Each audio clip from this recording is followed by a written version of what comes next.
Okay, okay. Hello, hello, hello.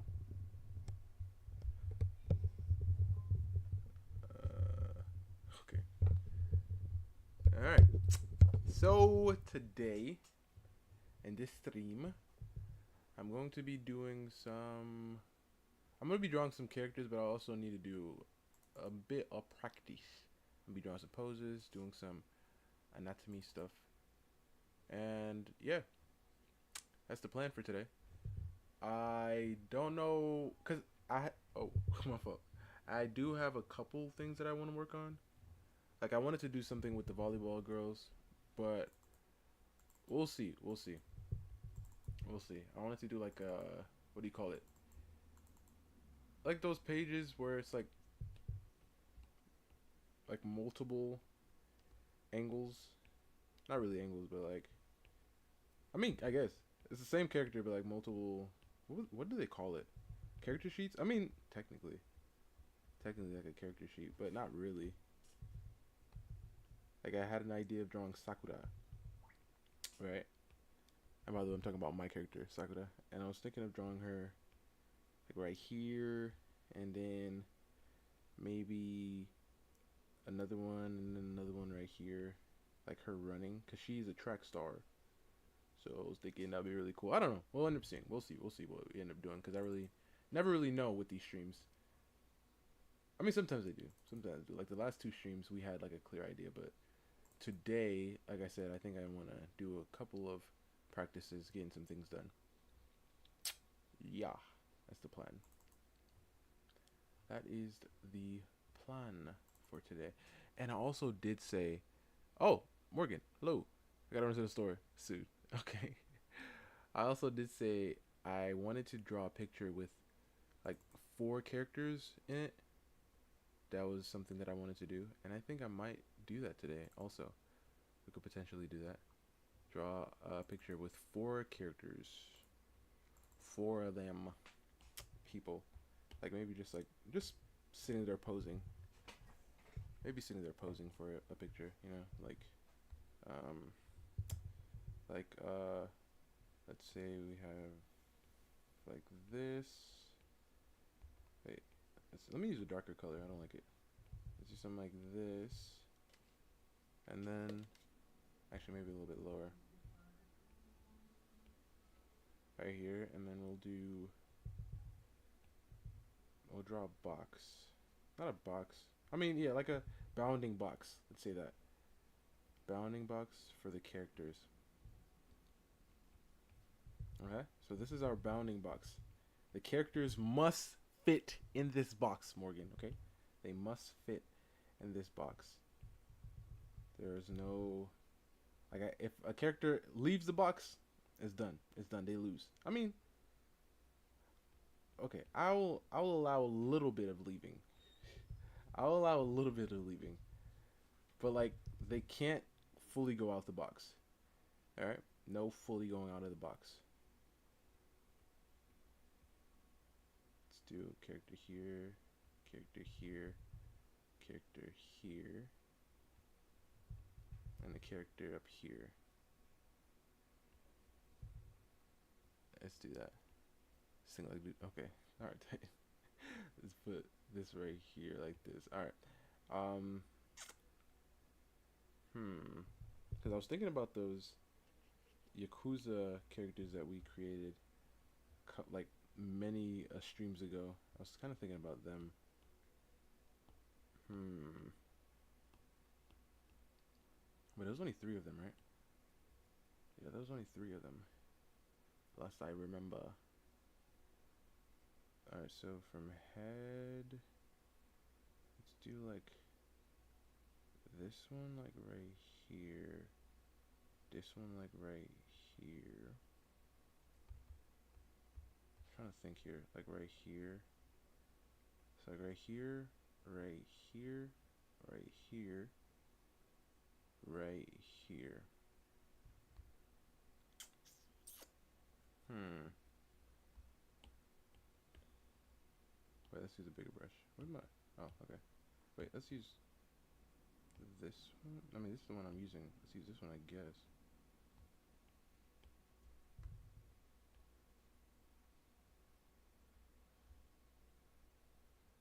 Have you ever done face painting? Like real life face painting? Like done to me or done it to somebody else? Like ha, have I ever done it? Oh wait, Morgan. Let me show you the drawing. I can just go out, right?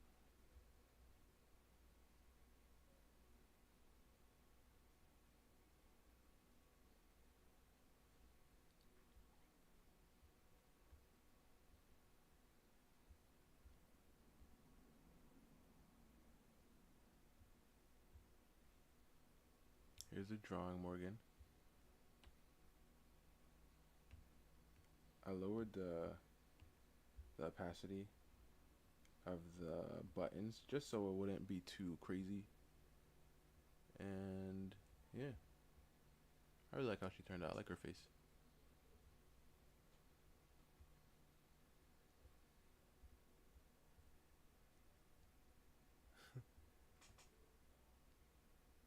I gotta fix the crashing. Yeah, I know, Titan. I know. I know. I know.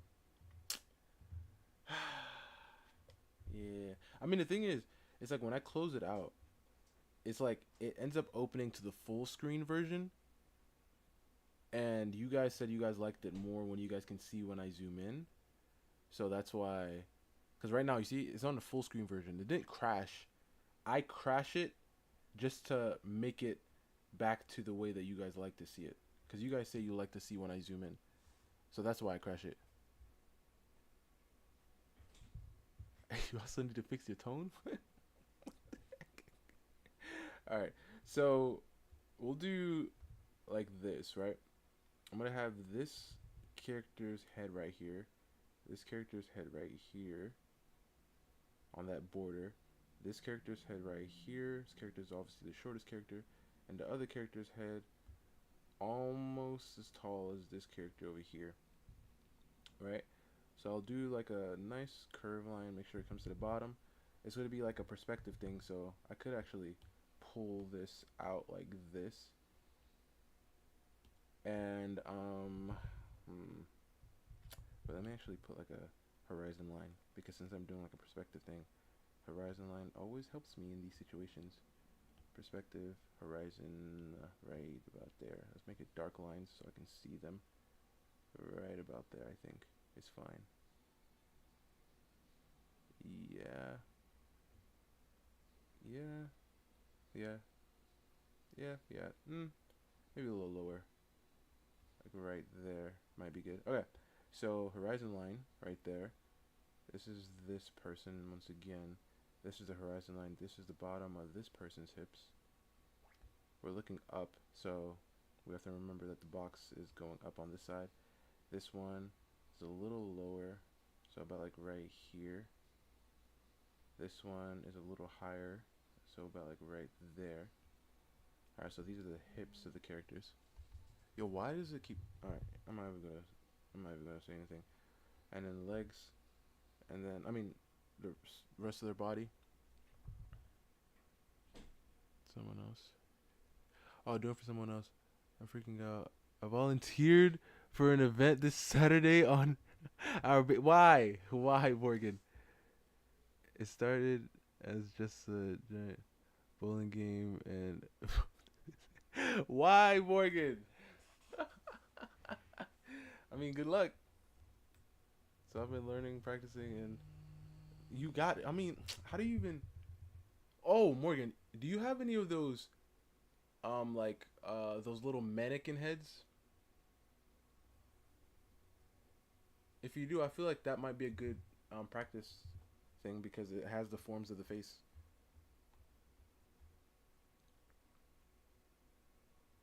All right, shoulders up here. Well, let's think about the thirds. Let's think about the thirds here. Okay, so this is the top of the head. This is the bottom of the hips. So if I draw the thirds like so, these are thirds. Okay. Excuse me. Head here, and then thirds. It's a little higher, like that. Boom. Wait, no. Boom. Boom. Boom. Boom. Boom. Okay, fine. Bro, what's going on, man? And shoulders on this one. Head, bottom hips, shoulders about like right here. Rib cage ends right here. And then we got the thirds. Okay, and then this right here is the line for the body. I'm gonna have her angle this way. This girl's gonna angle forward. And we're gonna have this girl angle this way. Okay, and then we're gonna have her half where her knees are, but like right here. Hers a little lower. Hers a little higher. Okay. This character in the back, I'm gonna worry about her later. I'll worry about her later. I ordered a face paint off of Amazon, so it's professional grade, and I made some practice heads. I mean, that's what I meant, like practicing on him. But like, so are you gonna practice on yourself? Like, cause you have to have the surface of the head to understand how to do it, right?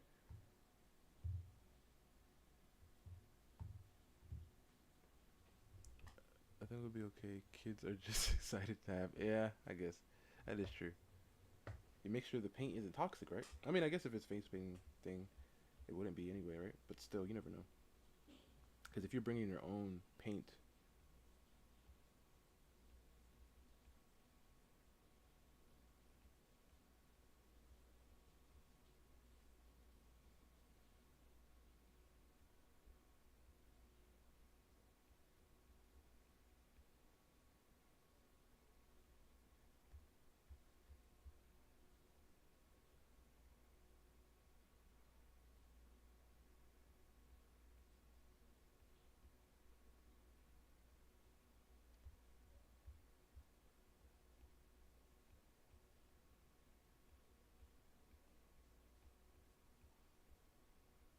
okay.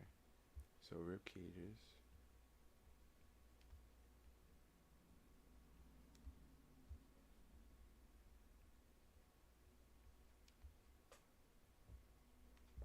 You've been doing that too.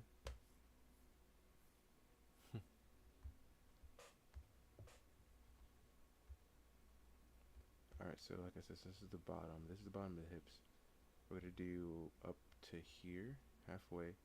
I'm gonna come down.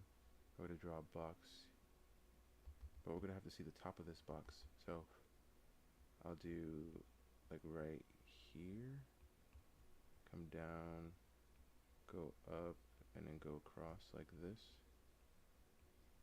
so I can get the bottom of the hips.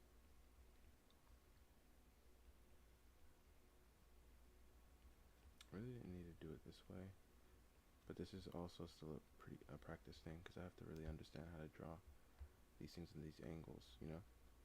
Right here, she's facing forward. We can get like a nice box like this. About brush cleaning. Okay, you did. Okay, good. Two big bags. When is this? You said like when is this going to be like done? Oh, you said Saturday. This Saturday. Dang. Alright. Let's make her hips wider. And then this one, have it come up here. Bottom. Right there. Yo, if this thing pops up again. Alright, so this one right here will come back. Make sure we get the bottom of the chest here as a box.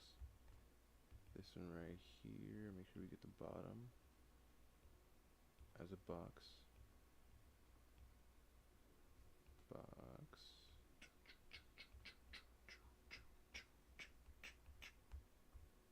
This one also, bottom.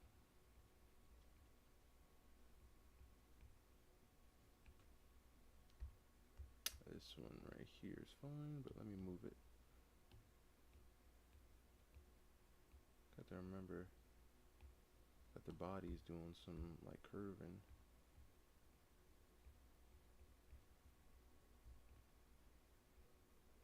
Okay.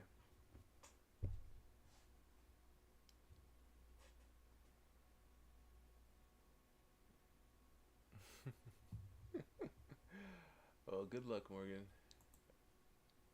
Good luck.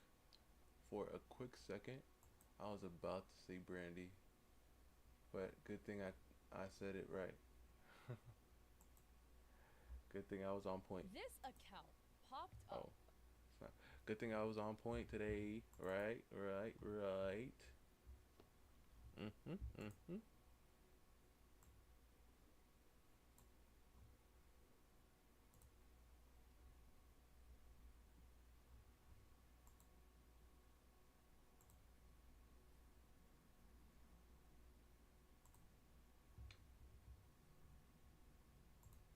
Okay, by the name of Liara Ukami on Twitter, and it's been pissing off a whole bunch of artists, okay, for rightful reasons. Here's one of the posts, posted on April 29th. Liara posts, Nightmare Kitty Adopt $65, DM to claim. Look at this, guys. Doesn't some part of this art feel a little familiar to you? A little funny, you know, like how this bunny only has one eyeball, but not intentionally. The hair clips are off. There's like little Hold up. nuggets in her hair.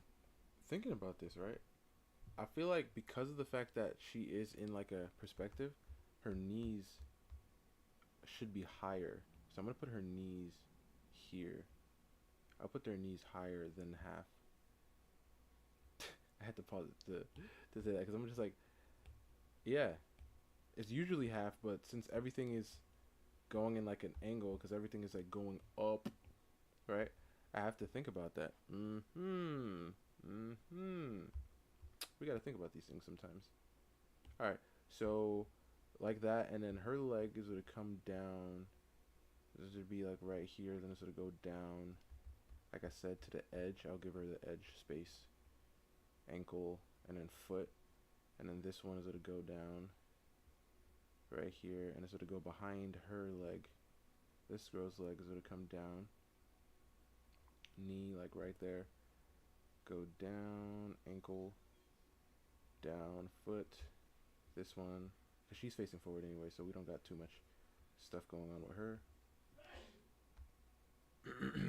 This one right here is gonna go down here, and then go down here, ankle, and so to go behind her foot.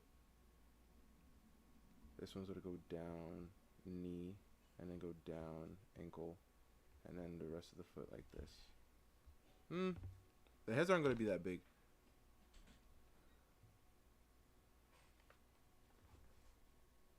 That's why I need to go to the store. Ah, why again? Cause I wanted to, Titan. I mean, it's very interesting. Very interesting. But yeah, good luck. Good luck. I've never done it before, and I don't think I ever will. I will never do that. Like if I'm trapped in a corner, Morgan, and they're like, and they're looking around, and then they see me, and they're like, wait, you draw, don't you? I'll be like, oh my god, and they're like, um, please, we just right, and then they have the line already there, and then the kids look all sad. I'll be like, all right, man, sure, why not? And then I'll do it, but I won't volunteer like you did. Morgan was like, I volunteer. And then they were like, oh, really? Oh, really, Morgan? I didn't know you were out there like that. I thought you were just playing ball on the court with us. So you be painting? Yeah, free will. Hmm. Hmm. I was expecting the, a little bite back though, Titan. Wow. Yeah, appreciate it. I mean, For some reason, the sleeve buckles aren't making sense. That's because this is AI. Read this post by Saki, writing, this person is running others' art and character designs through AI and then selling them, including my friends. Please you see, beware of that's the them. worst And thing. we have Listen. That's the worst thing for me. Because I'm like, excuse me. Obviously, AI is already stealing. Obviously, we all know this, right? But the worst thing, that's even worse than just stealing, is taking somebody else's art and putting it through it. Because what people do is that they tend to write prompts and then I'm gonna have to make that smaller just to kind of I don't know. We'll see. We'll see. What people do is that they write prompts and then they feed it to the AI machine, and then the AI machine's like, okay, I'll give you anime girl, um, school. I don't know what the prompt is, right? And then they'll do it, right? The machine will do it. But when you take somebody else's drawing and feed it into it to get that, that's when it's just like, all right, man, I see. That's wild. I don't know when to back up. Really? Well, talking. Some of my close coworkers know that you draw. Oh, really? They know. Do they know what you? Oh, wait. They know what I draw. Oh, wow. Okay. This post by So Sleepy they is know. No, fascinating. It has they caught know the my attention Peppa. that somebody The is Peppa. feeding part of my persona character and my artwork into Miss Peppa. They know AI. Miss Peppa. They apparently even sold my gesture design to somebody else when I've already sold it. Please report their account. So here we have the side by side. The original artwork that I just showed you was made by Honying122. The design is super cute. I love the little spooky sleeves, you know, the stars in the hair, etc., the hood. And then you could see the what I showed you from Liara, which was the AI slop generation using this artwork. Now here is Sleepy Bunzu's gesture design, and then as you can see, that design was fed through AI, and then we got this. Then Sleepy links the account, and Sleepy adds, just want to let you all know this art isn't drawn by me. I'm seeing people confusing me as the artist, but the art is drawn by Honyang122. I had commissioned this art of my character. And then Nemo adds, what the F? I don't even understand their reasoning for feeding it into AI in the first place, since it's barely even changing anything. Not to mention it looks bad after the AI shits it out. Maybe it's harder to be searched and linked back to you, but still, what? Sleepy adds, I know, right? It's so messed up. I'm seeing them trying to make a profit off the stolen art too, but I can't tell if they're lying or not about them getting claimed or sold. And then poor Takai. Takai adds, including my art. And you can see this is Takai's original artwork. I love Takai's style. It's so pretty. Oh, I And really then like the this is style what the too. AI spat out. That's not. That's trash compared to it. Like I love this. I love the energy of this, and the colors are nice. Zoom in so you can see, like right there. I really like this style. But then what the AI did is His just original made artwork. it I love some Takai's random style. It's generic so thing. pretty. And then this is what Like the AI. look, it took everything out of it. Now it's just yeah. I guess it's what it is, you know. That's when they say You it can takes see the this is life out of it. claimed It or does. sold. It really And does. then poor Takai. Takai adds, Oh including dang. Oh dang! All right, listen, I don't like that, but the style is crazy. This my person's art. style is And crazy. you can see this is Yeah, Takai's original artwork. I I like love it. Takai's style. It's so pretty. And then this is what the AI spat out of Takai's artwork. This is also Takai's work. So pretty. I just love all the texture Takai uses in their work. It's really pretty. And then this is what AI spat out. I love the 6GG. Just this makes no sense. And then Sky Hearts adds, this person also took my artwork and fed it through AI. So this is Sky's work, Seraphis, Goddess of Creation. This was so pretty. And then this is what AI spat out. Konya Stone Stare. It absolutely like murdered the coolness of the OC. And then here we have this art piece by Sky. I love the sparkles in the hair. It's so pretty. And then this is what AI spat out. Nice. We've got 6 fingers on this hand. Pog. And 1, 2, 3, 4, 5, 6 on this hand as well. Sky also adds, okay, now what the F? That is literally my OC Blake and a commission from Rick Vimy. I'm so sorry. I'm not good at saying the names. And this is another post from Liara 21 hours ago of more AI generated work using other people's stuff. Here we have another person that was affected. Elutharia is, I think is how I say the name. And Ellie writes, this is not okay, dude. Go support real artists. Kohito Q creates stunning works, and I'm mortified I want to cry that it's my piece they use from Q to create this shit. The original artist is stunning. Please support Q and report that post and it counts. So this is the original artwork. You can see how cool and pretty this looks. And then this is the AI generated thing that Liara created. Look at how screwed up all the ducks look. No, the art is getting absolutely murdered. And then Ellie adds, adding onto this because I'm seeing the comments they're getting. I do not believe telling somebody to hurt themselves is ever okay. We can express frustration and anger and hurt and disappointment without telling people to K-word themselves or harm themselves. If you are a real bullbit or a friend of mine, I hope you conduct yourselves respectfully online, A even when bullbit. people are Oh, less that's than probably kind or their have malicious thoughts or actions. Much the love. And then the Liara has squad's this name. post writing, "Hello, I'm Liara Okami, a sky dragon. I'm always watching from the sky." And this looks really suspicious. Maybe because it's this VTuber Cozy. They write, "VTuber parent appreciation. My mama, Aglaya Coral, has always been such a pleasure to work with. Is it this? This beautiful design that was then run through AI?" And Cozy says, "Please take this down and never use my mama's or any artist's art for AI So again." And I'm Liara still says, listen. I'm still and not Cozy used says, to "You that, bruh. blatantly copied my design through AI, called it your own, and you don't even have the The decency." person. I mean, obviously because the person is making it, but calling the mama. I don't know, man. I don't know if I can. I don't know if I can do it. I don't know. I mean, that's why I'd have to do it myself, just so I ain't calling nobody else. You know.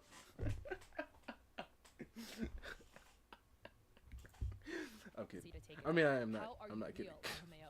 And then Stinky adds, "You stole my art. You effing stole it to put on AI and try to sell that." Quote, "Oh, Twitter is so mean," end quote. I don't like "Please it. I effing don't go like this. outside and get a life. But you know, Actually pick up a pen and shove it in your butt. we can do I this. can We can do actually this. do art when you We can can't do this. even I'm gonna use your continue brain it to a little minimal bit longer. capacity." So here you can see that Liara has blocked Stinky, and Liara was complaining on Twitter, writing, "Twitter people, please stop direct messaging me and commenting on my art and a lot of harassment.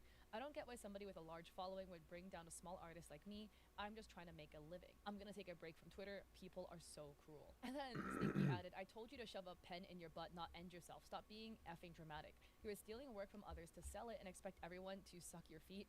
Also telling What us the? to jump off a bridge because we are defending ourselves definitely makes you look good, LMAO." Remember the post Liara made with stolen artwork from Sky and something that Sky commissioned? And then Liara writes, "No matter what it is, it's not okay to tell somebody to end themselves. Big creators like Bunzu, Skyheart, Saki, and Stinky are sending their followers to DM and comment that I should hop off a bridge. Why don't you do it, since you like that phrase so much?" What? And apparently they've ripped the profile photo as well. Halsey writes, "Not a single piece of this account is your own. Even your profile photo is ripped from Eros Valentine and fed to an AI machine. Shame on you for even claiming to be a small artist because you've clearly never even tried." And Buggy writes, "You're not a victim, you're a thief. What their followers do isn't their responsibility. It's only fair after you steal and attempt to profit off of other people's work, then post about it." And look, this is likely a rage bait account, guys, because the account was made August 2024, but their first post was April 27th. They had retweeted some stuff prior to this, but they I think like unretweeted it or something. So the same day Cinder dropped their apology document,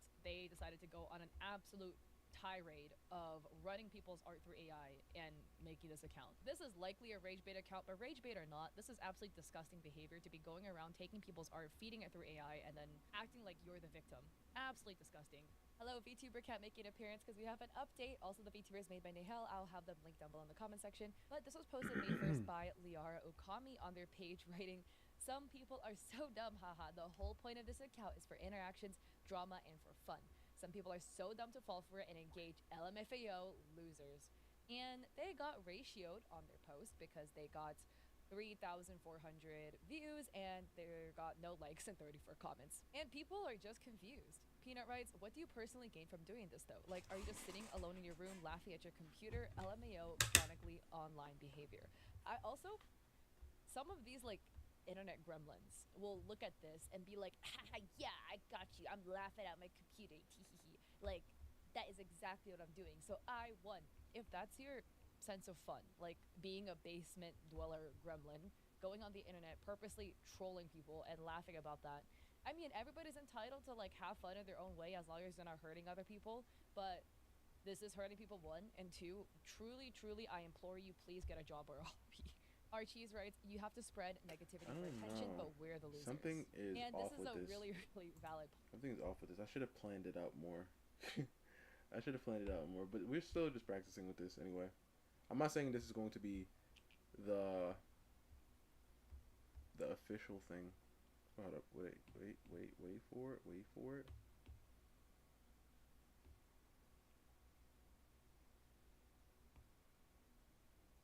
Okay. I like to have these backups just in case, just in case. But I don't know if I'm gonna continue it. I really don't know. Like I said, I was planning on doing like the volleyball thing, but we'll end up seeing. We'll end up seeing.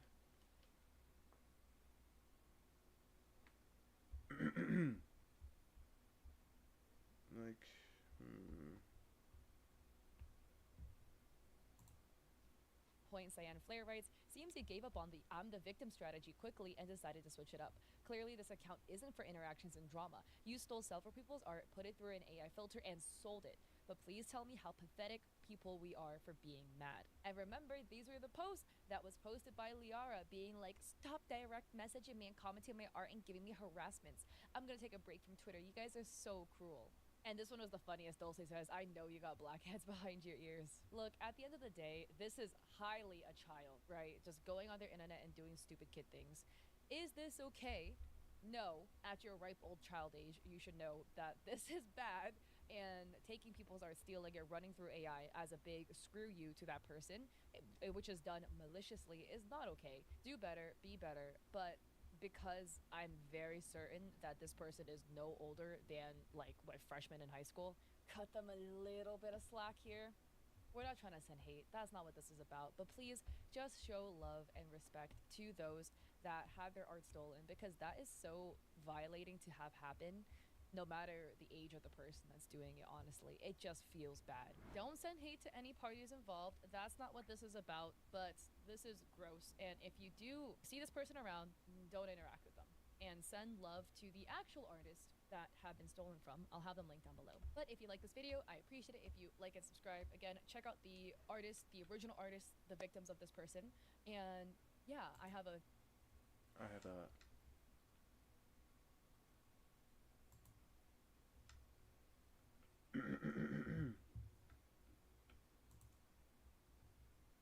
Oh no.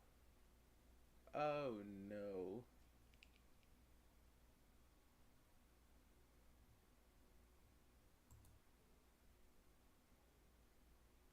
Where was it though?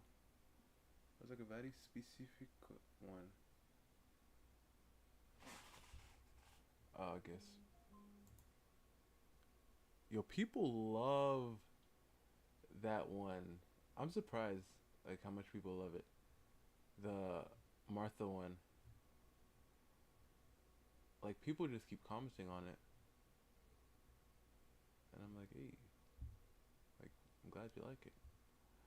I'm glad you like it. You know.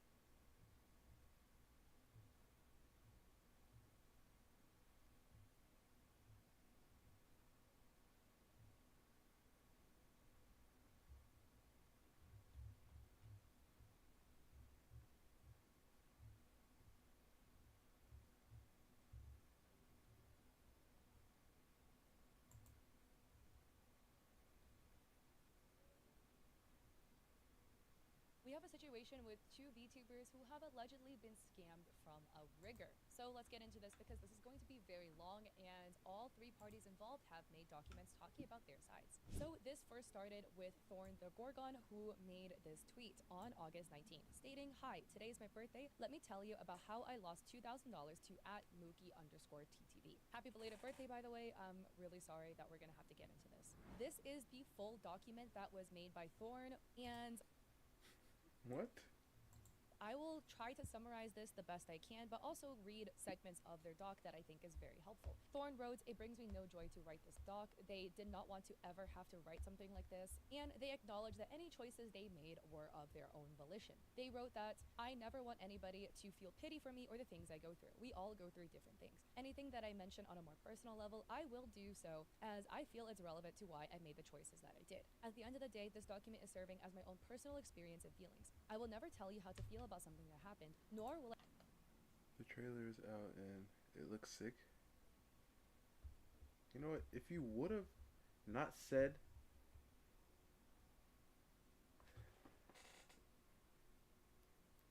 first that's what Zoe is, I would have probably watched the trailer. But now I ain't gonna watch it. I tried to make any side out to be an enemy. There is no enemy. We make our It own probably is decisions sick. and It acknowledge our probably own is gonna be the faults. greatest thing of Dwell all upon its time. But positive traits. I will do no less here. That being said, I will not tolerate any type of harassment or hatred of any kind to any party. And I do want to say again, please do not harass anybody involved. In a lot of scenarios, again, it's not very black and white. It's not like there is a hero and a villain. A lot of times, both sides are morally gray, and that's just kind of how things pan out. And Thorne added that there will be things that will be censored because there's personal information. So this document is broken up into 10 chapters with a disclaimer, chapters background information that lets you give insights into Thorne's kind of like mental state and where they were at during the point of commissioning Mookie for the rig, options, and more stuff. So this was very, very clearly laid out, very well laid out. So for background information, Thorne had their model created by their artist Sick that was commissioned in 2022. In November 2023, the art was finished, and they were looking for a rig. At the time, they were living month by month, and Thorne's only option to make money was through content creation, because they're physically disabled, what is it about, chronically ill, and don't own a car. They have linked proof as well, which I did look through, and again, I'm never the type of person that's kind of going to be like, prove your illnesses and prove this to me. Thorne did provide it, and it looks very legitimate to me. So Thorne acknowledged my only option was to learn how to rig, which I had already been starting and learning basics as a hobby. This model was my future, the thing that I've been waiting for since starting content creation as Thorne in 2021. So here they add a lot of personal anecdotes. I will give you a TLDR, but again, it is on screen if you would like to read it for yourself. In November through January, everything fell apart, and they had to take a long step away from content creation due to degrading mental health and stressors in their life, as well as trying to get the model rigged. On top of that was even harder. Thorne and their partner decided that the best option were to put the rigging project down. So Thorne reached out to a wonderful rigger by the name of Bogey. I hope I'm pronouncing that right. Bogey was one of Sick's closest friends. So in the meantime, January 13th, Thorne had purchased a pre-made adoptable zombie model from Mookie. If you guys aren't an artist and you don't know what that is, an adoptable is an artist will make a character or an art piece, and then you can buy it, and if you buy it, you own it. You can't claim you drew it yourself, you know that. Things. The story follows a young woman who finds herself living in the dangerous life of a bounty hunter as she with her inner turmoil. She becomes entangled in a world filled with chaos and the desire of the power.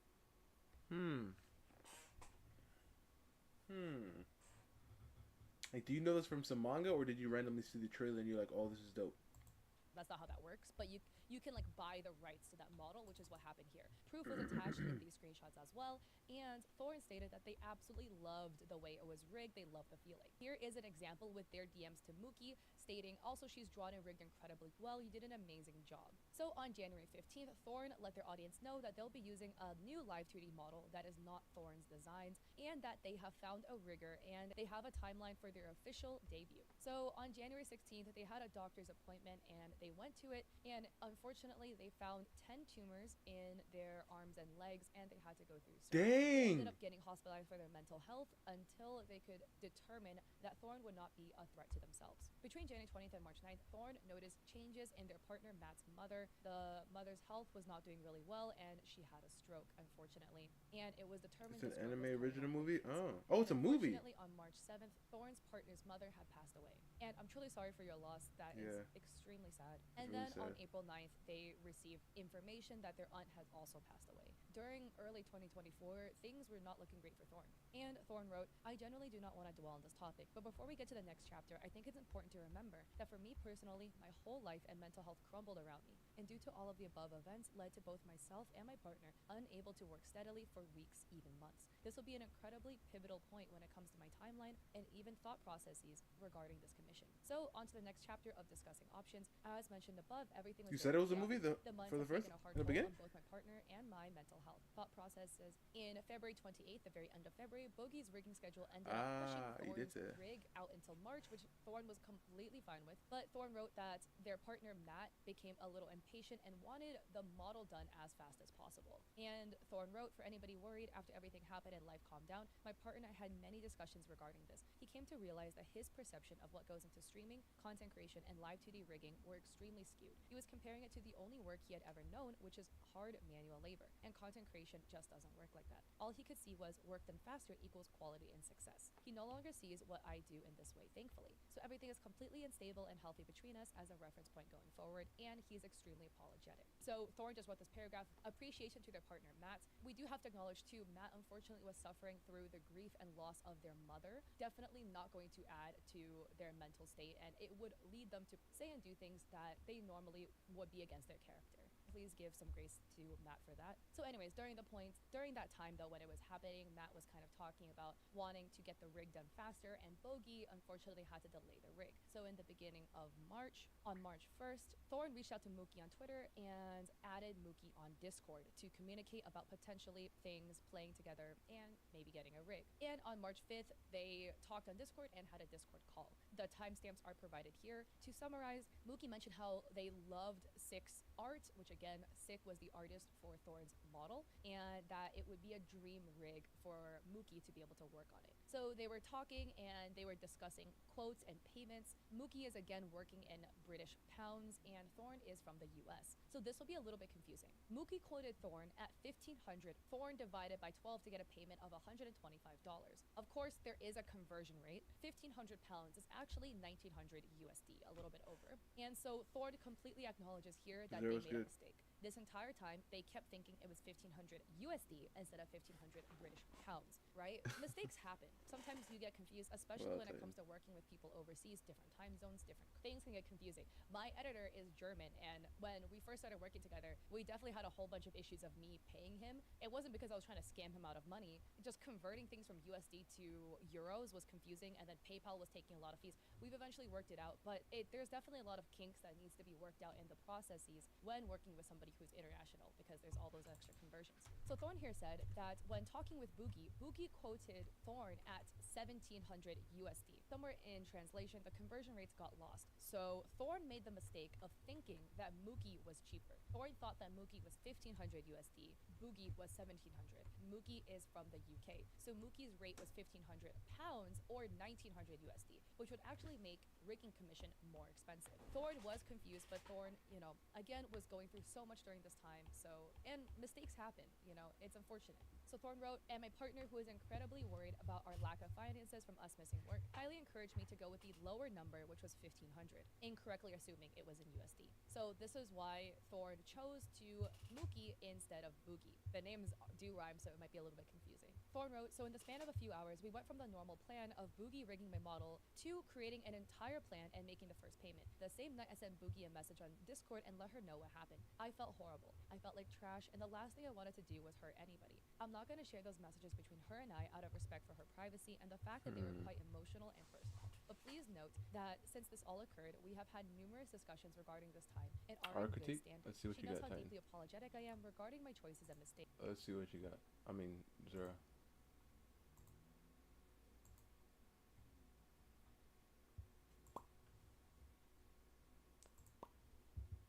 Okay, Zura. Okay. It's looking pretty good.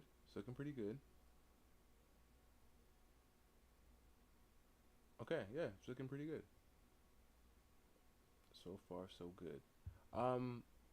What I'll recommend is that you, like I said, make sure you make the lines identical, right? Try to really, and I feel like the best way to do it is to draw both of them at the same time. So if you're drawing a box, like so, go back over the lines and try to make sure they're going the same direction. You see this one goes like this one goes like this one goes like this one goes like this, because obviously it's going to that direction, pinched in there, and this one goes like this, so this one should go like this, right? Just to make sure it's solid, because it looks like the bottom left one is fine. Yeah, the bottom left one is pretty good.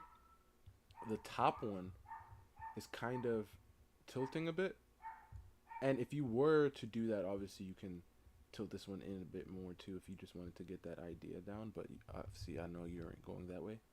So just try to make sure, and you're doing a 1-point perspective, so you need to remember 1-point perspective means everything is flatter towards us because we're all going to a certain direction. Obviously, even if the perspective is down here, it'd still be like so, because there's only one point that everything is converging to. Make sure you get those lines identical, and then these lines can come back like so to the points, and then you can close them off. Make sure you follow those lines, and then you follow these lines right there, and you can get like a box going that way. But it's looking good so far. Looking good. Just keep going. Stick to it.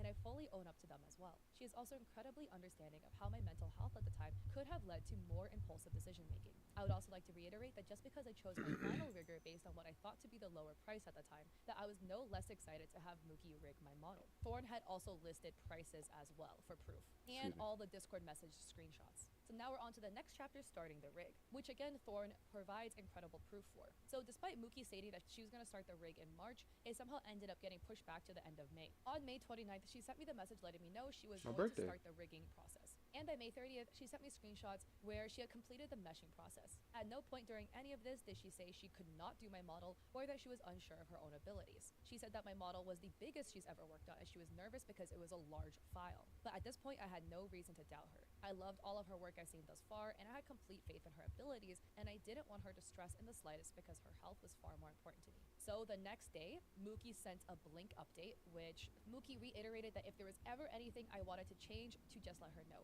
which at the time really reassured me that I was safe to mention if there was something that wasn't how I wanted it. And Thorn was just mentioning how excited they were. So June 2nd, 2 days later, Mookie sent me a message that she started rigging my model's mouth. But Thorn said that when I first opened the video, my heart kind of sunk. I thought the mouth forms were a bit extreme. So in this segment here, there's going to be a lot of back and forth essentially about the mouth rig. So I will just briefly summarize it. But here are examples of the mouth rig, and there's a lot of back and forth that happens.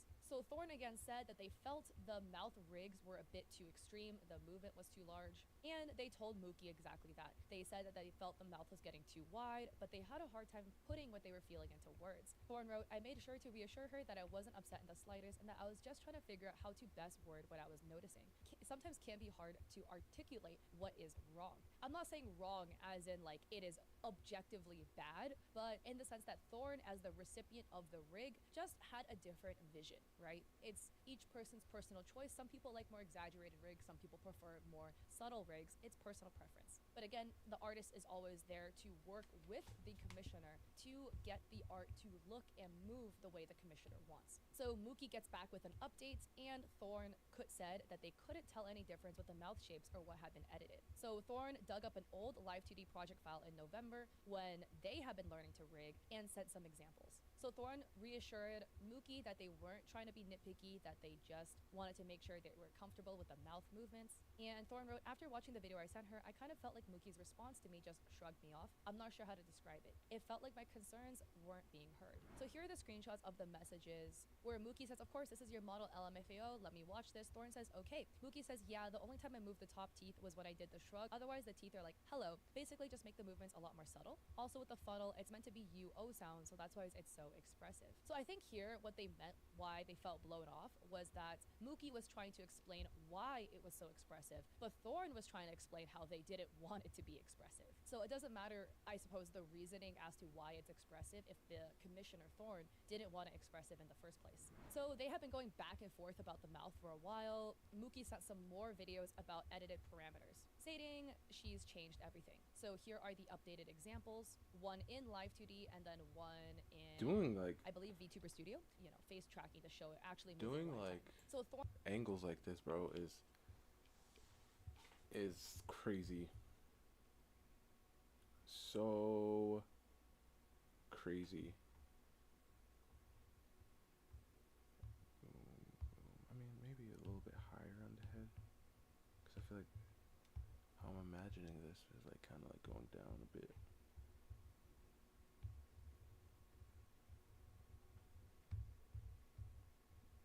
And then getting the head to be like this.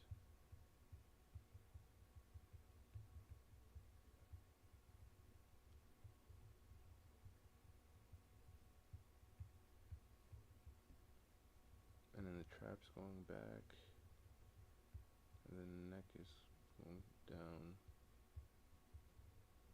and the shoulder.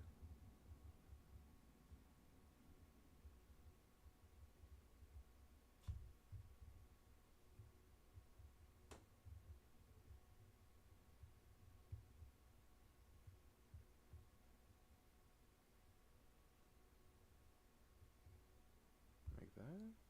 Because I'm like thinking the head is facing down, obviously. Hairline, eyebrows, nose, chin, and cheekbone going down. Can you even add a little bit more to the head? And then make sure that this side right here is going. Like wait, maybe like there, and then wait, no, what? Yeah, like right here, and then down, and then here for that side plane. Go up and then go straight, and then round here, and then this part coming over here. Kinda trash. Oh man.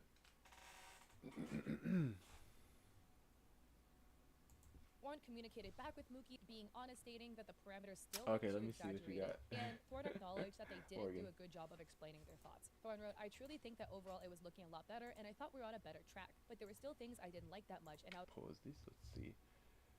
Let's see. Oh wait, you doing it on a piece of? Oh, you're trying. Yeah, but the thing is, listen. Drawing it on the thing is one thing, but drawing it on somebody's face because their face has form to it, that's when things get tricky. That's why I said, do you have the thing? Like, it's cool that you can draw it like on your arm too, but your arm is still flat. You're face painting, Morgan. You're face painting. So if somebody wants like a cat, right? Obviously those are pretty, more on the basic side. But if somebody wants like say a tiger, right? You're gonna have to remember to go around, go over the nose, down the cheekbone. I mean, obviously kids tend to not have pronounced cheekbones like that, but like still, you still gotta do that. So like, if you could like probably make something that is like that has like some layers to it, but it's still like it looks good. Like that dragon looks and that snake looks cool. But like, how are you going to draw that on the the Pokeball and the butterfly? It does look cool, but how are you going to draw that on the person's face? They want it on their face. They said, "I want a snake that goes around my face." I don't know what these kids ask for. I was having a hard time getting those thoughts across." And Thorne mentioned that they felt anxious about talking about why they didn't like something because of bad past experiences, which I think we can all agree with. It can definitely be hard to voice your opinion, being like, "Hey, I don't like this," especially if it's to an artist that you do have good relationships with. So Mookie didn't respond and just sent an 11-second video with no context. Thorne's assumption was this is just to show the funnel parameter, which is the mouth making this motion. Also, I'm going to caveat right here too. I have experience, using Live 2D to animate emotes. I've never rigged a VTuber model, so my limitations do stop short here. I try to always explain things in like the most dumbed down terms possible for non-artists. Please forgive me if my explanations aren't going to be super clear because I've never rigged a VTuber model. I only animate emotes in Live 2D. If you don't know what parameters are, that's what each row is. Each of these little dots is a single parameter that the rigger then has to control. And the parameter moves, different elements. There'll be a parameter for maybe like, the mouth squishing. There'll be a parameter for the mouth opening. There'll be a parameter for the teeth moving, etc. Even minuscule object that moves, element that moves, will have a parameter associated with it. So Thorne asked a voice call, and Mookie stated, "I'm a little anxious. I really don't know how much more subtle I can make it without your model being able to pronounce U and O." In terms of the mouth rig is rigged to move in the same way a human's mouth would. When you talk, your mouth will make different expressions. If you say you, purses. If you say oh, Okay. your mouth also purses, I mean, like puckering up a at little least bit. you And have a as a plan. result, for the VTuber model to look natural when it's talking, you need to rig the mouth to make that like pursing shape, that O shape, which is where Mookie is coming from. Mookie's probably from, as an artist, hey, I know that you do want it more subtle. I tried. I don't know how much more subtle to make it without it not looking correct if it was speaking. So I think this is just a disconnect between what the VTuber Thorne wants and what Mookie as an artist thinks is going to look best from an artistic perspective. But let's not forget also that Thorn themselves also has VTuber rigging experience as well. So Thorn is not coming straight guns blazing, no experience, being like, make it look like this without any logic or reasoning behind it. Thorn does have VTube rigging experience as well. And Mookie sent another update with extra changes, and Thorn was really happy. They stated that it was looking a lot closer to what they were looking for, and there was this little adjustment I would make by pushing the bottom lip ever so slightly and the top lip up a small amount as well, but it was so close and I was a lot more happy with the funnel in this shape. I sent her a screenshot of the model I was working on rigging and the funnel parameter that I used, which I absolutely loved, and I was hoping she would be able to use it as a reference. So here is an example here, which as you can see is much more subtle in the O. Instead of it being like a O, it's more like the mouth is much wider, the lips do not go up as high. Personally, for me, I'm not saying anything is like right or wrong in the artist world. I personally like more subtle mouth rigs. Thorn scent would actually be, if I were to make a VTuber model, what I would prefer for a mouth rig in terms of the funnel shape. And I think that was the big disconnect here. The big thing they kept trying to go back and forth on is in the original rig, if we see here, when they're talking, the lips go so Oh, like far you're gonna up like and wiping it down. away? It's Is that what so you mean? open when it's talking. It's not a bad thing. Some people do like that, but Thorn just was not looking for that specifically. Thorn wanted the mouth much more smaller. But Thorn added, this will not be the only time during this experience that she would receive exact references and would refuse to use them. So at around 12 a.m., Mookie acknowledged the examples that were sent and was like, yep, I get what you mean, I'll change it tomorrow. As a side note, I was extremely diligent on making my payments and have been doing so steadily for 2 months. I ended up needing to push my payment back by 1 week because I was in recovery from surgery. I was able to get my surgery to remove the 10 tumors from my arms and legs, and it was incredibly hard to even sit at the computer or type at a keyboard. I was Dang. really hoping she would understand, and I had plans on making the payment as soon as possible, but she did guilt me for not being able to make it on time due to my surgery. Essentially, her words were, quote, do you know when you'll be able to pay last week's milestone? I have my phone bill to pay, which I absolutely understand, but at the end of the day, it's not my responsibility to make sure her bills are paid on time, especially when I'm recovering from a surgery, which left me with a 3-inch plus long incisions on each forearm and 2 much larger ones on my leg. I paid it immediately at that point just so I wouldn't have to spend any extra time on my computer with pressure on my arms. I do have to say here, the one statement that I'm a little like, about, at the end of the day, it's not my responsibility to make sure her bills are paid on time. To be fair, Mookie was expecting the payment a week prior. That's what I'm saying. That listen. I didn't want to say though, but that's what I was kind of thinking. I was like, yo, first of all, like, yeah, but you kind of owe me some bread. Listen, I know you're in pain, and I'm sorry for what's happening to you, but I still got bills to pay, and you kind of owe me some money. Listen, that's all I'm saying.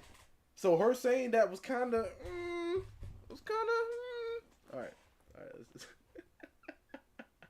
Let's just press play. You paid it a week late. There is that thing where was expecting payment. I do think, again, in this scenario, it's not like there's a villain, a hero, whatever, right? Thorn is going through surgery. They had surgery for 10 tumors, which must be very invasive and very painful. I hope their recovery went well. Thorn is really struggling, and due to their health complications and everything going on in their life, they hadn't even been able to work. So, of course, their finances are tight, but also on Mookie's end, too, they were expecting payment a week prior. So this is a very small thing amongst this large scenario that is happening, but I do think that it's a little bit not fair to state it's not my responsibility to make sure her bills are paid on time, referring to the phone bill, that is, if Mookie was expecting a payment that should have been coming through. But I digress. So we're on to the next chapter of moving forward. So here Thorn was much happier with the results and the progression of the mouth rig, but they still weren't happy with all of the shapes. Thorn felt like there was too much teeth showing and the shrug parameter was a little bit off and made the face and mouth look unnatural. And they also felt like the teeth were moving side to side, even though Mookie stating she never moved them.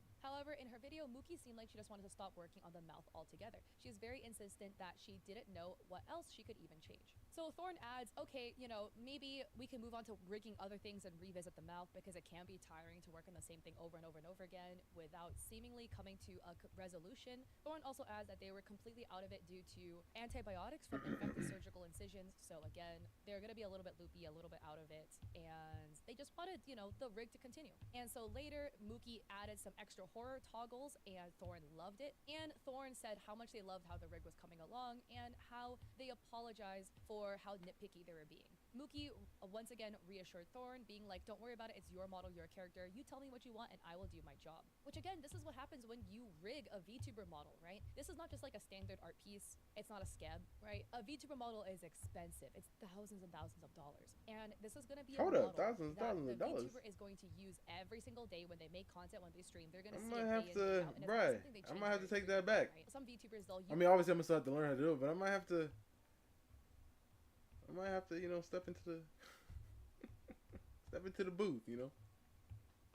Who wants a rig? Wait, she said the rigging or like creating it like I'm not making nobody a model because I feel like the rigging is probably the hardest part anyway. Yeah, the rigging is probably the hardest part. Thinking about it now, like the easiest part would probably be to make the model and just cutting it and everything. Make the model, cut it. Once you cut it,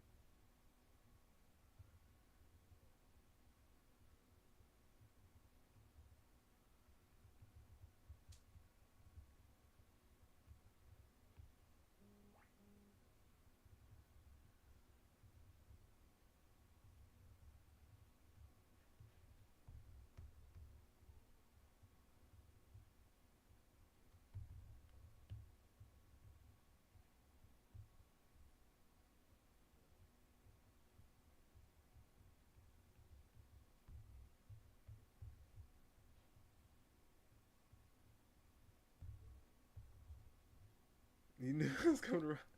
Listen, I don't know, 1,000 is kind of. But I'd have to try to. Obviously, I'd have to do it like the best, but I'd have to like perfect it, man. I'd have to perfect it because I know it takes a long time too, especially dealing with people. Like commissions already is. That's why I try to keep it like, yo, we get to do it this way, and you get, your correction and everything through the sketch. Once I'm done with the sketch, through the lines, you get to also tweak there. But once I start coloring, ain't no way you go say, you know what? It'll be cool if you were to put a. I'll be like, you know what? It'll be cool if you were to. Chill out, chill out, chill out, chill out, chill out, chill out. It'll be because that's why I even have like if you make me change, like I have to go back and add more, then it's an additional payment. That's why I'm just like, yo, I give you two chances, right? I give you two chances. I give you through the sketch to change anything, and through the line art to change anything. But once I throw some color on there, there is no more. You can tell me how you'd like the colors, but that's it. You are not telling me to add anything else. I'm not adding any other elements. Not at all. It's crazy. But dealing with it, she's like, well, the smile, the lips shouldn't be opening like that. I'm like, oh, shoot. You don't want the lips to be moving that way.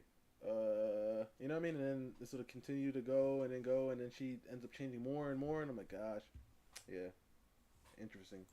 Use the same model for years. So of course you're gonna Yeah, want that's the true. model from a VTuber perspective to be perfect. That And is of true. course from an artist perspective, I would hope that you would do your due diligence and all your power to make the model as perfect as possible for the VTuber. Of course, I'm not discounting the fact that there are definitely nightmare clients that have extreme asks that is basically Mm-hmm. impossible to create. So I'm Mm-hmm. not trying to discount that whatsoever. But it seems like Thorn, through all of the screenshots, the examples, has been very nice, very respectful. And Mookie has been very communicative as well with very timely updates. So things besides like the back and forth on the mouth seem to be going well. Thorn wrote, however, the way she brushed my feelings off the previous day was how she would continue to treat me when I did bring things up. She even told me that she had somebody cancel an entire rig commission previously, and I was pretty shocked. I felt really bad for her at the time. At this point in time, I At now the know who time. that client was and exactly why they canceled. I'm not going to disclose who this person is, as that's not my place to do so. If they ever wish to speak about their experience, I will support them, as I have seen with my own eyes how Mookie treats her artist disrespectfully. So on June 4th, Mookie added a head tilt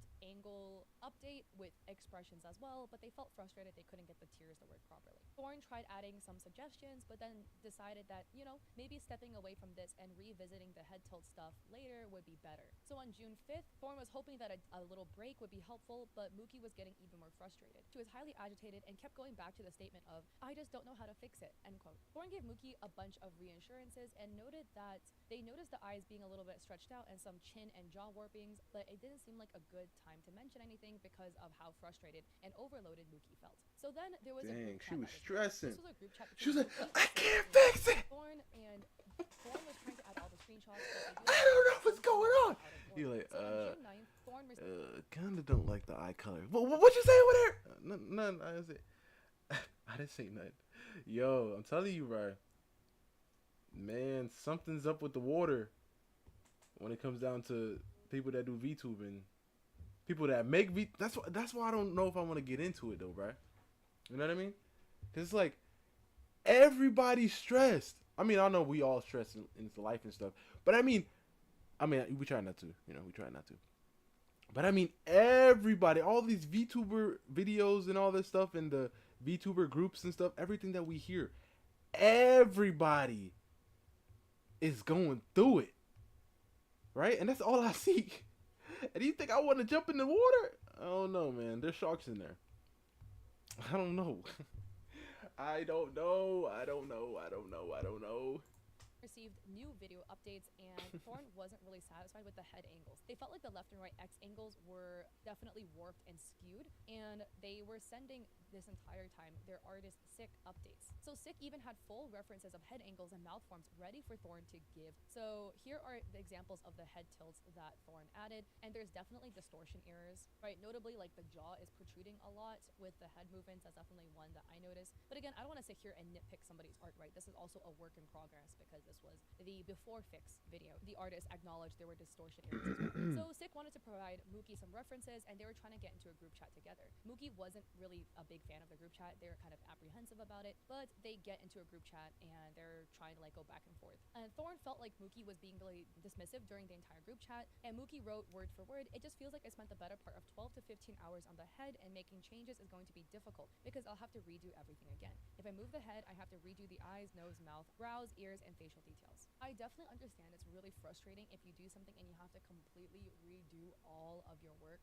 Mookie's headspace during this time is probably not great either because it's gonna be really frustrating and it sucks. And I feel like this is a scenario where if there was, references, X, Y angle references made by the artist, I feel like this should have been given earlier. But again, I don't think this is necessarily on Thorne as well. Thorne had already used a model from Mookie, and they really loved the rig and they loved the way it looked like. So I'm sure they were assuming that this rig was gonna look and have a similar quality to what they were used to because they've already used a model from Mookie. So I do think it just kind of sucks all around. And Thorne was writing how they were really anxious and how they were really uncomfortable. They felt like this was another example of how Mookie didn't want to fix things or acknowledge that they messed up. And Thorne wrote, "I felt horrible. I felt like a monster. I was in tears just trying so hard to make this work. But with each passing message, I was getting more uncomfortable with the way Mookie was treating my artist and myself." So a screenshot of the examples. Thorne stated that there was a trend in Mookie where Mookie would say things that hurt you or make you feel like you're the problem, and then she'll apologize and use something in her personal life as an excuse for the way she treats you. This is psychological manipulation. I generally don't even think Mookie realizes that she does this or how it affects those around her, but it's something I've experienced many times, and I can tell when it's happening. Even if it's unintentional, acting this way towards others has a large effect on how they feel and approach situations. This initial back and forth between the head distortion was actually in DMs, Mookie and Thorne. Sick wasn't in these DMs yet.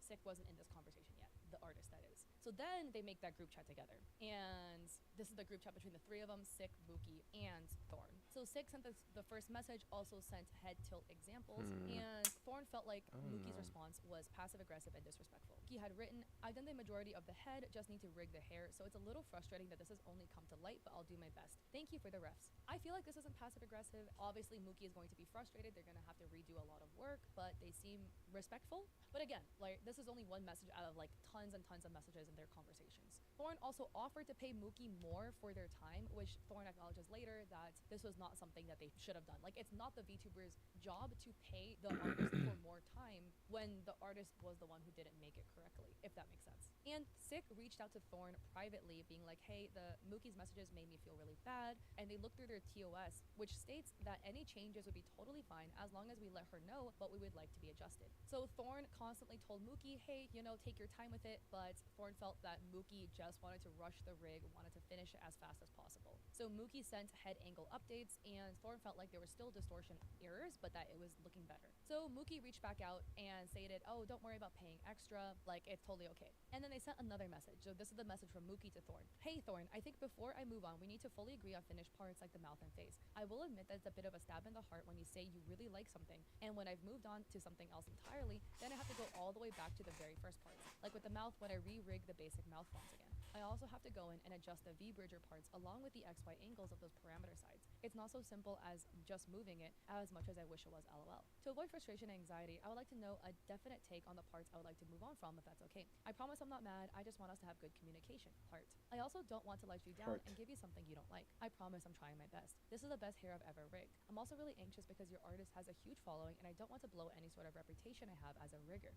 This is my livelihood, and at least whilst I'm in university, I rely on comms a lot. I'm sorry if I've caused any panic or frustration on your end too. Working on such a big model is terrifying for me, lol. I'm still a baby in rigger perspective. Please don't have any bad feelings towards me. I genuinely want you to have a good experience. Prayer. So I mean, this sounds really respectable from Mookie. I mean, I feel like this message makes sense, like as a rigger, you want to make sure, hey, let's just reevaluate where we stand in terms of where the model is, like what are you good with, what can we move on from, or what are you still not down for. I like this message. I think this is very fair. Thorn wrote, trying to find words to explain how this message made me feel as a client is extremely hard. She had only been rigging my model for around 5 days or so, less than a full week. But the way she was talking as if decisions need to be finalized right then and there. Up until this point, I never fully greenlit anything about the rig so far. I told her there were parts that looked great, and I told her there were parts that it would be best to step away from for a while, as she wasn't able to fix them. But at no point did I consider any of the pieces done. And the fact that she could say that and think that we could then move on while the mouth was looking worse as the head angles were being worked on, and that her face was literally distorting, was heartbreaking. To top it all off, during the message, she seemed to care a lot more about upsetting my artist because of her follow. What should I do? My TikTok doesn't get past 4 likes for some reason. 40. What should you do?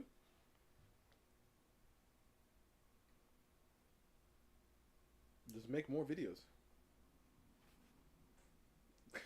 That's it. Just keep making more videos. Keep changing things up, trying new things. Look at other artists and like copy their style of doing things. Maybe not exactly.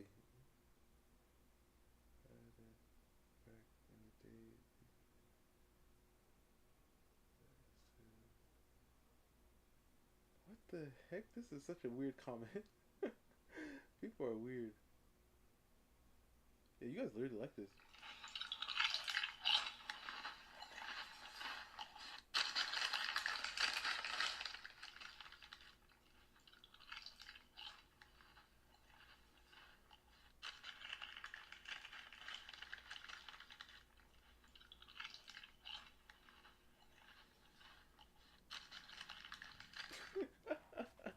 You guys really like that video for some reason. But yeah, just look at the sounds. What I try to do with my videos, I just try to make stories with them, right? So like, I try to find a sound that I really like. Oh, it's the video I posted. My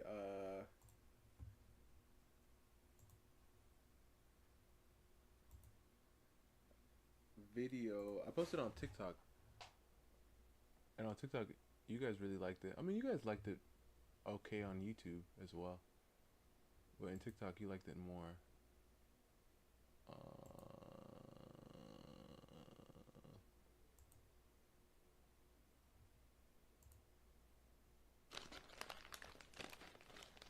Hold up, hold up. Wait a second. Okay, now look.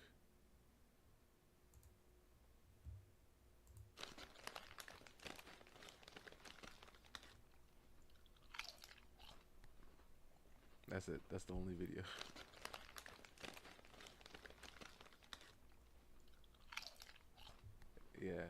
on TikTok, some there's people over there.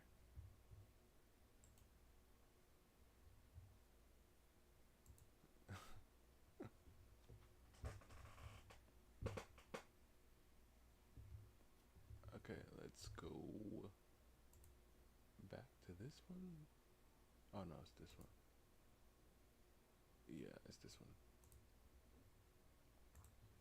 on social media than she did the quality of the work she was providing. It seemed like her main focus was not on ruining her reputation as a Get that rigger, which is such an ASMR uncomfortable garbage thing thing. to put on my shoulders. And for feeling this way, she had done nothing but treat my artist with disrespect up until this point. I do think that the whole thing of like, I don't want to ruin my reputation as a rigger is like hard to put on the VTuber, right? Obviously, understand from Mookie's perspective, they want to maintain a good reputation because as an artist, your reputation is everything. You don't get clients if you have a bad rep, right? They want a good reputation. But on the other hand, this puts pressure on Thorn to accept things they don't want to accept. You know what I mean? Like, oh, if you speak out because we had a bad experience, you're ruining my reputation. I had a bad experience, you know? It puts pressure on Thorn to not talk about things that they felt were bad or that needed to be worked on in their experience with Mookie for fear of ruining Mookie's reputation. So Thorn felt completely lost, defeated, disrespected, and they felt like they were being guilt tripped. They wanted to comfort Mookie. They told her that they would be down to hop on a call to talk about anything or to even type it out. So Mookie wrote, I see, I'm sorry I didn't mean to cause anything. I just really feel under pressure trying to make two different people happy.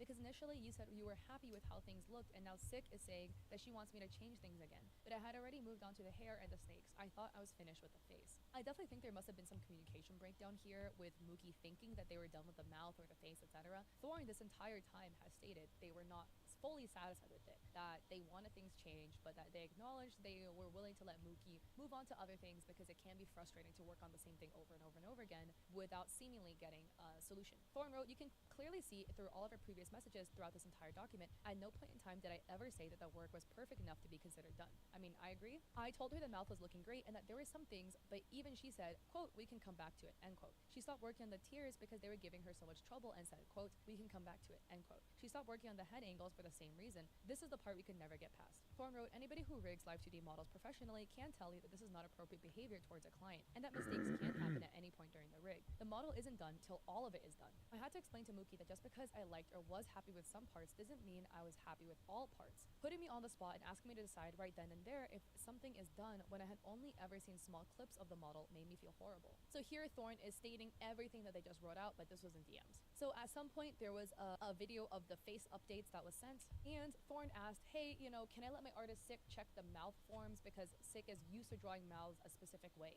So they gave updates about the angles and then, you know, things that they felt like were off. So this is where a lot of back and forth happened between Thorn and Mookie. So Thorn was trying to reassure Mookie, but Mookie wanted to step away from the head angles and come back to it later. But Thorn was worried that, hey, if you once again step away from the head angles, are you going to turn around and be like, oh, you said it was okay, so let's move on to something else, you know? Which was exactly what happened with the mouth and the tears. Thorn wrote, she also mentioned that, quote, most people just say, okay, yeah, and then when it comes to finishing the model, they call things out, end quote. To be honest, this made me really worried about how many people got to the end of their models with errors and issues that she didn't want to fix. So I'm guessing it's instead of updating step by step, like, hey, is the mouth okay? Is the eyes okay? That Mookie is stating, allegedly, that people would just wait for the entire rig to be completed, and then once everything is done, be like, oh, can you change the eyes? Can you change the mouth? Da, da, da, da. Again, I've never rigged a VTuber model, but I've animated emotes. I personally think step-by-step updates is easier than final updates, as in wait for everything to be done and then let's get updates at the very end, because that could involve you changing an astronomical amount of things. With VTuber models, like one thing affects another. If you change like certain aspects of like a hair clip, it would also affect like the hair below, etc. So I feel like it's much harder to wait till the end, but that's just me. So here Thorn was incredibly honest with Mookie, stating that at this current point I wouldn't feel comfortable using the model because a lot of elements aren't up to my liking. That Thorn was trying to reassure Mookie, stating I really believe in her, and that Thorn understands Mookie has only been rigging for a year. Thorn realized at some point in this conversation that they've never actually seen a model Mookie has rigged of somebody else's art. In VTuber art world, you have artists who draw the models, you have riggers who make the models move, and some people extremely talented, can do both. Previous model, the I zombie one mean, that Thorn was using from Mookie, was a model that Mookie drew and rigged themselves. So Mookie did both the art and the new rig that Mookie is getting. Obviously, Sick is the artist, so Mookie is just the rigger. Mookie did not do the art for this model. Through screenshots, etc., Thorn saw that Mookie basically word for word said, quote, models not drawn by me will always be of a lesser quality, end quote. And this is something that would not be disclosed until after the fact and never to me personally. And Thorn once again apologizes if any screenshots are out of order because a lot of stuff happened in just 2 days and they're trying to piece everything together. So some videos were sent but then deleted, so the order might be out. But Thorn basically was updating that, hey, changes to the mouth and stuff like that. I think we could be getting the model to a really, really good place, and I'm really excited. Here are some angle examples and some more communication. And I do want to acknowledge that, like, Thorn sounds like they've been really kind of like helpful this entire time. Like, they seem very nice when they're talking about changes they want. So Thorn felt like the conversation was kind of glossing over the face changes and that Mookie was moving on to things like the hair and the snakes. So Thorn was asking Mookie for a screenshot of the model with the mouth completely open and closed in a frown shape because they had some changes they wanted to make with those shapes. But once again, Thorn felt like Mookie was hesitant about these changes. So Sick provided a whole bunch of reference images, as you can see here, and Thorn felt like Mookie was giving more excuses as to why they couldn't make the mouth move the way they wanted it to move. But here were some updates that were sent. This part is interesting though. So there were some back and forth messages, and then Mookie was reaching out to Thorn asking for payments, even if they were early, so that she could get what she needed. And Thorn wrote that they have no problem helping people out. They're not financially stable enough to do so often, but even if it's inconvenient to them, they normally would choose to help somebody out if they need it. Thorn felt like it was getting to a point where they were being held financially responsible for Mookie's purchases. So in the DMs, Mookie says, hey Thorn, I'm gonna have to buy a new mouse. I was trying so hard to keep my current one going, but it's gotten to the point where it triple clicks now. I've had this mouse for 4.5 years. With the next payment you send, I will order a new mouse. And then later, a screenshot, hey Thorn, thank you for the milestone payment. I'm getting this mouse, with a screenshot of a Razer mouse for $80. So Thorn was asking for a work in progress model file so they could test it in VTuber Studio. They added that this is not something they normally ask for, but that they felt like things still weren't kind of getting to where they wanted it to look like. So they added more changes they wanted with the nose, mouth shape changes. Mookie was willing to send over the work in progress file, and they were in the middle of a move, which Thorn was being very understanding of. And Thorn stated that they felt really good about the rig so far, and they had a lot of faith that in time they would be able to sort out the small adjustments that needed to be made. Mookie wrote, thank you, I appreciate it. I have some September deadlines, but other than that, I have nothing else to do. I want you to be happy with what you receive, and I'm getting a bit nervous that I'm not going to be able to give you exactly what you want. That's an understatement. I already feel unable to give you what you're asking. Pleading face. And that's really sad. I felt so defeated when I received this message. All of the hopeful feelings about our progress were starting to be slowly filled with doubt. She felt unable to give me what I was asking, but all I was asking was for 2 of the mouth shapes to be slightly adjusted and for the head angles to be adjusted closer to my reference. I don't feel like that's a crazy amount to ask, nor an impossible task. I just didn't want my model to have a face that became warped and distorted. I just wanted her to look normal. Thorn wanted to try to take as much burden off of Mookie's shoulders as possible. They even offered to look at the live 2D file and see if they could test things out or attempt some things on their own practice rig because, again, like I mentioned, Thorn does have experience with live 2D rigging and V-Bridger. Now we're on to the main part of this, which is having their rig. So Mookie's self-doubt unfortunately did not resolve. Mookie felt that the mouth shapes that Thorn was looking for was impossible to create with V-Bridger. Although Thorn wrote that they previously have done it with very little experience in live 2D rigging, so Thorn felt like it was more like Mookie didn't want to do it rather than not being able to do it, if that makes sense. So Thorn wrote, I generally think she wanted me to settle for how the model was at the time because she kept bringing up how I wanted it to be perfect. That was never my intention. I only wanted her to look nice and good. I wanted my artist to be happy. I wanted to be happy using her when she was done. The only quality I was expecting was normal quality. I didn't want there to be random screenshots of my stream where my model looked really warped. I didn't want somebody to pause my videos and make memes about the distortion in my face. So Thorn asked for the live 2D working file, the file where Mookie was actually making all the changes in. They could go in and try to make changes to see is it like actually impossible, etc. And Thorn felt like because they paid 2K for the model, it should have never come down to them trying to fix their own broken model. And so in DMs, things were getting worse, and Mookie wrote, it's completely up to you, and I would completely understand if you would like a refund and to find somebody else. This is the live 2D files. And Thorne wants to note that they never once wanted a refund. They never brought up a cancellation. They never wanted Mookie to stop working. They just wanted a couple things changed. And so Mookie's self-doubt was getting even worse. They were feeling really unsure. And they even wanted to take live 2D rigging courses to try to improve. Acknowledges that as admirable, but Mookie mentioned that they weren't going to be able to afford it and they might need to take on emergency comms to afford it. And then Thorne felt like this once again was Mookie trying to make them financially responsible, as in it was Thorne's responsibility to pay her more so that she could afford an expensive rigging course. So after a couple days, Thorne was worrying about Mookie, so they reached out again. And then Thorne asked, do you think the head and face angles and mouth open shape is This is something you'll be crazy, able to man. figure out how to fix? Mookie Like, says, yeah, besides with the mouth forms, I literally cannot control what the mouth does, but yo, it's working. okay.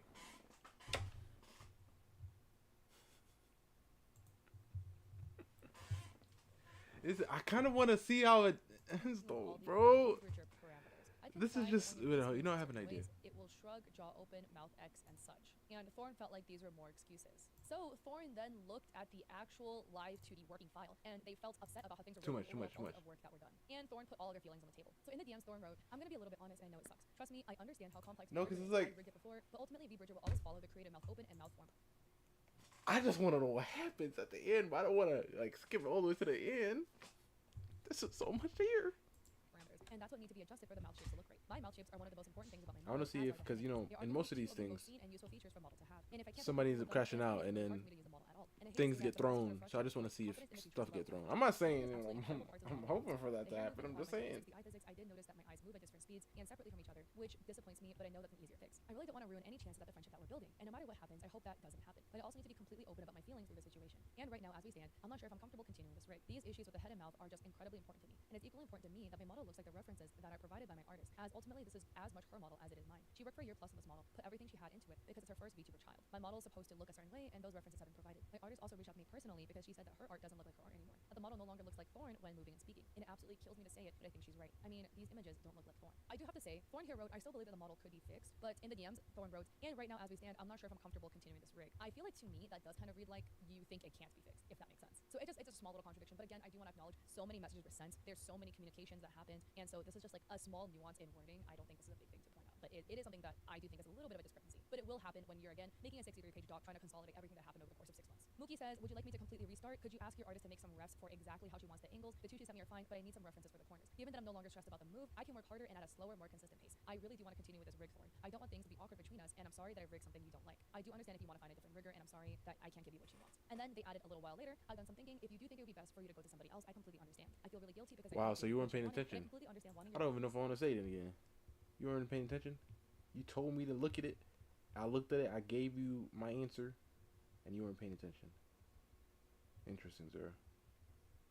Very interesting. I said it isn't bad. You're on the right track, but like I mentioned before, try to make sure when you're drawing your box, you keep the lines parallel to each other. Like these lines, like right here, I think this is the y-axis right here, and then these are the y's. I'm pretty sure y is up and down, and x is these ones, I think. I don't remember exactly, but just try to make sure these lines are parallel. So the lines of the box. So if you're drawing a box this way, these lines are going down, these lines are going like this. And try to make sure they're like perfect. As perfect as you can make them. So draw over the line and just try to make sure they're good. And if you're drawing in a 1 point perspective, same thing. Make sure these corners are going perfectly to these points. And once you have that, this line again needs to be added. This line again needs to be added. And then you have yourself a nice box.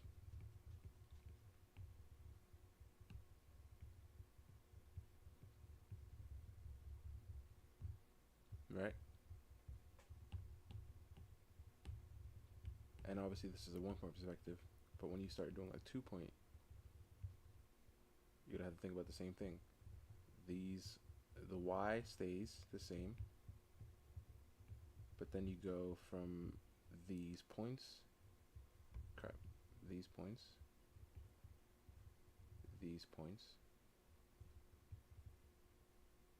Once you have that, you can add the y once more, and then you get these points. Excuse me. And you get this point. And you got yourself a box going in a 2-point perspective. Right, you can do another one over here. Get these points connected.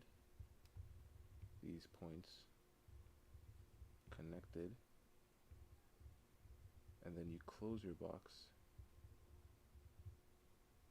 You get this point coming over here.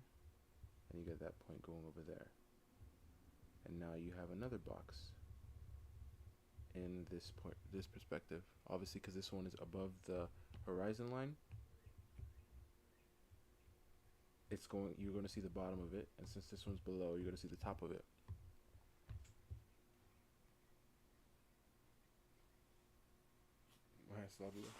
But yeah, it's just something you need to just be aware of when you're drawing it, and when you're drawing your boxes, because you have to understand a box is a closed thing. So if I draw like a shoe, for example, as you've seen me draw shoes before, like as boxes, what I tend to do, I'll have that top plane. Obviously, let's say this is the top plane. Once this part goes down, this part goes down also. This part goes out, this part goes out also. This part goes down, down, and then goes back. And obviously this isn't perfect, but this is how I think about it. So if I were to draw through this, I'm still thinking about those same things. Like this part right here goes back like this. Since this curves up like this side curves up also. Flattens, this part curves back, so this part curves back also. And adjust this box to make it better. Because you have to understand that we're following, like it's following itself practically. You see? And obviously this is what you're going to be able to do once you start practicing your boxes more. You're going to start being able to see boxes in everything, really. Model to be perfect, especially given your artist has worked with you for such a long time. I also feel awful knowing you've been with a few different riggers. I understand that I need to improve on my rigs, so I will not take on another rig until I have improved and can do something worthwhile that people will be happy with. You have made me realize my mistakes, and I also realize that if I spent 16 hours on something, it still feels and seems rushed. Usually I don't offer refunds after more than 3 to 5 hours of work, but given the situation, I don't really want you paying for something you have no interest in and aren't comfortable with. So once I get my money, I will partially refund you. I know it hasn't been a great experience, but I really do like you, Vaughn, and I hope we can still be friends. I'm really sorry that it didn't work out. And this really sucks. I feel really bad for Mookie too. It really seems like Mookie is like learning. This is a big project. They're really excited, but it's snowballed out of their hands and it's become a big problem that they don't know how to fix anymore. And it really seems like they're enthusiastic on learning and being better. But Thorn was upset seeing those messages. That was exactly what they didn't want. Felt like they lost their money, their model, and that they didn't want Mookie to restart the model. They just wanted the model adjusted to where the issues were fixed. So again, Thorn felt really shocked that Mookie had canceled the commission on them, and they were really surprised. And that they sent a message laying out all of their feelings, stating that they wanted nothing but the best for Mookie, and that they acknowledged right now they're causing more pain and stress with this project that's helping, and that they wanted Mookie just to feel better as in. And that they were trying to discuss refunds because Thorn did pay almost $2,000. And they want to acknowledge that they didn't see Mookie any different as a person, and sometimes things just happen. So it seems like Thorn is being really understanding, stating they still want a friendship. I knew to not get what you want. so my entire savings that I invested in my model's rig was just gone in the blink of an eye. All I could do was cry and smile and nod and act like it was fine. I didn't have another choice. So there were some back and forths that were sent discussing the refunds. So Mookie paused the commission on VGen so they could refund Thorn. Thorn stated, I never agreed to only being refunded £750 or $974. My commission cost me $19.12. Losing that much money when I received nothing in return. And it was commission. Felt like a stab through the heart. It still does. Am I supposed to be okay? Nothing. Am I wrong for feeling that's incredibly unfair? I feel like in this scenario it really sucks because it's like it's something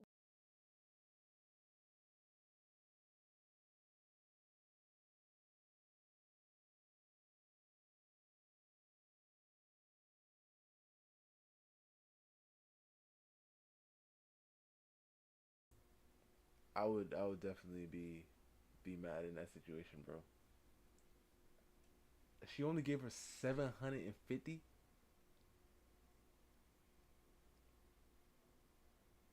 I mean, I know it's time and everything, but like, she paid 19. Naya, hello. Oh, Naya, did you see the drawing? You did not see it, probably.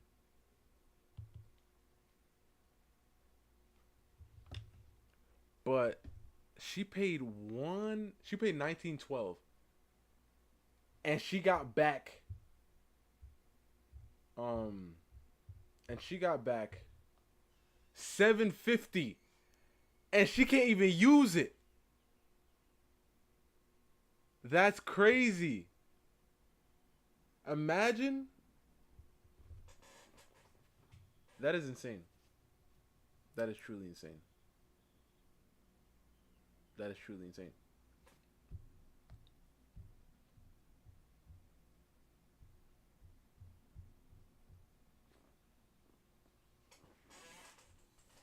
She is so pretty. All right, let's get back.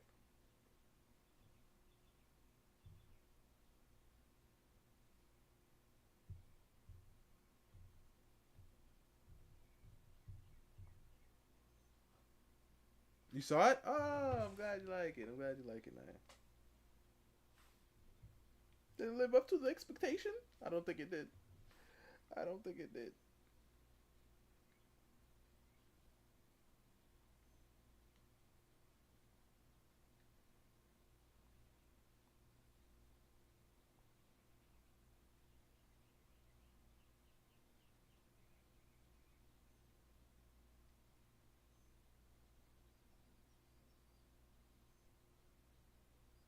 Dang. Surprising. Oh, you did. You did put. You commented 2 times. Just the show. Still appreciate it, I. Hmm. So very. It's so interesting. Always so interesting. Where do you need two people to You be tripping?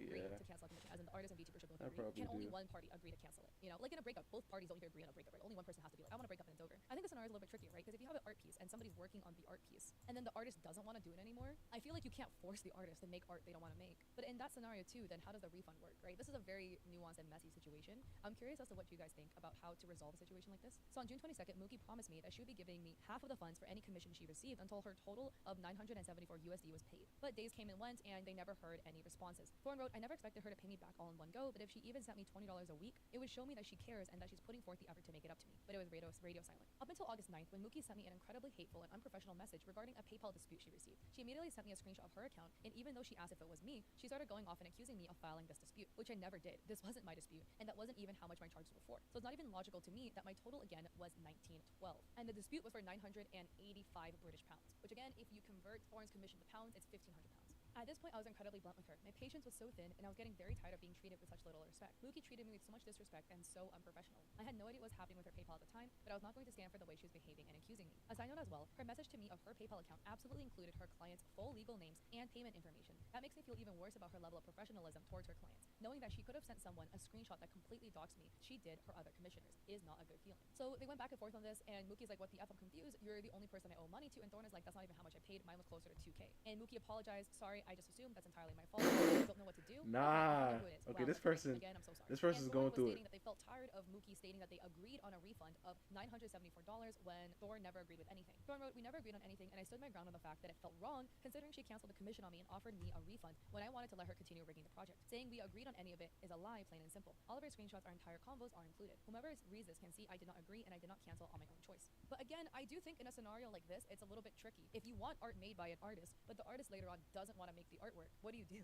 I've never encountered a scenario like this, but I do think in a scenario where if you are the artist and you don't want to work with the commission anymore, should you get paid for the time that you put into it? Yes. But I do think life is easier in the scenario if you give a full refund. I'm not saying Mookie should, right? Because there's a lot more nuance. But if you truly want to like wash your hands of the scenario, turn your brain off, give a full refund, and then call it a day, and then just put it past you, move on. If you're just gonna like unilaterally on your end cancel it. Again, this is such a nuanced scenario because 16 hours minimum from Mookie was put into this work, and they should get paid for the 16 hours. It's so messy. I wonder how this could be fair because it's also not fair on Thorn to lose out on either $2,000 or $1,030 because they're gonna lose out on $1,030 for a model they can't use, like a rig they can't use, sorry, not the model. So they went back and forth a little bit more on this. Thorn stated what I just told you, and Mookie apologized. They stated that they can't pay the full amount because they worked on it for nearly 20 hours, and that would mean they would have worked for free. And two, their TOS states that they don't give refunds after 3 hours of work, but given the fact that I had done only the head, I was willing to do a partial refund. I physically cannot refund that money all at once, neither can I refund the entirety of it. And Mookie said that in the beginning they had 4 cancellations of rigs in the beginning of the summer, including Okay, Thorns, and that it was really hard for them. I think So I'm there good were more with back and this. forths Now I on can On August actually 9th, do something Mookie said that they would serious. send Thorn half of their donuts on money. I was Then thinking they about said this, that, but oh, maybe I can I pay you might back in do October something or November when I else. receive another rig Not this commission. one. And Thorn wrote, throughout all of these messages, while she was accusing me of filing the dispute, she kept mentioning the phrase, quote, you could have sent me a message. You didn't send a single message, end quote. When our conversation was happening, and when she was having the conversation with the person that truly did file the dispute, she made sure to professionally set her Discord status accordingly, with her status reading, how pathetic, not a single message. Then we get to the PayPal dispute. We will talk about their experience as well, but another VTuber by the name of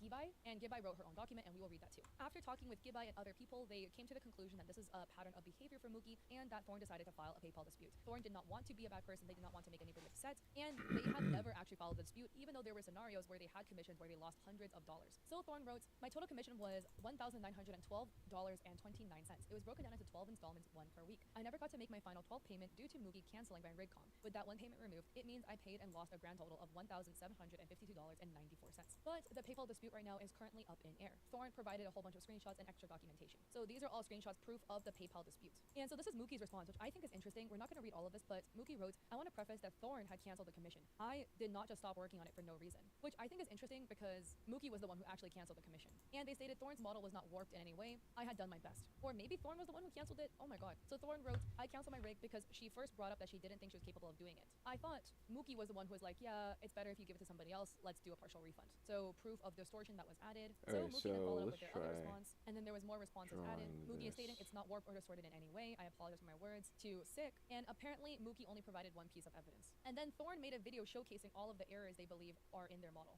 It's the motion that things get a little odd. There's a little bit of warpage. Makes me really sad too. I don't want to. But I'll also preface by saying that there's things I love about this model. There's things I love about the pro. I'm just going to try to show a dynamic range.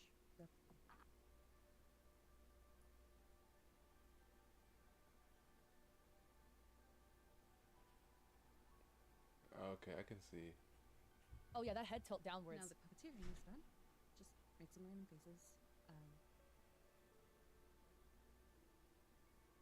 It's definitely distorted. Oh. Why does it twitch like that?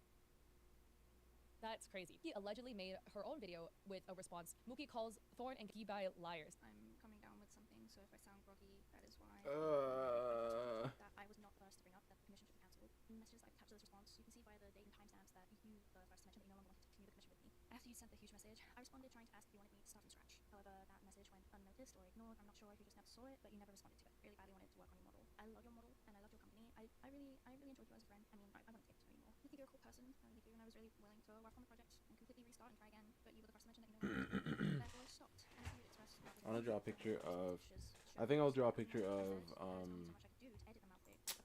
because I was thinking of doing something. I was thinking of doing something with Shazu and Jin, but now I'm kind of thinking of doing something with Suki and Godin, because I have this idea to do like something like this dream that he has, right? And I thought it'd be really cool. So let me draw him. I might draw. Yeah, I think I'm gonna draw him real fast. So I'm gonna have this here just so I have Suki.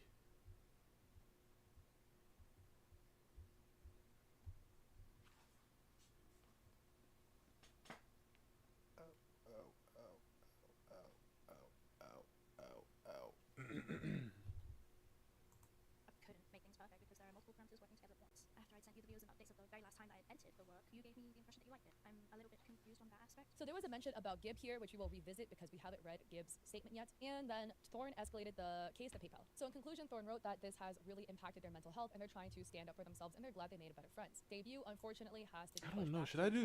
2024. Okay. So then Okay. Would you rather me do Shazu and Jin or Suki and Garin? I'll let you guys choose. Would you rather Shazu and Jin or Suki and Garin?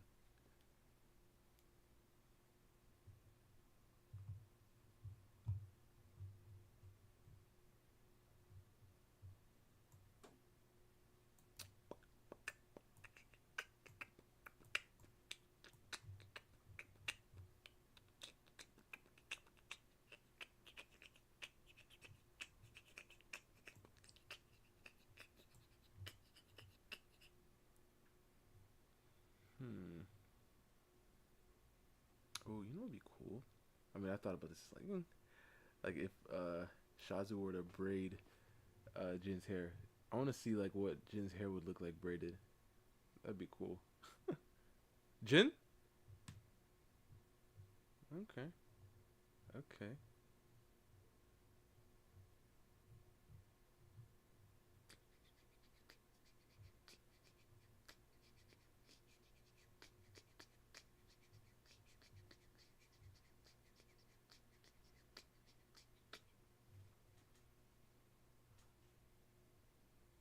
Oh. Okay.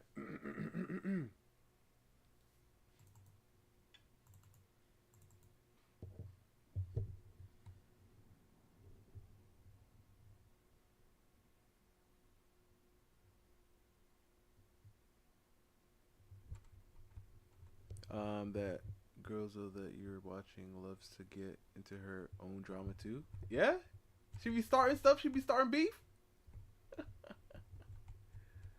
Man, she got a V2. She got a V2 model too. I'm telling you, something in the water at the VTuber. I don't know, bro. There's something in the water or in the air. Native document. So let's read this as well. So the TLDR, it writes, in no way is it acceptable to send hate of any kind to this creator. This documentation is only to be used as a warning and to show my personal experience with the artist. Bullying of any kind is unacceptable and will not be tolerated by me. And they add that this is their first live 2D commission. So they commissioned Mookie on February 22nd for a half body for 901 USD, and they started communicating on Discord. Extra context, Gib actually won the model in a giveaway, so they didn't feel super comfortable asking the artist for more toggles or changes because they didn't want to take advantage of the artist. And they agreed on a payment plan. So they agreed on a turnaround time between 3 to 6 months, but Gib acknowledges they probably should have given like an actual date, and they agreed to a $50 bi-weekly payment. So the art was officially finished March 1st, which was a month before the agreed upon start date. I was able to give her the downloadable file on March 4th, and she said the file looked great. And Mookie wrote, holy shit, this is separated beautifully. And then here, Gib on March 4th offers, hey, I could probably pay you in full because I got a big tax refund, and let me just double check and wait until I actually get the money, which makes sense. And so Gib asked for extra toggles. They asked for Mookie to draw waving arm, dizzy eyes, and sparkles, and to rig wave, dizzy eyes, sparkles, and bigger booba, and V-Bridger for a grand total of 1,095 pounds, or I'm gonna round this up to 1,400 USD. So this is still for a half body. And so 4 days later, on March 8th, Mookie asked about any updates about the tax return because she wanted to send a proposal. On March 9th, Mookie opened up about personal matters, and on March 10th, Mookie asked if Gib wanted her to start meshing the model. And Gib says if you have time, and if she needed to send me the proposal, she could, and we agreed to make it $1. And it was Mookie's idea. You can see here, Mookie says, yes, I'll just put the first milestone as $1.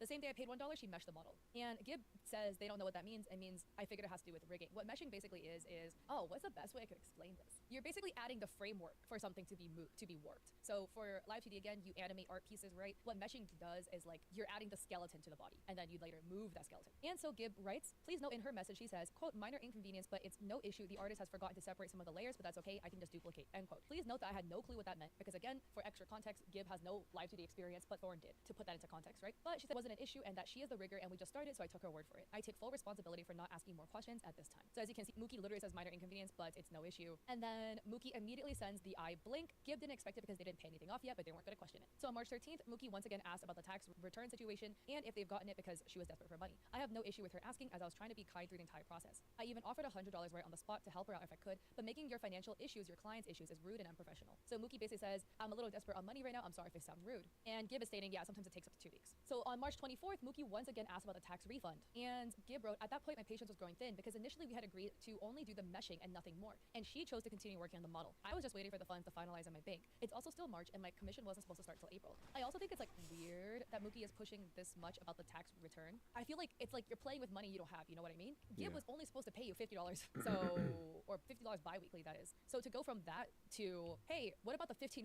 You know what I mean? Like you weren't supposed to get 1,500 in the first place. That was Gib being really nice about offering you their full tax refund. So Gib wrote, on the 25th, I told her that I could pay off the total balance on the 26th as I was busy. This is where I started to have some concerns, mainly because I was just told 10 days prior she was desperate for money for bills, but then said she wanted to go to a Melanie Martinez concert. Again, what she does with her money is her business, but it was hard to have sympathy for money issues. And then you're telling me that you want to go to a concert. And I absolutely agree to. Everybody can do with their money what they want. You can blow all of your money on concert tickets if that's truly your prerogative, but then when it affects other people's money or other people, you know what I mean? Like Mookie is asking Gib over and over again, what about your money? What about the tax refund? That's now affecting Gib because of financial choices you made. That's where then I would have an issue with it. So Mookie is stating in the DMs, Melanie Martinez concerts for for the trilogy tour just went up, and I want to see her last year, but I couldn't. You have just given me the chance to go to my first ever concert, along with Bill's, of course, LMFAO. Gib adds, to note, she said she would sweat the shit out of my model, which to me implied there would be a lot of effort. This is On March crazy. 26th, you can see I made the final payment and was told my commission was on the next priority list. And we see here the screenshot from VGen stating thank you for your continued support. On April 12th, Mookie cracked her drawing tablet, but never told Gib it would be an issue. On the 18th, Mookie messaged Gib apologizing for delays due to prior commission in school. So between April 18th and May 7th, Gib wrote, I had received no updates about my commission, nor was I even sure it was being worked on. I just mentioned I was trying to work on things to get ready in June for my debut. It's important to note I was extremely stressed at this point and should have communicated that since it was May already, and in her VGen turnaround time, the rig turnaround was 3 to 6 months. But again, I was trying to be really nice and understanding that people have lives and are human beings with emotions. On May 16th, Mookie told Gib that their rig would be started soon, and Gib was worried because Gib's like, yo, my debu's in June. And then on May 20th, Gib was asking for an update. Gib was asking for the file because their debut is again in June, everything is scheduled, and they had agreed to start the commission in April. Gib wrote, I essentially paid her in full for no work to be done on my model. Looking back, that is so incredibly unfair. And so Mookie, in the DMs, Mookie basically states, yeah, I can get it done by around the 7th, but if I can finish it before then, that's even better. I'm so sorry, I had to drop everything to focus on uni and get my work in. On May 22nd, Gib finally started getting updates. They got some toggles that Mookie drew, and Gib loved the toggles. So here are the toggles, Gib loved them. And then Gib wrote that there was no issues with rigs up until the mouth. So Mookie wrote, Gib, I'm having trouble with the mouth markings because they're all on one layer. I've tried duplicating and splitting the layer in Live 2D, but it's impossible to work with. But besides one other trick that they could potentially do, they're not sure how to work with it. Gib understood that, oh, you know, there could be reasons as to why it's hard. It wasn't a big deal. They just wanted the commission to be done. So Mookie sent an update. In the update, it was kind of like a head turn, but you could only really see the mouth and then the right eye, which was rigged, and nothing else was rigged yet. So they couldn't see any errors yet. Mookie has sent another update on May 23rd, and you can see the face isn't a complete moving part yet. So again, for Gib, it was hard to tell if there's any issues. Also on the 23rd, Mookie sent a final update of the face being completed and saying the face is done. And Gib added, keep in mind the movements shown are very minimal, and I didn't notice any issues up until the file was in my hands and used for an extensive amount of time. On the 24th, Mookie added a short hair toggle, which Gib never asked for and was never charged for. Mookie has sent updates, but Gib states that the updates were very fast and quick, so they couldn't see any errors. And this is also Gib's very first Live 2D model, so Gib, without a Live 2D model prior to this, and with no Live 2D rigging or art experience, didn't know what issues to look out for. And so Gib was asking about the big booba toggle. Oh, so then Gib here wrote, I don't know if I missed it in the video, but is the bigger booba on there? And Mookie asked, I will admit that the way the shirt was drawn, it was really, really awkward to rig. It's literally just one big slab of shirt. So it's very deformed and warped sometimes of the boobs. It's so frustrating. But Gib was asking for the big booba toggle to make it bigger, whereas Mookie is just talking about, oh, yeah, boobs are big, lols. They go on some back and forth where Mookie is stating, yeah, I can't do the big booba toggle due to how the This is what Zero was talking about yesterday. Wait, hold up. What the heck? I was even looking at the screen. I was just... Hold up. I gotta go back. Debut. It's important to note I was extremely stressed that this was possible to work with. But besides one other trick that they could potentially do, they're not sure how to work with it. Gib understood that, oh, you know, there could be reasons as to why it's hard. It wasn't a big deal. They just wanted the commission to be done. So Mookie sent an update. In the update, it was kind of like a head turn, but you could only really see the mouth and then the right eye, which was rigged, and nothing else was rigged yet. So they couldn't see any errors yet. Mookie has sent another update on May 23rd, and you can see the face isn't a complete moving part yet. So again, for Gib, it was hard to tell if there's any issues. Also on the 23rd, Mookie sent a final update of the face being completed and saying the face is done. And Gib added, keep in mind the movements shown are very minimal, and I didn't notice any issues up until the file was in my hands and used for an extensive amount of time. On the 24th, Mookie added a short hair toggle, which Gib never asked for and was never charged for. Mookie has sent updates, but Gib states that the updates were very fast and quick, so they couldn't see any errors. And this is also Gib's very first Live 2D model, so Gib, without a Live 2D model prior to this, and with no Live 2D rigging or art experience, didn't know what issues to look out for. And so Gib was asking about the big booba toggle. Oh, so then Gib here wrote, I don't know if I missed it in the video, but is the bigger booba on there? And Mookie asked, I will admit that the way the shirt was drawn, it was really, really awkward to rig. It's literally just one big slab of shirt. So it's very deformed and warped sometimes of the boobs. It's so frustrating. But Gib was asking for the big booba toggle to make it bigger, whereas Mookie is just talking about, oh, yeah, boobs are big, lols. They go on some back and forth where Mookie is stating, yeah, I can't do the big booba toggle due to how the art was drawn, and they agreed on a subtle breathing toggle. Gib wasn't super satisfied with this, but the delivery date was only 2 weeks away, so there wasn't enough time for them to contact their artist. Gib wrote, again, I'm not trying to be rude or not understanding, but if the commission was started on time like it was supposed to, remember, it was supposed to start in April, odds are I would have been able to have this issue fixed with my artist. What I find interesting is there were no more updates from this point on. So in terms of me agreeing to the rig not needing changes, it was 90% just the upper half of the model with not much detail shown. And then in blue, Gib wrote, she says here that my shirt was all on one layer. In my Photoshop file, the buttons, ropes, etc. are all on separate layers. This is extremely important information. So they add a screenshot of the skulls. Oh, so each button is on a separate layer. So each button is separated. I'm curious about the other separation though. What about like the rope? Is it all one big chunk of like crisscross star, or like each rope itself? The connection from the shoulder to the boob is one rope, and then the connection from the left shoulder to the other boob is the one toggle strand of rope, a separate layer, which is what it should be, or is it one big chunk just all crisscross shoelace? That would make a difference. The final model was delivered on May 24th, which means the entire rigging process was completed May 22nd to 24th. Please remember that I did not agree or pay or even remotely ask for a rush fee or a rush project. So Gib knows they had some personal stuff, they couldn't look at the model, and Mookie asked again on the 27th if the model was okay, and Gib still couldn't look at it, and that there was life stuff.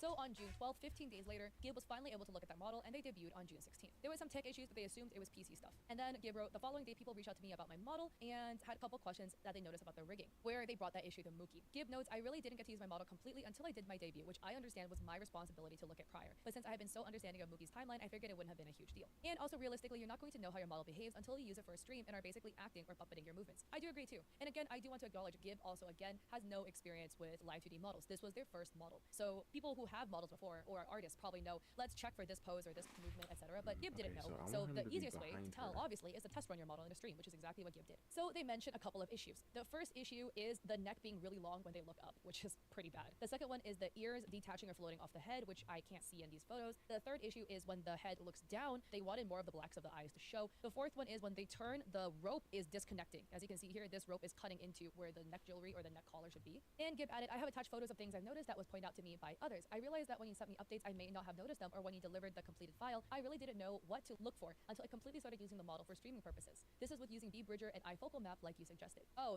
As you can see here, the ear disconnects, and then stretching with a body tilt with the skulls. And Mookie had agreed to changes, but Gib didn't want to use the model while it was still bugged. Gib wrote, I did try to use the model I think one more time before deciding not to use her anymore. I was extremely embarrassed, especially knowing my community saw these issues, but I am grateful for them pointing out to me and telling me that I should bring it up to the artist. So Mookie adds that normally people say these things during the update phase. And I want to add, I just want to add, when we read the statement Thorn had written, Mookie was like, normally people just wait till the end and give updates. In the scenario with Gib waited till the end to give updates, because again, Gib didn't really know what to look out for. They got updates, it looked fine to them in the beginning, and then when they used it, they realized, oh man, this stuff is kind of broken. And I will say here too, this is a scenario where this is not like, oh, it's Gib's fault for taking so long to let Mookie know. These are things that, in my opinion, a rigger should have never had happen. Like, in the current state the model is in, it's usable, yes, but it is broken. There's elements that need to be fixed. I feel like in a model's case, there should be no scenario where ears are detaching, or the neck is elongating to this level. Errors that should have been fixed before this rig was even shipped, and before this rig was even handed out and handed back to Gib. So I don't think it's a fault on Gib for not catching it. It should have never happened in the first place because the artist should have caught it. That's my personal take. I'm not a rigger. Mookie reached back out to Gib about their moving situation and that they would be able to fix their stuff shortly. During the time, Mookie also tweeted about closing rig commissions until she felt comfortable enough with her skill to return to them. But you felt comfortable enough charging industry standards? Gib wrote, on top of that, she brings up that she admits that she should have taken more time to work on my commission than the time she spent working on it. When she mentioned needing to redraw things, I didn't realize that meant actively editing my artist's art. Please note that me and my artist have talked about this completely and are still unsure what an overtake is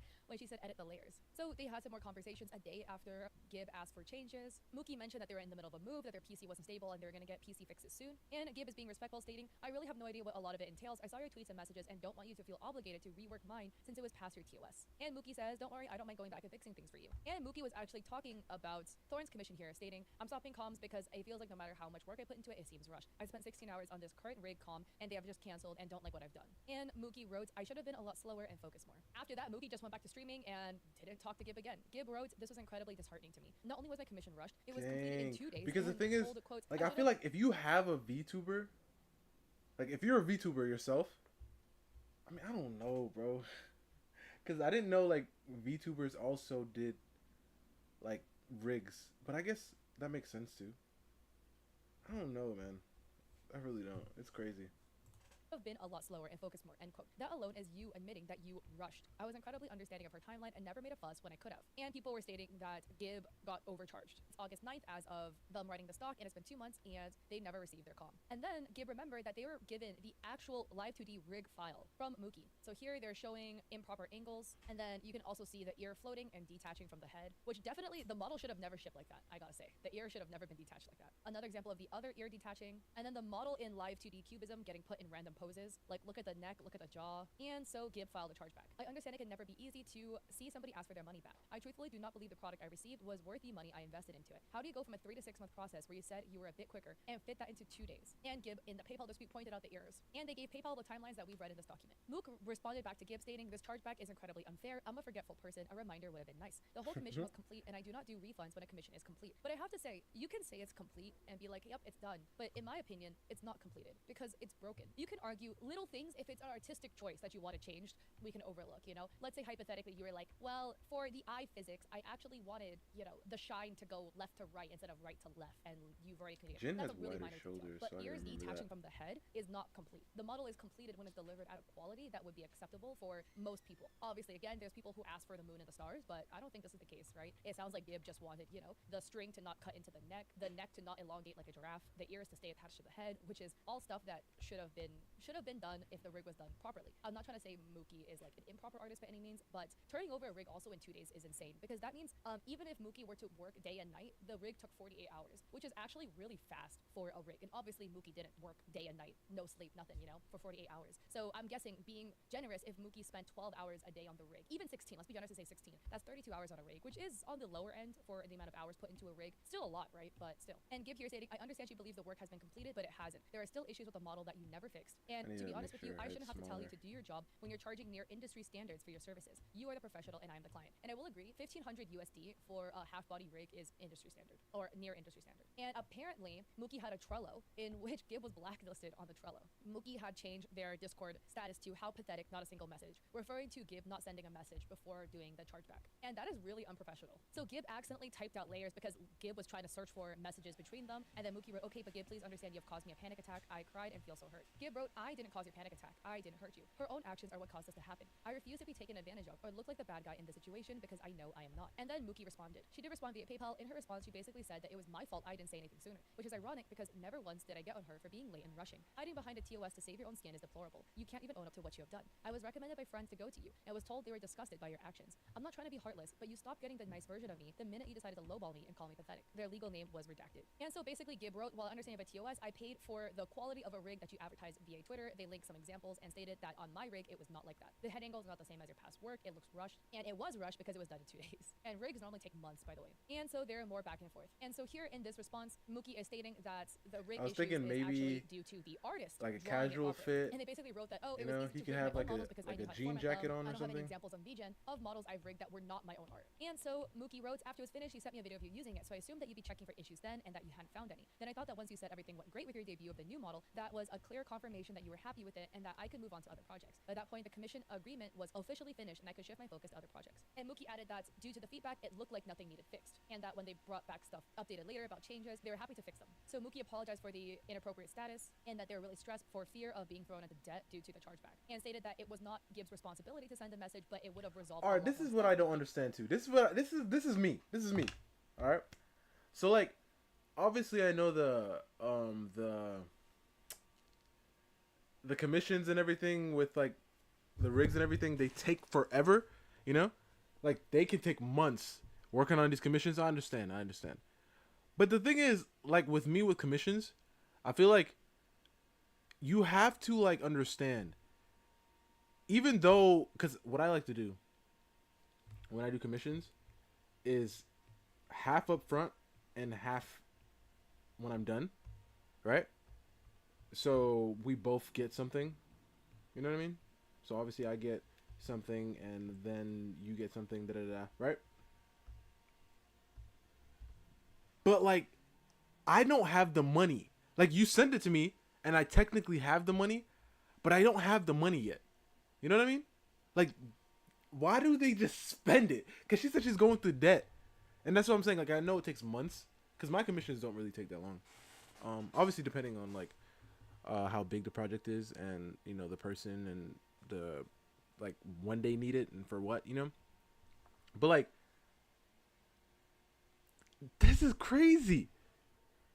This is wild. Like she said she's going through debt.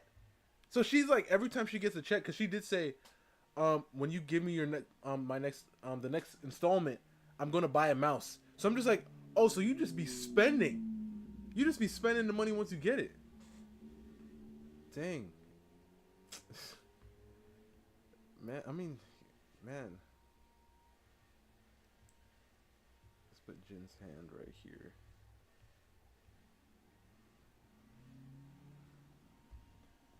It's crazy. It's crazy, man. Truly crazy.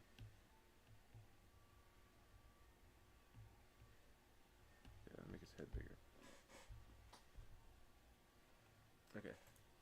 Gib did choose to do so. And Mookie added that it was never their intention to avoid fixing errors and that they're still more than happy to do so. And that some fixes do involve redrawing parts of the model because of layering issues from the artist, and that they wanted a positive resolution. And Gibbs like, yeah, I mean, we did talk about issues with the shirt and the boobs, but there's like a lot of other errors, like, you know, the head turn, the neck, the ears, the string cutting into the neck that is not related to the error of cutting from the artist. And that in the beginning you said, holy shit, this is separated beautifully. You know, Gib is under the assumption that there is no issues with the way the artist had separated and cut the layers. And so Gib is also pointing out the hypocrisy in Mookie, where Mookie agreed to start work in April and didn't actually start until the end of May, because Mookie was like, oh, you know, you waited 15 days to get back to me. And then Gib was like, yeah, but I had life stuff. And Gib was like, I was understanding of your life stuff that made you postpone my commission for an entire month, but you won't be understanding of me. And they added all of that information. But I'm confused here because Mookie adds, your model was layered pretty well besides the shirt and ropes. My point is everything in your model file is merged. Your artist never left the shadows or lighting on different layers like I do to be able to add more depth. So wait, but that's what I'm confused about, because then that means it's not cut well. You know what I mean? Like, you said on one line that the art was cut well, and then on the next line you're like, yeah, but the shadows and highlights were all on the same layer. That means it's not cut well. It should not be on the same layer. It should be separate layers. It's either or. Either it's cut well or it's not cut well. But you said it was cut beautifully besides the shirt and ropes, but then now you say that it's actually not because everything is merged together. I just think it's interesting because here Mookie is stating, oh, your model is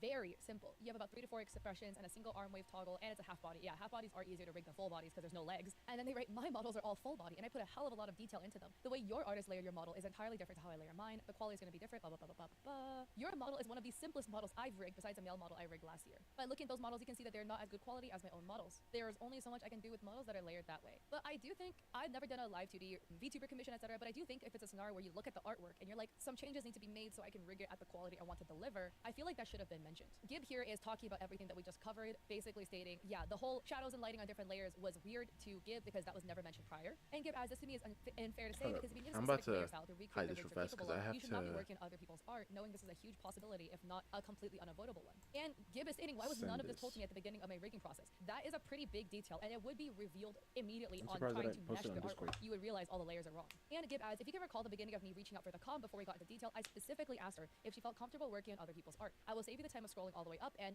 they added it. So it says, I rigged 3 different models using another artist's art, and those rigs turned out just the same as my art rigs. Heart, I promise there's not much of a difference, and I friggin' love working with other artists' art. That's a little bit odd. And Gib adds that there should have been a pricing difference. If you don't feel comfortable rigging other people's art, if you think it's not going to look as good, then it should have been cheaper. And Gib points out another hypocrisy here with Mookie basically stating, oh, you know, I'm able to quickly work through simpler models, and it's my normal workflow. But Gib is like, this is confusing because earlier you were apologetic and said I should have been slower and focused more. So is it rushed or is it actually your normal speed? And so Mookie did add a video of the changes in the process of making changes, but Gib doesn't feel comfortable at this point that the model can ever look like what it was intended to look like, and that they feel like they have no choice but to continue with the chargeback. So Gib adds some extra stuff at the end. Please let the record show through all of this creation of the rigging file, it has been shared with my artist, and I've taken responsibility for where What I the heck in all is of this. wrong But let me be with perfectly Sarah? clear. This all started when my fixes were not done. It escalated when she became hostile. No.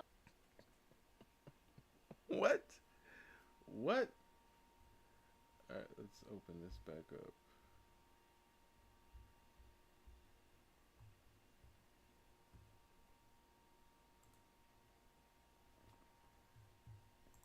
Amount of I'm sorry will ever undo what you called me and how you spoke to me. Nor will I be sorry or cover up the lies you have told me through this process when I did not agree to just drop the matter you started, to change your story and adding details that were never discussed throughout this entire process. I'm extremely disheartened to how this all played out. Let me be exceptionally clear. This artist is not a bad person. She should not be drowned in hate. I do not stand for that at all. Let this be a wake-up call to how you treat your clients and handle their commissions. Please note that these files have been looked at by 2 different riggers and not just my own eyes. They have also been looked at by other artists and VTubers. My own community members saw the flaws and were afraid to tell me for fear it would hurt my feelings. With all of those in mind, I think this video speaks for myself. So they do have a video, but it is lip syncing to music. I don't want to play it because it's probably going to be copyrighted, but they added screenshots so we can see, and as you can see there's a bunch of errors, right? The neck is extremely long. Also, you can see here the shirt isn't clipped fully to the body, so you can see a little bit of skin peeking out right here on the shirt. The shirt is kind of behaving weirdly here. I will again give benefit of the doubt to a lot of the clothing aspects of it, because if all of the shirt is one layer, it's going to be hard, but this clipping on the side here should not have happened. That is an easy fix, I feel like, even if everything is one layer. Again, a lot of distortion on the side lean, the really long neck, another screenshot face distortion. I think here too it looks like the ear might be detaching, but I'm not super sure because the hair is black and the ear is also black. Another example of the neck. We can see through the screenshots, it's a little bit buggy. So Gib adds Thorn's story as well. Gib concludes, I will never forget this experience. I will never get the money back I spent on this. I have peace knowing that I had the support of not only my friends, my community, but also another clients. I am in no way asking for anybody to take sides, but I was tired of feeling like I could not openly talk about what happened. I want nothing more than to be able to move on from the situation. The dispute is over. I lost. It is what it is. To my community, I'm sorry. I was not honest about what was going on. I hope you can understand now why my model has not been used since the debut. They lost? But anyways, going back into Thorn's document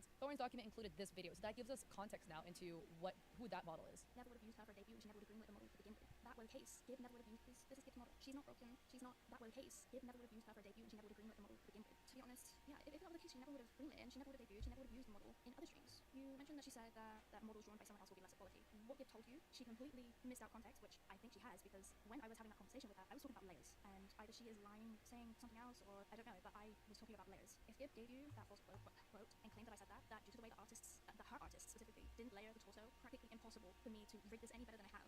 The shirt is one layer. It's one singular layer. The robes, again, one layer. It was never cut into upper chest. That would have been fine. 2 layers would have been fine each. It was cut into one singular layer. That's why it looks so warped. I've given, I said that I would. Going back into this though, I mean, again, human memory can be faulty too, so I'm not trying to like say, right, maybe Mookie like forgot some things they said or some things they wrote, but they did right here, the way your artist layered your model is entirely different to how I layered mine. The quality is bound to be different, blah, blah, blah, blah, blah. You can read the rest. Your model is simple. Maybe the intent, Mookie's intent was not this, but the way it reads to me is the way Gib interpreted. I read this as, oh, if other people make the art, I can't draw it well, or like I can't rig it as well. That's the way I read it. Like they say here, your artist never left the shadows, so therefore I cannot give you as good quality. But again, I do feel like, okay, that is something you recognize the moment you open the file. The moment you open your file, you dig through the layers, you're like, wait, all the shadows and highlights are on the same layer. You recognize that immediately. Or at the latest, when you start meshing in Live 2D, then you'll realize, wait a sec, like I don't have to make separate ones for the shadows, whatever, what happens. You will realize that. So the fact that it was not mentioned, hey, by the way, your artist drew the art in a specific way, and it's gonna make it so that the rig isn't gonna look as good as what something of artwork that I made could look like. So here are 2 options. It's not gonna look as great. I can give you a discount because it's not gonna look as good due to the way the artist drew it. There should also be a discount in my opinion too, because if you keep emphasizing the model is simple, it should also be cheaper, because if you don't have to individually rig highlights and shadows, it's less work for you if they're all in one layer. But also secondly, you could present option B is that we get in contact with your artist and work something out to have them draw more elements of the art, elements that I need to give it at the quality that you would want it to be. Option C, we get permission from your artist for me to redraw it. So there's 3 options here. I feel like that could have made this a lot better. That wasn't done. But I'm trying to give benefit of the doubt here. I don't know how many VTubers Mookie has rigged. They do say they are a beginner artist, right? So also like beginner rigger, that is like a baby rigger. So to give benefit of doubt also, maybe they just didn't have enough experience with doing commissions to understand if this scenario arises, then I should handle it in this way. And this could just be also a large inexperience leading to a mishandling of these situations. Permission from her artist, but I only add to work. I don't edit someone else's work. That's incredibly rude and disrespectful. I'm not gonna just edit someone else's work. Yeah, but you can ask permission. That is where Gibbs lies. There is no such thing as her being broken or unusable. That is the basis of it. I asked Gib when she first commissioned me, because she asked for an arm toggle and a few other toggles like stars and like spinny eyes and wave and stuff like that. I had to add, so I don't take away, I don't cut, I don't modify, I only add. That is why I could not do anything more for the chest or the top. I'm trying to explain this in the best way I possibly can, because I know it's talking about models and stuff. Like, am I mistaken here? Because I've never made a VTuber model, right? I again animate in Live 2D, but I don't make VTuber models. Cutting up the shirt is actually adding to it because you have to draw more because stuff's missing. If the shirt's 1 layer, you need to separate into 2. That's 1 to 2. You need to draw more stuff to make it from 1 layer to 2 layers. So I feel like that's not taking away, but maybe I'm interpreting this differently. Is about your head angles. Is obviously my model. I was very good at head angles. I'm not terrible. I feel like that should have been disclosed, or at least if you're not super confident in your abilities, mention it or give discounts. You know, I know VTuber artists who give discounts because they're new. They'll be like, hey, first ever model commission, like I'll do it for a couple hundred, which is much cheaper than a couple thousand, right? Because they're like, I know I'm new, you're gonna have to bear with me. But caveat for you is you get it much cheaper. If you're not confident enough in your skills to deliver industry level quality, then don't charge industry level prices. I still want you to get paid, of course, but just charge prices that would match the skill level you currently have. And I do think their model and everything, their rig on this model looks beautiful. But you know, as we can see with Gibbs' model and Thorn's model, there were errors in it. I mean, I don't like that aspect of it, because industry standard, you know, yeah, you could think about it that way. But at the end of the day, you can choose to charge whatever you want, especially as the artist. They want your work, right? And at the end of the day, however, how much you want to charge it is what's going to be charged. But for example, if you charge 1K for like typical drawings, right? And somebody is giving you a super simple drawing, something super simple to do, I can understand you being like, you know what, since this isn't really super crazy, I will give you a discount on it because of that aspect of it, because that makes sense to me. Like, I would do that. But like, I don't know, that's a bit much, especially to somebody who's fresh, like who's new to the game, because she's VTuber, so she's a VTuber also. So I'm like, a new VTuber wants a rig and it's a simple rig, a half body. Yo, I'll let her, you know, I'll let her slide. I'll be like, yo, this is a simple thing. You're new to the game. I'm about to hit you with a cool 75. You know, a cool 75, took 25 off. We you know, but or 50, you know. But yeah, interesting. Very interesting. But like I said, at the end of the day, you can charge whatever you want. Zura could be out here saying, "Hey, nothing less than 2K," and it'd be valid. People want Zura's art for 2K, they go buy it. You know what I mean? If they don't, then they won't buy it. That's how, things work. But I understand. I understand. At the same time, both sides. Might that great and have some of the same issues that you always have with the deformation of the chin. Back here, I think what I did was I moved the chin way too much. When the bridger works along with the head, it moves, if you understand what I mean. But I have learned that now. I understand that now. But since the beginning of summer, I have taken quite a big, I haven't done anything to do with rigging besides an emote that I did for Raspberry. But that was small and didn't really, my point is, since then, I have learned so much. I have become better with all of the issues you originally had with me rigging the model. And Polly's model is the one She's always leveling up, which is dope, but I mean, like, she keeps saying that. It's like, yo, hey, listen, I'm way better than I was. I'm way better than I was. Yeah, it looks really cute.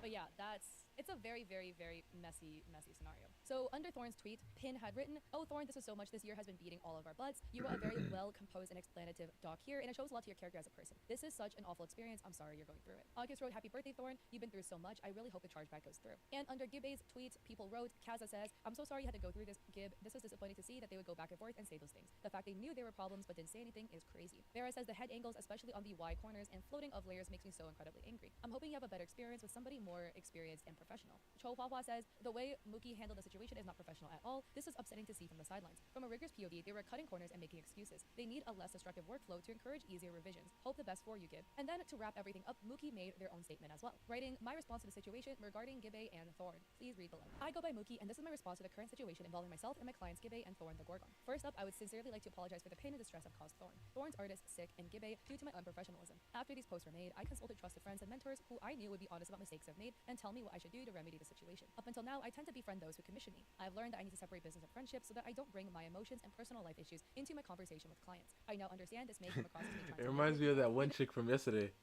She was like, I can't handle it when people don't listen to what I'm talking. I mean, don't do what I say." I'm like, whoa.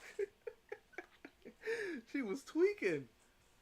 She said, and he was like, "What's wrong?" She said, "Oh, I'm sorry. I just can't handle it when people just don't do what I say."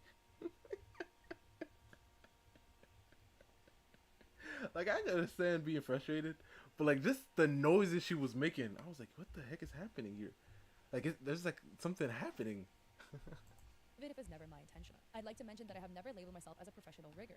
I am a university student who has been rigging for about a year of writing this. I am still learning, and I've always mentioned this publicly. At the time these two clients commissioned me, I've been taking comms around 7 to 8 months. Beginning with the first two clients, she stated I'm she gonna was have to unaware that I remember wasn't all very these good at people's heading. names, If bro. you looked at my previously rigged models though, all of my rigs previous to when I have rigged her head, you can see the quality If of my I'm head trying to get angles into are the pretty game, consistent. When it comes to our I model's gotta mouth remember everybody's parameters, I name. had changed them so many times and copied the exact happy mouth open and sad mouth close references the client's artist had given me. I became exhausted because I couldn't understand what I was doing wrong. Please understand this is not an excuse, just an explanation. From the moment this rig was cancelled, I was willing to give a refund once I was financially able to, and tried to communicate that during the PayPal disputes, that I was willing to refund all but a small portion of the commission fees. At least wanted minimum wage for my time spent working on the model post meshing, which would have been around £120 off the fees she paid. In total, I was willing to refund £1,250 or 1,600 USD. That can't be right, unless I'm confused, because you kept mentioning that you would refund 750. Yeah, it was 750 that's pounds. what I remember. I'm even getting confused with the conversions now. I believe you wrote in Thorne's doc that you were willing to refund 750 pounds. Mookie stated here the agreed upon refund amount was 750 pounds, but then here you say you were willing to refund 1,600. I'm not trying to nitpick the statement. It's just I want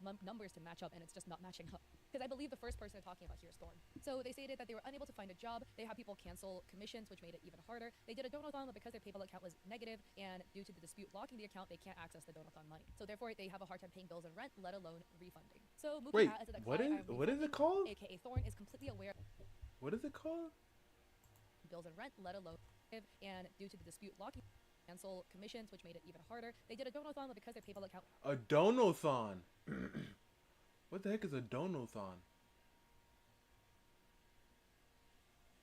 What the heck is negative, a and due to the donathon? dispute blocking the account, they can't access the donathon money. So therefore, they have a hard time paying bills and rent, let alone refunding. So Mookie adds that the client I am refunding, aka Thorn, is completely aware about these, and that Mookie told Thorn they would be able to refund them in about September. In the topic of the second client regarding Gib, Mookie says they asked multiple times throughout the process if anything needed to be changed, and Gib didn't ask for any changes. It was only weeks later that they asked for things to be changed. It happened a month after the model files were sent, and after she brought it up, she said, oh, quote, after the commissions are finished, end quote. The client disputed for the full payment, and Mookie says if the model was marked complete and if they stated the model is going swell and super good, then there's no grounds for disputing. So Mookie adds some important information. Mookie says that Gibbs' document omits information where Gibbs says that she did not upload the model files or test it until June 12th. But then Mookie says that Gibb actually did test the model earlier. And Gibb wrote, I'm unsure as to why she left out this crucial detail, but I want to believe that she did not have malicious intent and that it slipped her mind or she didn't notice. Two wrongs don't make a right, so I want to give her the benefit of doubt on this one. I just felt it was unnecessary to clarify that she did test it out and sent positive feedback about the model on the 27th of May 2024, which I took as the commission being a success and finished. Wait, I don't understand because, okay, Mookie says here, I just want to clarify that Gibb did test it out and gave positive feedback on the 27th. I think Mookie misread this. On the 27th of May, sorry, my schedule got a little whack and I haven't been home in 2 days. Some stuff happened. I promise I will check tonight, but I'm honestly so sure it's wonderful and there's no issues and it worked for you. This does not mean Gibb tested it. This means, this translates, hey, I saw your updates and it looks good, so I'm sure that when I try it, it will also look good. This does not translate into,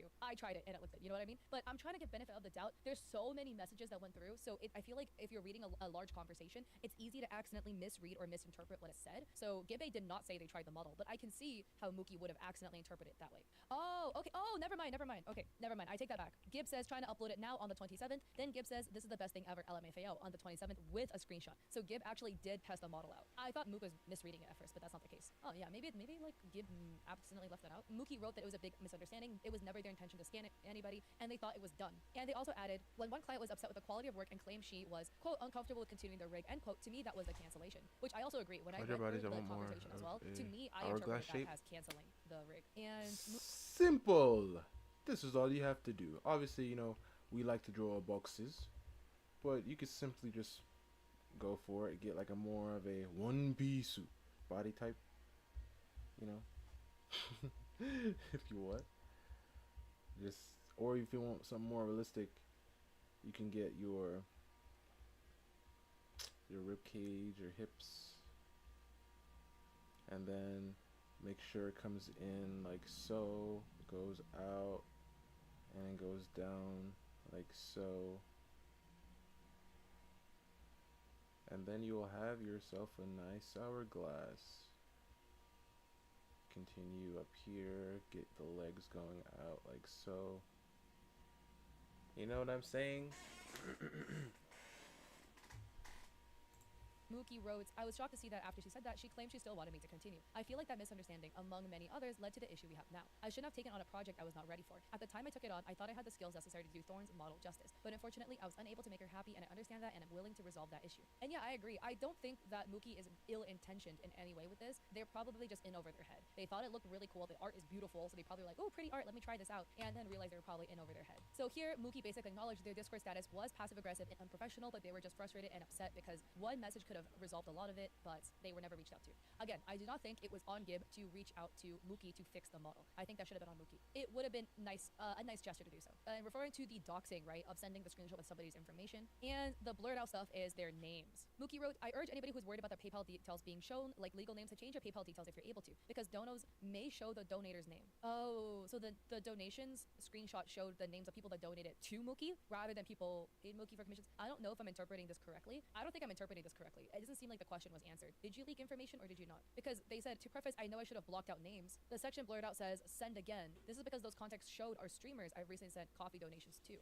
Okay, I get it. It did dox people, but it did not dox the clients. It did not dox Mookie's clients. It doxed the streamers Mookie donated to. So it was not doxing people who sent Mookie money. It was doxing people Mookie sent money to. Very trippy, but I feel like it doesn't change the fact that it still did dox people's information. Not the people that Thorne and Gibb thought. It still was people. And I do agree that, yes, guys, by the way, in case you didn't know, if people send you money on PayPal and your PayPal has your name, they can still see it. I feel like I tell you guys this, but just reminding you again. And Mookie adds, I wish we had the ability to communicate effectively before things escalated from one extreme to the next. Had it not been blocked everywhere, I'd be able to send the missing proof mentioned. None of this needed to go public, especially with the disputes ongoing. Gibb did say that the dispute concluded, but Mookie added a screenshot showing that the two disputes ongoing says waiting for buyer and under review. And then Mookie wrote, before I end this response, I'd like to note that despite Gibbe's document beginning with a note stating she will not tolerate any hate or bullying towards me, I've been the obvious target of tweets by her friends, not only referring to me in a mocking manner, but also directly mentioning or adding me multiple times in a a way that's quite obviously hateful or meant to intimidate me or those who support me. Given they have been up for nearly an entire day as of this being written, I would assume that not even one of these targeted posts have been met with any pushback by Gibe, which is upsetting given that the anti-hate statement at the very beginning of her document. These are the only posts I'm showing. This does include a large back and forth,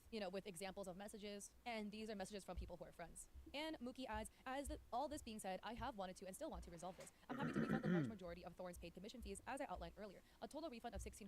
In Gibe's case, though, I have difficulty finding validity in her dispute, given how much time Naya, she I mean, I tested don't the know if model and Naya's said still she here, was but happy with Naya, it, did you and how finish late she Sam? came back after it was finished. Did you finish Sam? You just say you were reworking on it. I'm just asking, just wondering. To ask for changes that I agreed to do for free. Yes, it slipped my mind that was my fault, but I did fully intend to fix the issues and still was willing to even when the dispute began. The best I can offer Gibe is to fix the things she's asked for, as I originally agreed I would. I will do so to the best of my ability and with the model artist's permission. I will add what is needed to the model so the top is properly riggable without warping. I simply cannot offer a refund for finished commissions. I leave it to both of these clients to let me know whether the solutions I've outlined are worth moving forward with. Once again, I sincerely apologize for the difficulty I have caused, and I hope that this can be resolved in a way that everybody can feel content about the outcome. Sincerely, Mookie. And people replied stating, Rusty added, I'm proud of you for this, Mookie. You're taking this as a learning experience and you're only going to get better. And it's sad to see that the streamers themselves have gone to such lengths to go against harassment, but the community does it anyways. So this is a very, very messy situation and very big back and forth. I think at the end of the day in this scenario, it's another one of those where it's really gray, right? I don't think Mookie is villainous scammer out here that's trying to finesse money out of people, right? I really, really don't think so. Obviously for Thorne and Gibe, they just want working models. Thorne is out $2,000 and it absolutely sucks to be out that much money, especially if your only way to make money is through streaming. Because again, Thorne mentioned they're physically disabled and chronically ill. Given sympathy to that, right? If you're physically disabled and chronically ill, life is already harder for you,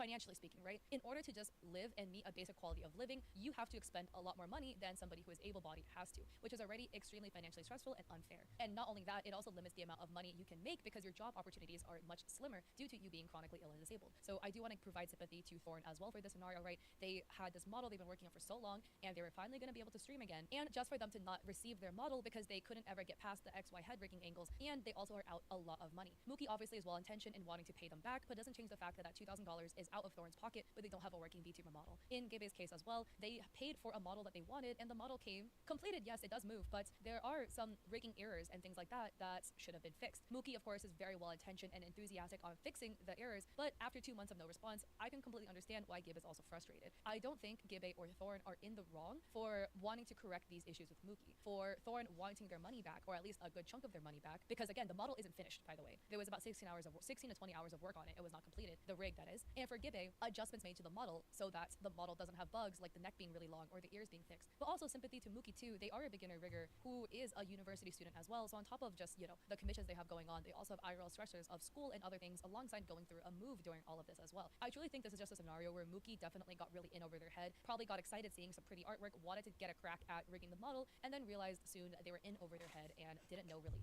how to kind of go about it. Yeah, doing background right now. Oh, okay. Wait, you're doing traditional? Oh my goodness, I forgot. So this does seem like it's a first rodeo for them in terms of doing commissions, but we should definitely provide them grace for that as well. I don't think they're ill-intentioned whatsoever in what they were doing, and it does sound like for both people, Gib and Thorne, they're extremely willing to work things out, try to make the situation better. If you go on Mookie's Twitter and you go take a look, right, Mookie clearly is a very talented artist. They're also a learning rigger as well, but I think a lot of their other rigs look really good. The art is beautiful. Let me find an example rig. They did rig their own model as well, and the model looks beautiful. The rig looks beautiful as well. They're very talented as an artist. I really don't want this to be a scenario where like people don't want to work with them anymore. You know what I mean? From all of this happening, I do think that they're probably young. I'm guessing if they're a university student, and they're clearly very talented. I do think that they need to just work on revising their timeline a little bit, give themselves more time to work on things so that it's a lot less rushed, and get a little better understanding of their actual current skill capabilities. But I do think that they are capable of producing beautiful artwork and beautiful rigs, and that they just need to communicate a little bit more as well. So what are your thoughts on this entire scenario? What are your thoughts on everything that happened? My thoughts are, I mean, nobody's really super wrong with this. I thought it was going to get a little crazier and a little bit fighting. She was going, man, that old hoe. That old mob. Oh, shoot, okay. Chill. I thought it was going to be a little crazier, but all right, not bad. Not bad. I ain't mad at it. I ain't mad at it.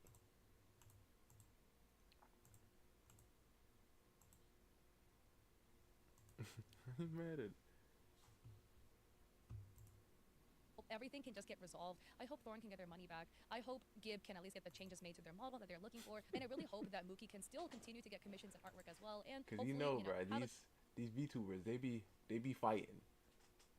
They be truly fighting out here.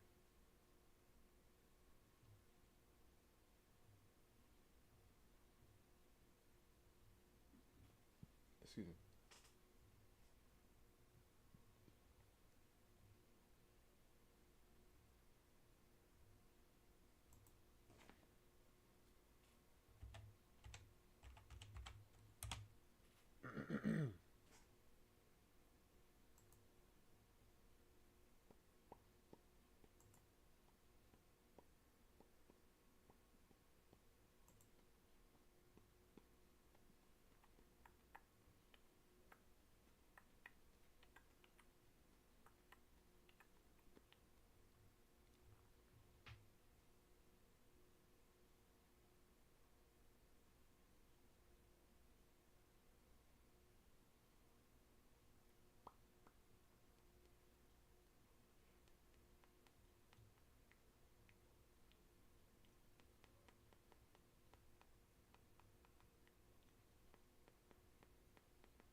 Wait, I wonder about this. I mean, even though I'm not a big Genshin person. Look, throughout the years, we've heard of these kinds of stories many times, unfortunately. Singaporean dad, $20,000 in debt after daughter's in-game purchases in Genshin Impact. And the daughter, by the way, they make her seem like she's 5 years old. She's 18 years old. Oh, dang.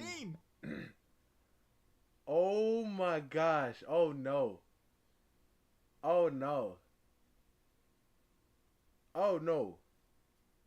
Listen, if I'm like one of them like family owned businesses, like I got like my own restaurant and stuff like that, my daughter is working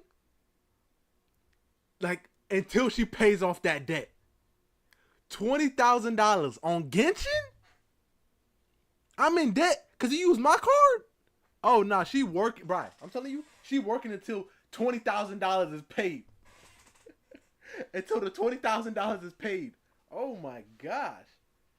18. I thought she was like 5 or something, like 4 or 5. That is crazy. That is crazy. My God!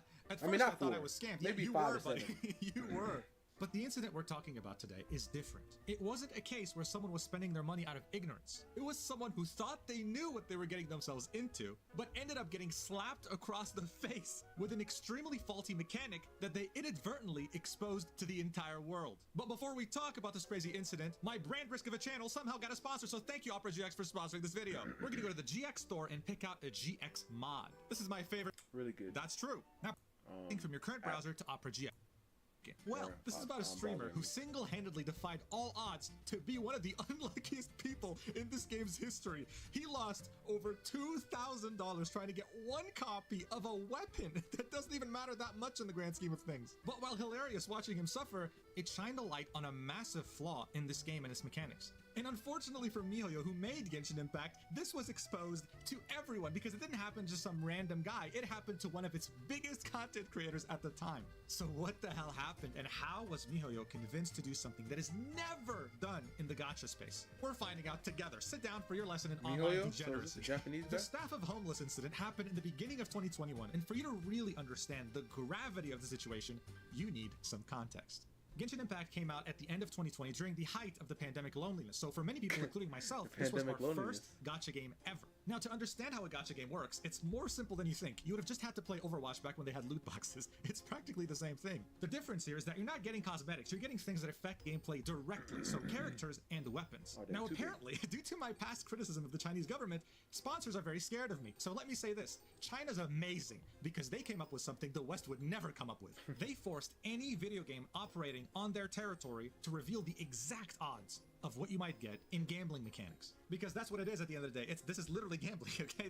You're quite literally at a casino, but it's in-game and it involves anime characters. That's how it is. And with Genshin Impact being a Chinese game, it means that we know the exact odds of everything in their games of chance. This is how we're able to deduct that what happened to Tectone, the streamer in question that had to spend $2,000 to get such a basic item, is insane. And I'm gonna tell you exactly why. So gacha games have been sucking money dry out of wallets for a long time. It's only recently that they've gotten so mainstream, at least in the West. During that time, they kind of figured out what makes people pay the most. And of course, it starts off with the idea of FOMO, or fear of missing out. This is why Yeah, there's that's true. always a timer associated with things you can spend your money on. In Genshin, it's 20 days. Back in the very simple days of 2021, when no one really knew what they were doing, every 20 days you would get one character banner and one weapon banner. Now, the character banner is very easy to understand. There's only one 5-star character that's featured on there, and that's the one you want. If you don't get them within 20 days, they're gone. Unless they get a rerun, you can't get them again. You see the power of FOMO? Yeah, it's pretty powerful. To wish on the banner, or let's just say plainly gamble, you need a currency called Primogifs, or as I like to call them, Twinkle Tits, baby. Genshin uses a system used in most gacha games, and it's called a pity system. Now, get ready for some mathematics. So if you were to wish once, you have a 0.6% chance of getting a 5-star. Not great odds, right? But the way a pity system works is it feels sorry for you, so it increases odds the more you wish. There is this great community-made chart by that's Roxanne on crazy. Hoylab that shows you this. As you can see from the chart, everything is flat That's up until crazy. the 73 mark. This is where soft pity starts, which starts to make your odds a bit better each time until you reach hard pity. This is a hard ceiling at 90, which guarantees that you'll get a 5-star because they don't want you to be too unlucky. How kind of them. But getting the 5-star is the least of your worries because that's where the fun starts.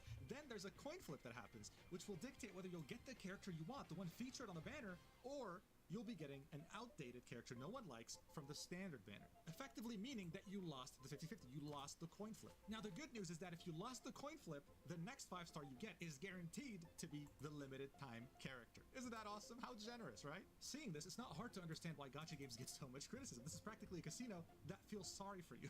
But why am I telling you about this? Well, it's simple. The character banner, in comparison to the weapon banner, is extremely reasonable. It's insane. And yeah, I'm sure you know this by now, but this whole incident happened on the weapon banner because Tectone was trying to get the staff of Ahoma. Can I get fucking one? Oh, Now, that's the a guy. weapon banner Never will be mind. similar I to mean, the it's- character banner in the he's sense American. that, yes, it does have a pity system as well, except you need to reach 77 pulls instead of 90 to get hard pity. Now, you might be thinking, oh, okay, so less to get hard pity, that's cool. Well, everything after that is significantly worse. Here's how it goes. When you get a 5-star on the weapon banner, there are two main things that can happen.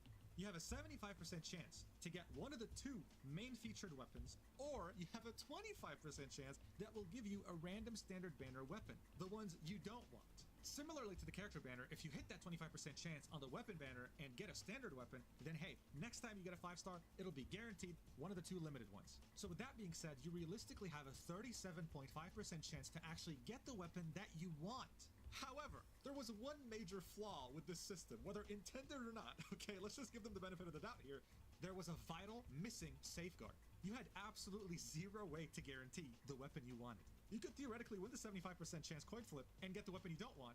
You could theoretically lose the 25% chance and then get it guaranteed only to get the weapon you don't want. You could theoretically keep losing over and over and not get the weapon you wanted because there was no safeguard for that. But realistically, the odds of that happening are pretty damn low, unless your name is Tectone, in which case... What the heck? In fact, what if I told Oh you that what my happened to Tectone was gosh. so unlucky that the odds of it happening are less than 0.3%?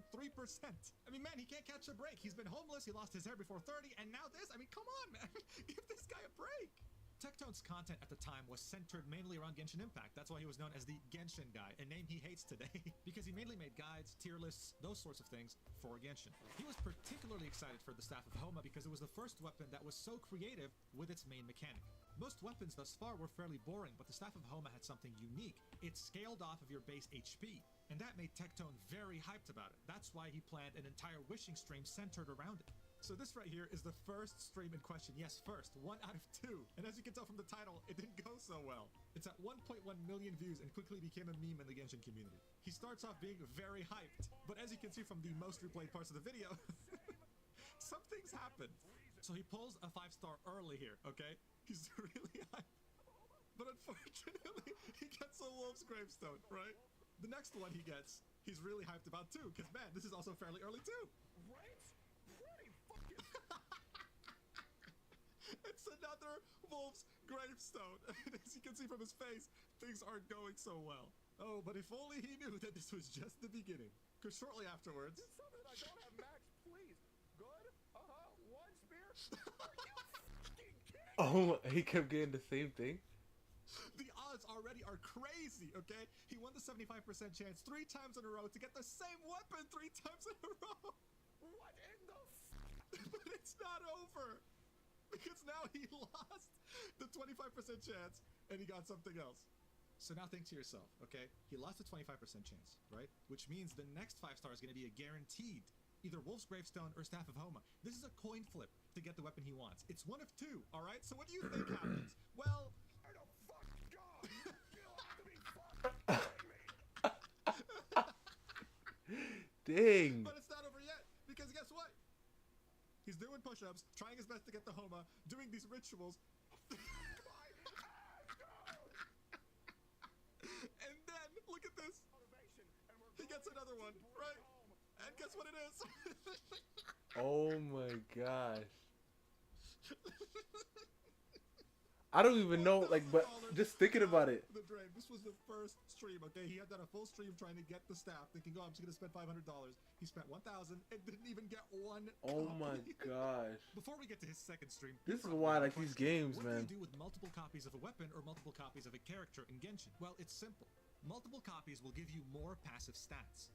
So as an example with the Staff of Homa, HP is increased by 20% on one copy, but when you get 5 copies, it's 40%. And yes, it's quite literally pay to win.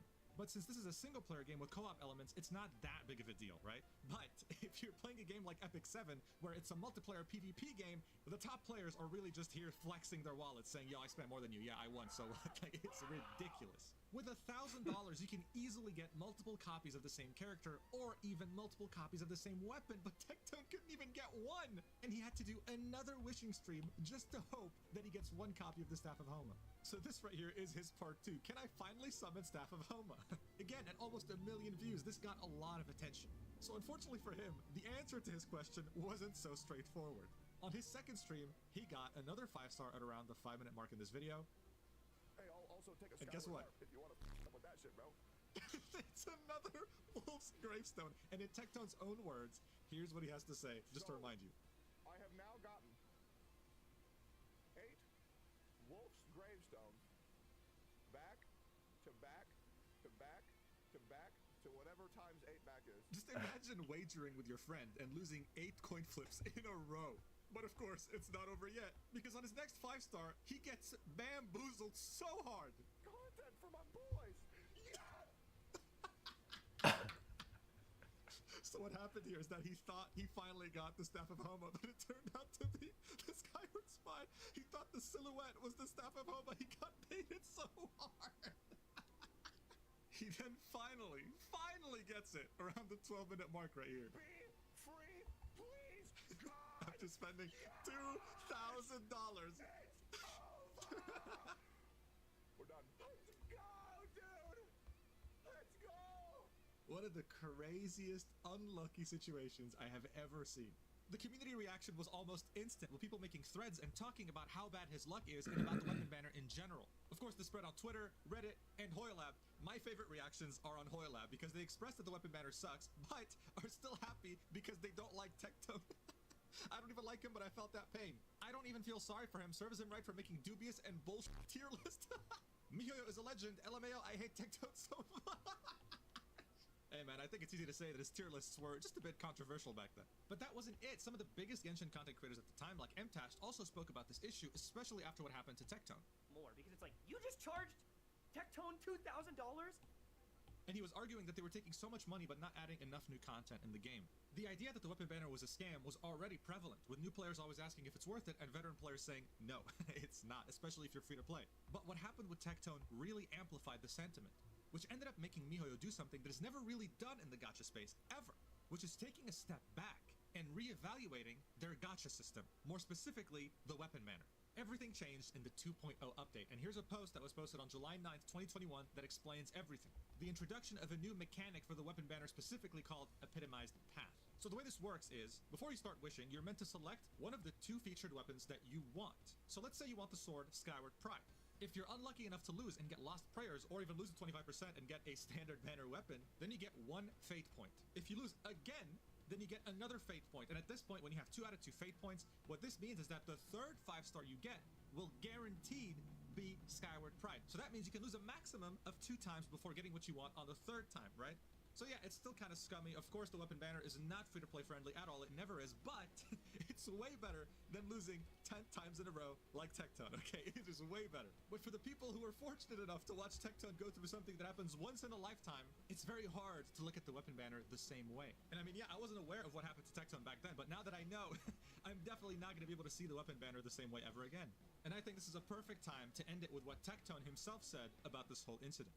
Nearly $2,000 spent on this banner to get one staff of Homa. Please be careful with your spending.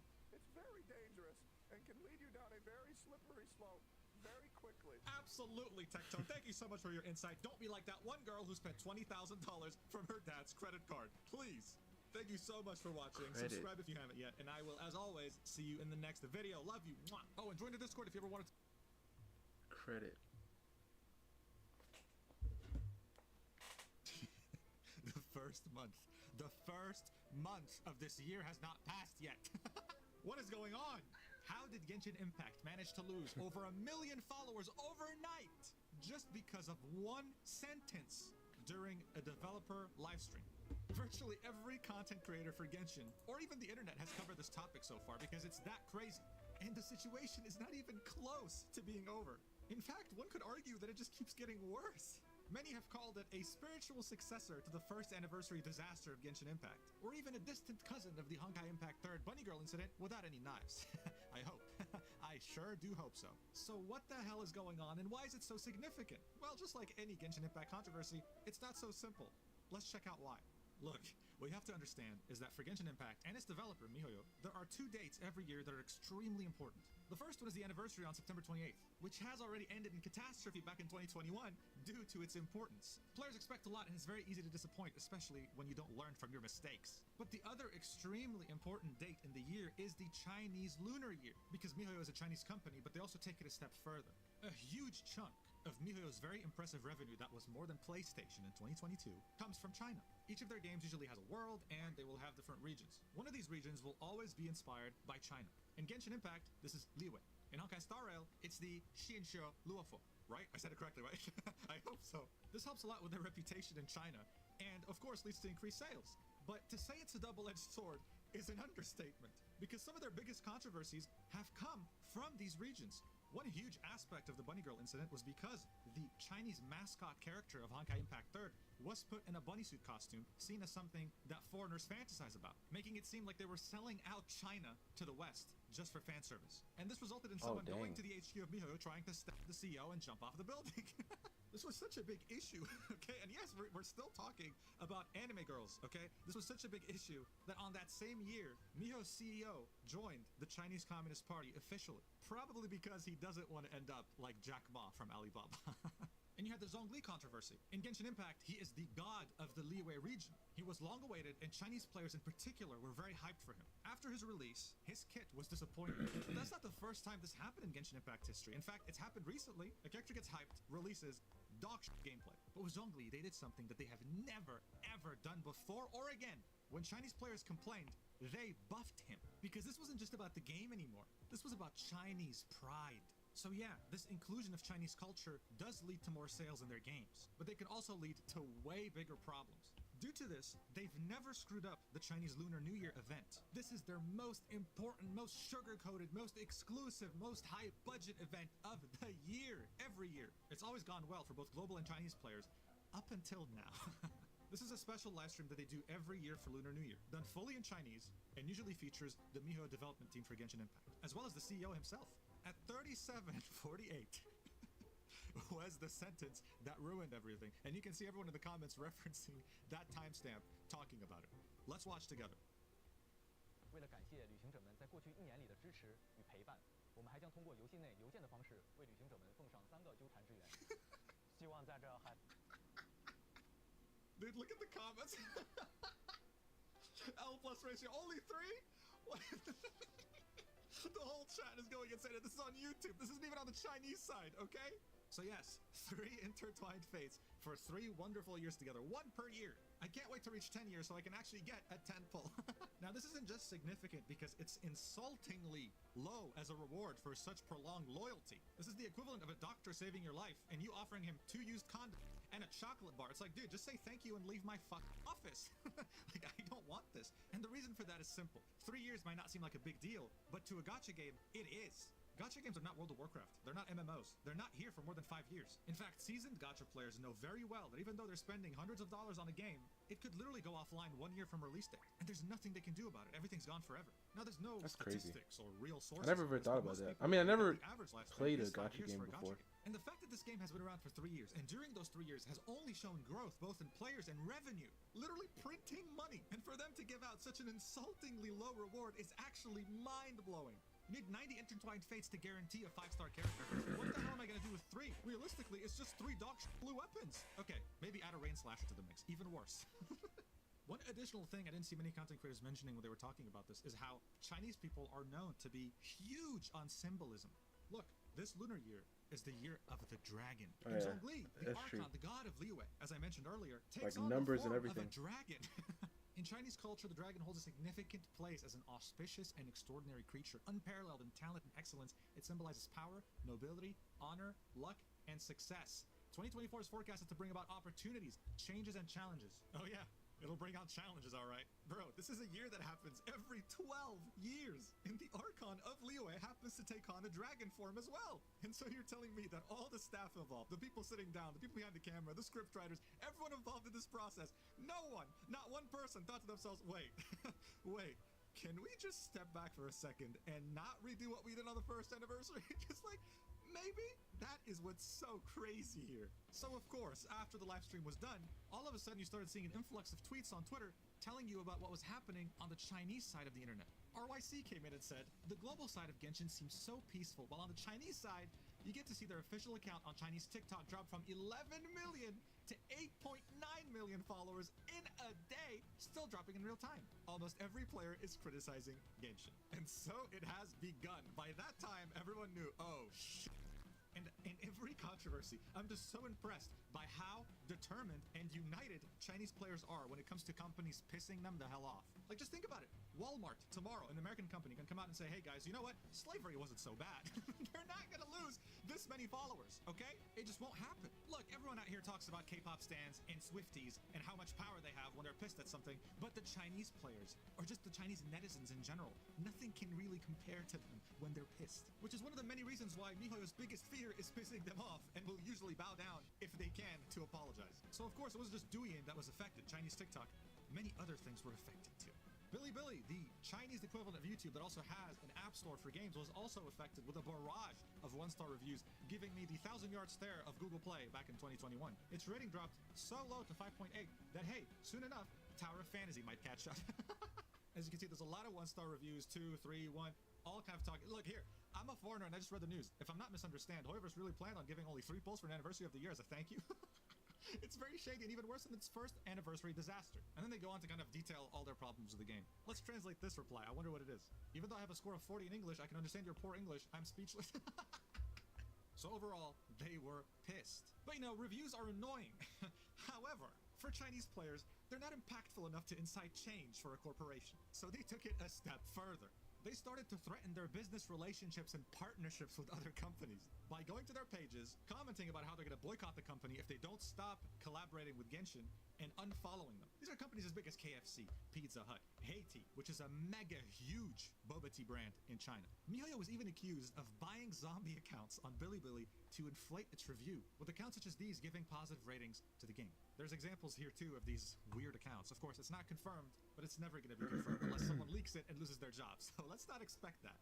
As I mentioned before, this was the final nail in the coffin. But the coffin was being hammered for a long time before this, I assure you, okay? Like, this is something that's been going on for a while. I mean, just recently, okay? Like this month, mid-January, Genshin Impact announced that if you buy a PS5, okay, the console that comes with Genshin Impact, you get a feature that many people have been asking for like forever, the skin selector, where you can claim any of the 4-star skins for free. You can pick any skin on this list. And this is pretty much a list of every skin that's been available from the game release up until now, except for the Luke skin. But why the hell would you want him? I hate him. And what's even worse, this is Chinese exclusive, okay? So even if you wanted to go out of your way to buy a PS5 for this, guess what? China only. And it's not like the Chinese players are happy about this either. This is a feature that they want as well, but A lot of people already have a PS5 or can't even afford one. I mean, dude, this is 3,600 yuan. The entire world is going through a recession, and the household income in China doesn't make them the richest people in the world. So this is as tone deaf as what they said in the live stream. There's also the issue of Star Rail. I wouldn't even call it an issue. It's an issue for Genshin, but great for MiHoYo. Their most recent title has not even been out for a year, and they've already given out probably more rewards than Genshin has in the last 3 years. Their 2.0 live I stream don't was really just know today what I as I'm want. recording this video. Dude, like I said, I wanted to give him like a Leatherman jacket type thing. I think this would be cool. Like a, what am I thinking? I don't know. I don't know the vibe that I want this to have. I want it to be chill, relax. I don't know where, like, I'm just gonna draw them posing, I guess. Have them looking off to the side, over here somewhere.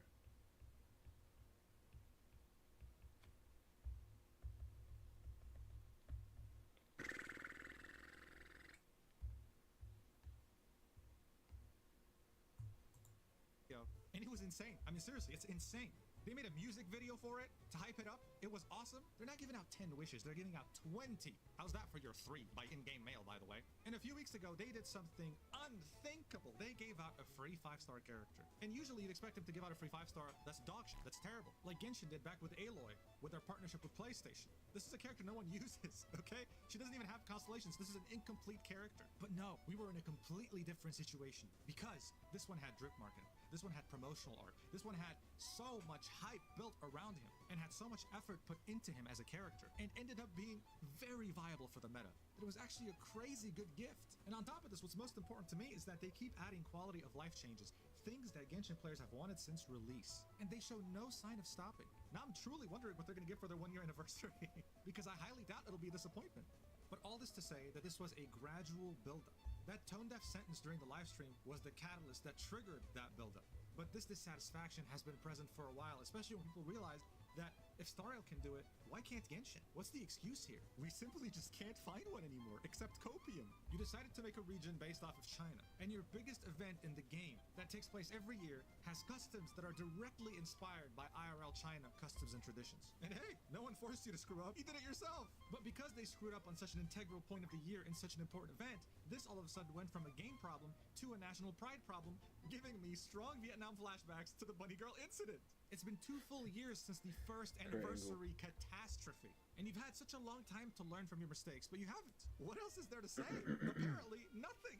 Because it's been more than a week since this has happened by the time this video goes up, and MiHoYo has said nothing about this. Complete radio silence. Now, of course, if you're a dog shit gaming tabloid journalist aiming to get cheap clicks, you'll make up the fact that they apologized. Because, hey, it's on the Chinese side of the internet. People reading the article won't really care, right? They modified it the next day, right? But the initial version said that MiHoYo apologized and that they've adjusted the rewards. No, they didn't. They didn't say anything. Another website, Gizmo China, said the same thing, no doubt inspired by the amazing journalistic integrity of Sportskeeda, saying Hoyoverse issued an apology and promised to reassess and adjust the rewards. No. Buddy, you realize how much research I put into this? I went to Google and typed Genshin Impact apology in Mandarin, and I couldn't find anything. And if you don't believe me, there's a Chinese player who can confirm it too. On Tectone's subreddit, who's probably watching this video right now because he has been farming hundreds of thousands of views on this controversy, a Chinese player came here and confirmed there is nothing on their Douyin, which is TikTok, but in China, Bilibili, or Weibo. And it seems like the source for this came from Sportskeeda, with multiple content creators quoting it from there, even though they didn't provide any sources. Typical gaming tabloid journalism. Sportskeeda, Dexerto, all these dog shit websites, that's what they do. But they didn't apologize. Now, what do I think is going to happen? Are we going to have crazy changes? Is the game going to have a change of management that will steer it in the right direction? No. I think just like the first anniversary, or just like the Bunny Girl incident in Honkai Impact 3rd, MiHoYo will simply send an in-game mail with 1,600 Prime items saying, sorry. Also, the 2 4-star skins that we're releasing for Shenhen Ganyu for the Lunar New Year, you can have one for free. Yeah, we're really sorry. Here's your Booba outfit. Enjoy. I could be wrong, right? But I totally see everyone calming down if they do this. But at this point, I'm convinced. Either they're tone deaf to the point of being quite literally deaf to all the player surveys that they've given out and received, or Genshin Impact has such spaghetti code that implementing the smallest quality of life change, like collect all in expeditions, literally takes 3 years. Who knows? Who knows? Either way, I'll continue watching the chaos as I always do. I'll continue laughing my ass off as I always do. And I'll continue making videos at the risk of being blacklisted by Genshin Impact. As always, thank you for watching. Subscribe if you enjoyed the video. I love you. Mwah.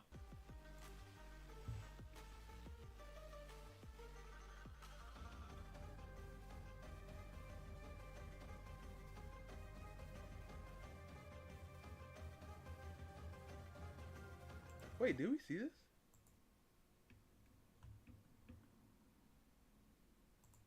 From the moment that biological life started taking hold on Earth, and ever since humanity started taking its first steps, men have wanted one thing and one thing only: woman. But not just any woman, okay? One that happens to be an avid video game player while also looking like this. You can't deny it, it's just factual truth. Now listen, it might have taken millions and millions of years, but I'm so happy to announce that in the 21st century, not only can you find women like this, but there's actually so many of them that they've been given a name: e-girls. Not only do they play video games, but they're also pretty and have that discount goth girl aesthetic. Due to this, they have managed to clutch society by the balls, having their own Wikipedia page. This is the first image you see that represents e-girls. How flattering, right? So it's no surprise that many people dream of having an e-girl girlfriend to play Valorant with. But here's the thing. Behind the very skillfully applied 5 kilograms of makeup on their face lies a very dark secret. E-girls have the psychological profile of an unstable serial killer. They could probably easily scoop out your eyeballs while you're sleeping because you messaged another girl the other day. Yes, even if it was your own mother. And unfortunately, most guys who are infatuated with their aesthetic only find out about this when it's a bit too late, when they're in the clutches of a relationship. And that's exactly what happened with Bunny Girl Nabi, a seemingly innocent cosplayer who's being exposed for who she really is in private. And typically what happens in these situations is that one person who used to be in a relationship with her would probably try to expose her, make a document recounting their experiences. But no, she was allegedly so horrible that 3 of her exes banded up together like the Avengers and co-wrote a document together recounting their horrendous experiences with her to try and expose her true nature to the world. 3 of them? 1, 2, 3? Hold on, let me put the volume down a little bit. It might be a little too loud. I don't know. Maybe not. They assembled together But like did we Avengers see trying this to take video? down Thanos. You know how hard it is to be compared to Thanos? Like, that's an achievement by itself. What set all this off was a tweet on April 21st, 2025 by Keisha saying, "The truth about Bunny Girl Nabi, trigger warning, mental abuse, animal abuse, and rape." As you can see, the allegations are enormous. And what makes it worse is that around the time this document was posted, she deactivated her account. This Google Doc, coupled with her response afterwards, are one of the craziest roller coaster rides I've taken I in know, recent that is memory. crazy. In many ways, Bunny Girl Nabi is the final boss of e-girls, but her exes, especially one in particular, are the final bosses of e-boys. There's a reason their document got deleted not even 1 week after publication. It is such a mess, so we have to talk about it. Let's do this. So Bunny Girl Nabi is a cosplayer hailing from the land of Belgium. But these days, being a cosplayer can mean 1,000 different things. You can mostly cosplay characters you liked as a kid. You can be mostly focused on video game characters or movie characters, or you can just make it more about your body. In Nabi's case, though, there was no question. She knew exactly what she wanted to do. Look, if there was a cosplay handbook on what to do to attract a certain male demographic, she followed it to the teat, cosplaying extremely generic characters that are very popular, like Mona from Genshin Impact, Nami from One Piece, and of course, Raven from Teen Titans. Did he just say, hold up, Very popular, like Mona from Genshin Impact, Nami from One Piece. Oh.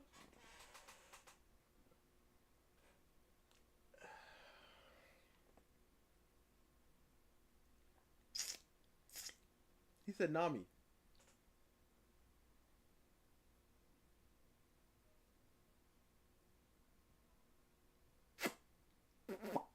Hold up. Give me a second. Hold up.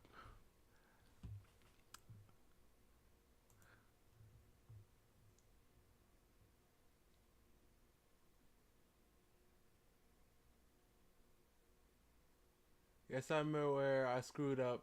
It's not Nami, but okay, that's what I thought. Oh my god, I almost went into the comments and started swinging. I'm playing. I want to start swinging. But oh my goodness. This man said Nami.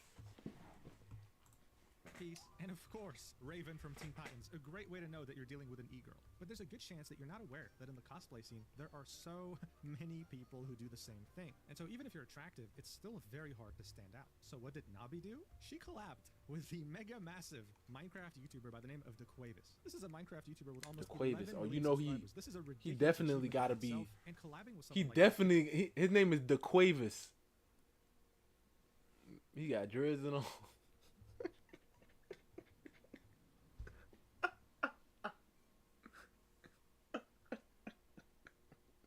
I mean, come on, DeQuavis.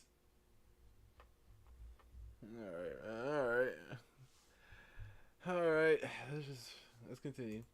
can literally make your career. Now, I have no idea what his relationship with Nabi is or was, but they collabed together and made a few different YouTube shorts that were actually pretty damn successful. But you're probably asking yourself, what would a cosplayer and a massive Minecraft YouTuber do together anyway? Well, feast your eyes on an example. Watch.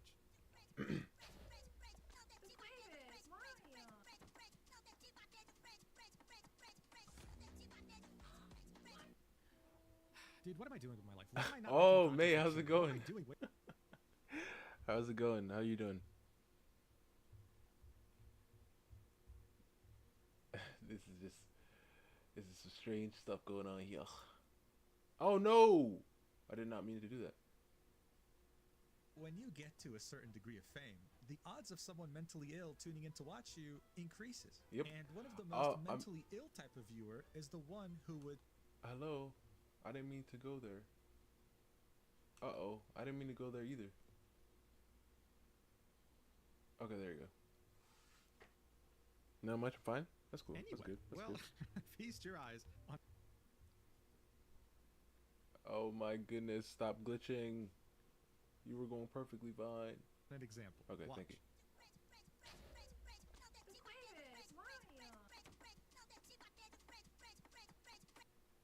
And it started glitching again. Hold on, give me 1 second. I want to check something. Just to make sure. Yeah.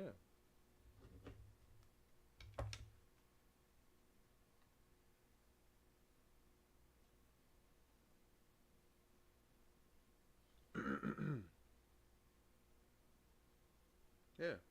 Should be fine. I don't know why it's tripping. Okay, there you go. Dude, what am I doing with my life? Why am I not making content for children? What am I doing wasting my time making content for young adults and adults? Seriously. This has almost 1 million views, okay? But you know what's even better? Their most viewed short together has 48 million views. It is just so ridiculous to me. Anyway, so yeah, it was quite significant. And he was tagging her in every single one in the title, Nabi Cosplay. This is her YouTube channel. Now, her YouTube channel was how she began, making shorts of popular characters she cosplayed, and in them she would say one iconic line relating to the character while music played. Pretty simple. But as you can see with 4 Female shorts, she was Satoru. at 22,000 subscribers. And if you're not familiar with YouTube metrics, that's very impressive. And of course, Very this was good. partly because she had appeared in so many shorts with DeQuavis. Here's one of her shorts, and as you can see, one of the comments said, "Who came here from her getting cooked by DeQuavis?" So it definitely helped. What happened afterwards was a bit of a blur. She kind of abandoned this channel and actually went through a complete rebrand. As you can see from this old banner, she used to go by the Oh, right handle now I'm Cosplay, drawing, with her Twitch being Nana Joestar. She Shazu ditched and that Jin. name entirely and decided to go with Bunny Girl Nabi on every platform, including Coffee, where you can spend 30 euros for 12 pictures of her Makima cosplay. Wow, I guess inflation really is getting out of control, huh? Because this this is wild. Either way, she even created her own website that links to all her socials, Ooh, which have that's now been bad. privated Bring it ever down. since that document about her came out. But look at how innocent her profile looks, okay? Hi, my name is Nabi. I love cosplaying and gaming. Likes cats, pink stuff, music, gaming. I mean, seriously, she must be a perfect human. She must she must make no mistakes, right? Oh, right, the document. Okay, well, let's get right into it. How did it all begin? This incident actually started a few days before the document being posted by one of her 3 exes, which is Lazar. On April 18th, 2025, he tagged Bunny Girl Nabi's Twitter and said, "I know you will read this, and no, I don't give a fuck, you will get cooked tomorrow." Then he proceeded to tag some pretty well-known figures in the cosplaying community on Twitter specifically, right? Anything ranging from 10,000 followers to 1 million followers, saying, "She talked so much shit behind you guys and was an insane hater." I mean, you see something like this and you think, like, what? You're just gonna show me some gossip behind the scenes? Come on, we all know e-girls eat babies for breakfast. What's next? Well, she just deactivated her account on Twitter the next day. And Lazar said, "The fact she deactivated both accounts before I provided any proper proof already tells you everything. She is cooked." But of course, they didn't post anything else on April 19th. They took more time to finish off the document. At 4:45 p.m. European time on April Wait, 21st, let me try to Nabi would fix post the this in face her this way. Discord saying, "A certain someone from the past has been trying to expose me. I will be addressing that tomorrow. Please don't take sides before knowing both sides of the story." And around 2 hours and 15 minutes later, Keisha would post the document. But Nabi would respond almost immediately. Now, yes, you think, Mujin, how? She deactivated her account. Well, she used her alt account, Bunny Girl Nabi 2, and replied to this document with this tweet saying, "I will be responding to this tomorrow. Just think twice before you believe anything an ex of mine says." Well, Nabi, it wasn't just one ex. It was 3 of them banding up together trying to take you That's down. crazy. So what the hell is in this document? Well, guys, 3 I hope people. that you're mentally prepared because we're about to dive right in. Let's go. The document's titled Exposing Nabi, and it starts off saying this. "Hey everyone, a bit of an unusual tweet this time. Today we are exposing and talking about a semi-big cosplayer called Nabi. Me and Lazar, two of some of her exes writing this, wanted to share our and others' experience with being her partner or friend. There are multiple points we want to talk about and share. Now the list is already incredible, okay? Social media and backstabbing, number 1. Number 2, scamming. Number 3, Sudoku bait. I can't say the actual word, it just means when you leave this planet. Number 4, animal abuse. Number 5, manipulation. Number 6, sexual abuse. Number 7, cheating. Number 8, other weird things. What else? What else could other weird things be compared to the 7 ones before? She done did a lot there. Wait, hold on, let me go back and see. Nabi is a cost.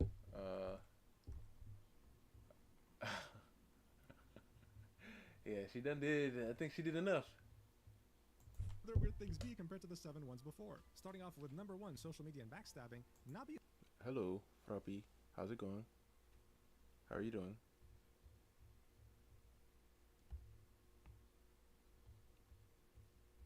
I finished the drawing, but I did, we're watching some crazy girl and her three people she knew is kind of exposing her for being a terrible person.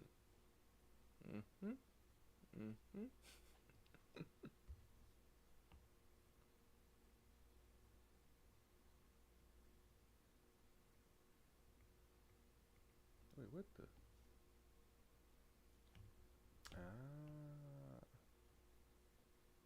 Let's turn these off.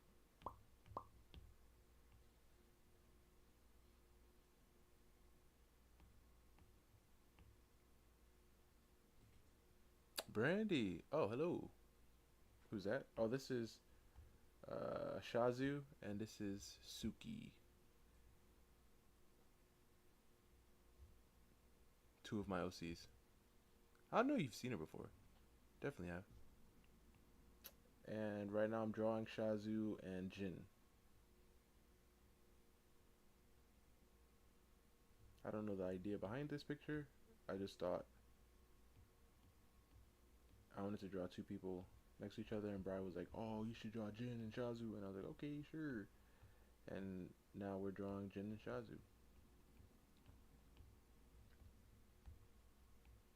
I actually think I think because he's taller than her, obviously, but I'm trying to think how much taller is he than her?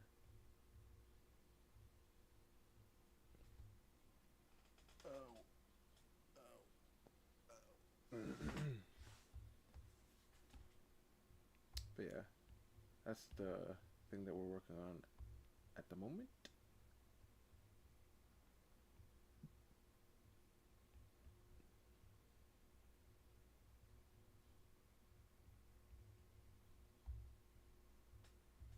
And oh wait, first of all, if I draw him from this angle, his hair is going to cover like most of his face.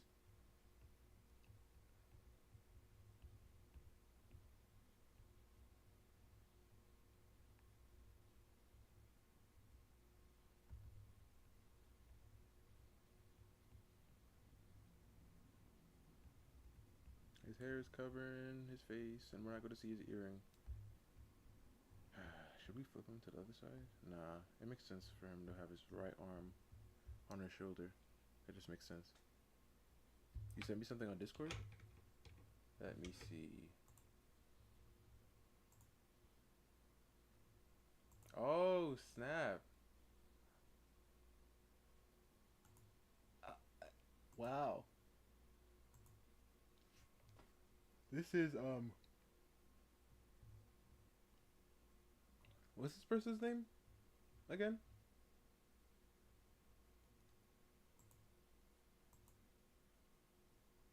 I promise it looks good.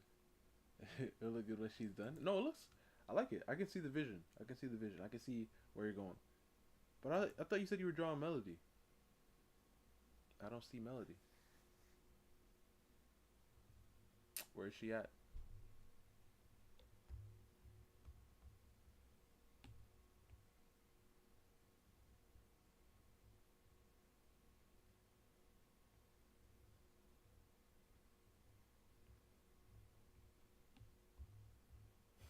It doesn't like that.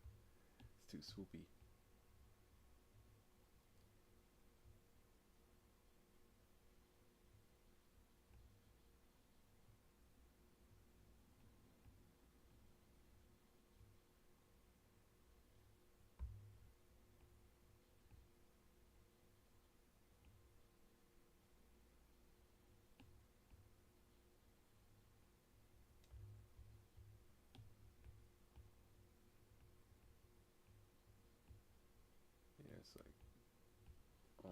something like, and her hair.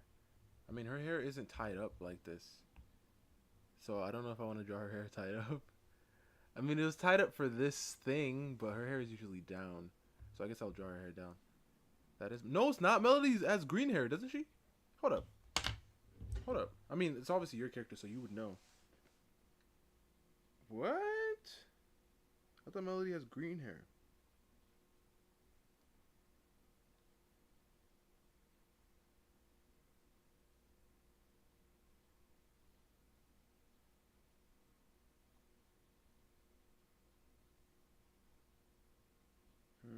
Hmm.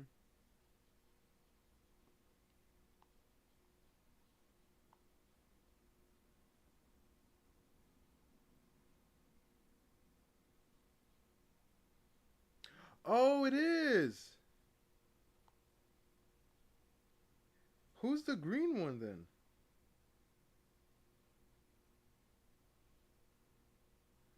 It is Melody. Amber. Okay, you have listen. Next time you like tell me the characters, you gotta put like a little, like the red like stamp, like those color emojis. Yeah, you just gotta put those colors next to them, so I remember. So this is okay, okay, okay. Perfect, perfect, perfect.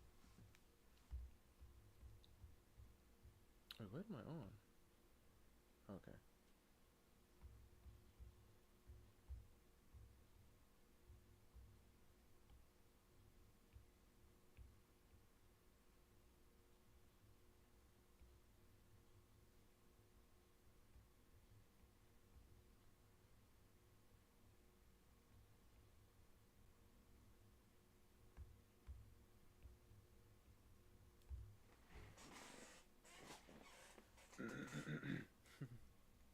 I apologies. My apologies.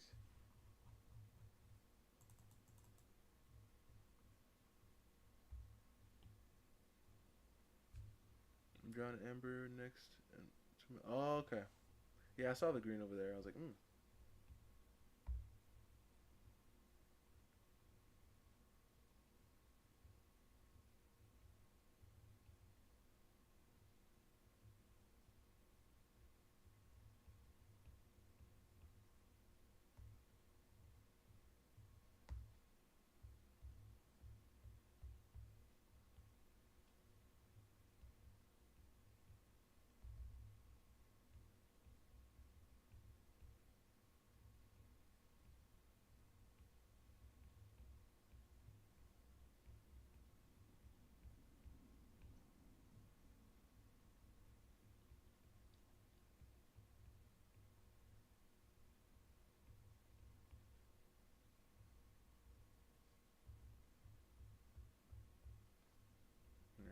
Her hair is short, but it's like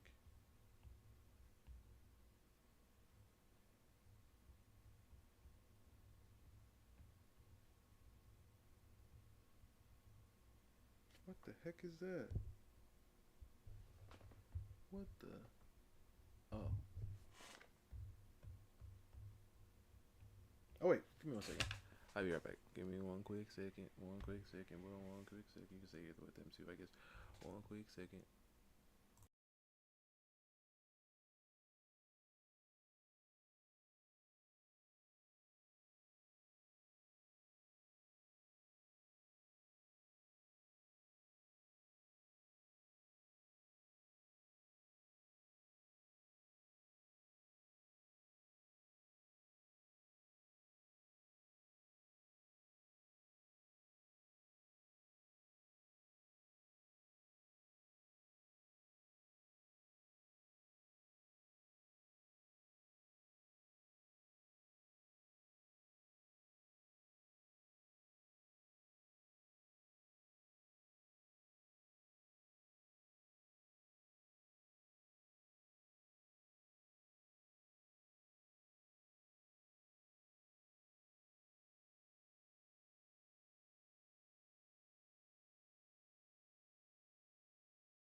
I've written new lore. For who? What am I trying to do here? Oh, okay, I remember. Who has more lore?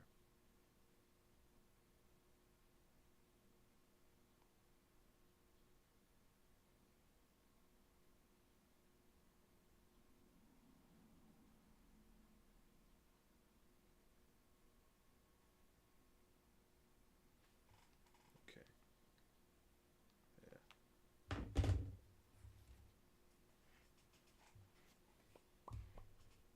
Alright, now let's continue this. Oh my goodness. Okay. I'm actually not hating it, but like I said, I don't really know what I want them in. I don't know what I'm gonna put them in yet.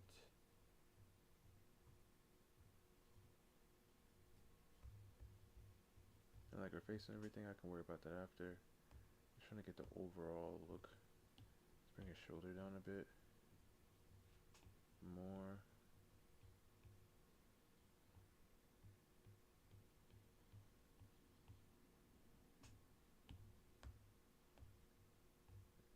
Okay.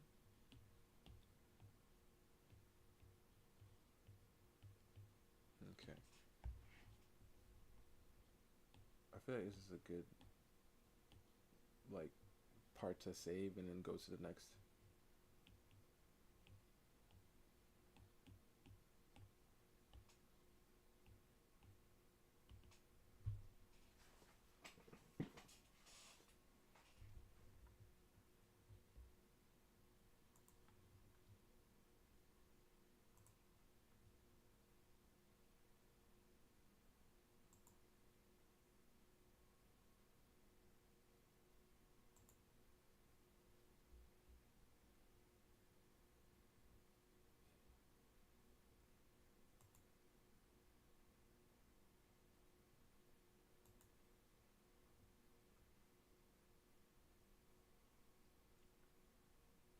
Huh.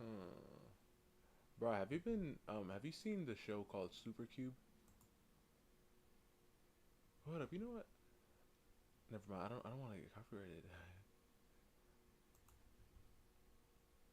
I was gonna watch that trailer that Titan was talking about, but I don't know.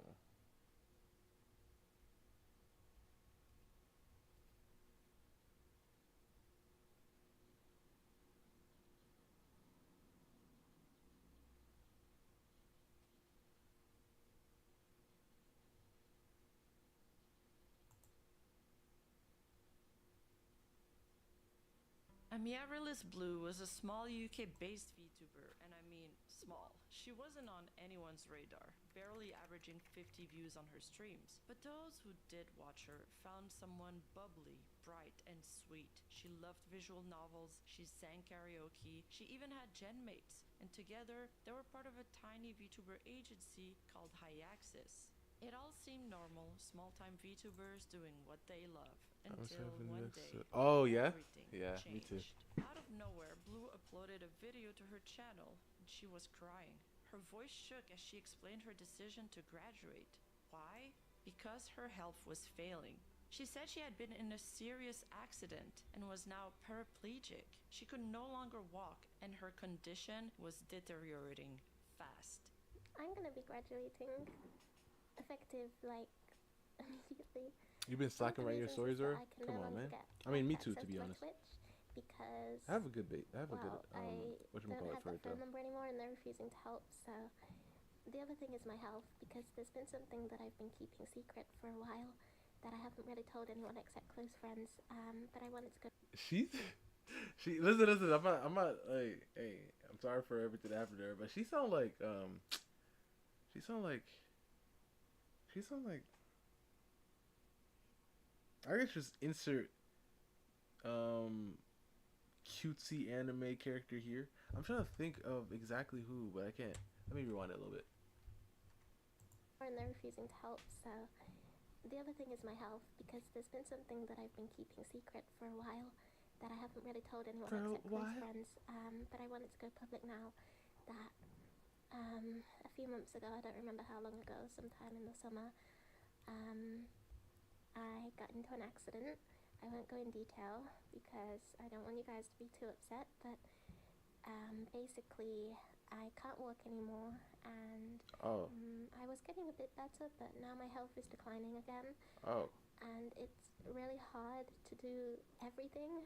So doing VTubing on top of daily things like getting out of bed and doing my exercises and eating and drinking and, just it gets too much. So I need to leave before it gets too much, okay? In her Discord, she told her fans she'd sat on the decision for a while, but she couldn't, quote, physically do this anymore. It was heartbreaking, but nobody expected what would come next. On the day of her graduation, a post appeared on Reddit. It announced that Amaryllis Blue had passed away. She had suffered a fatal heart attack. Medics tried to save her, but failed.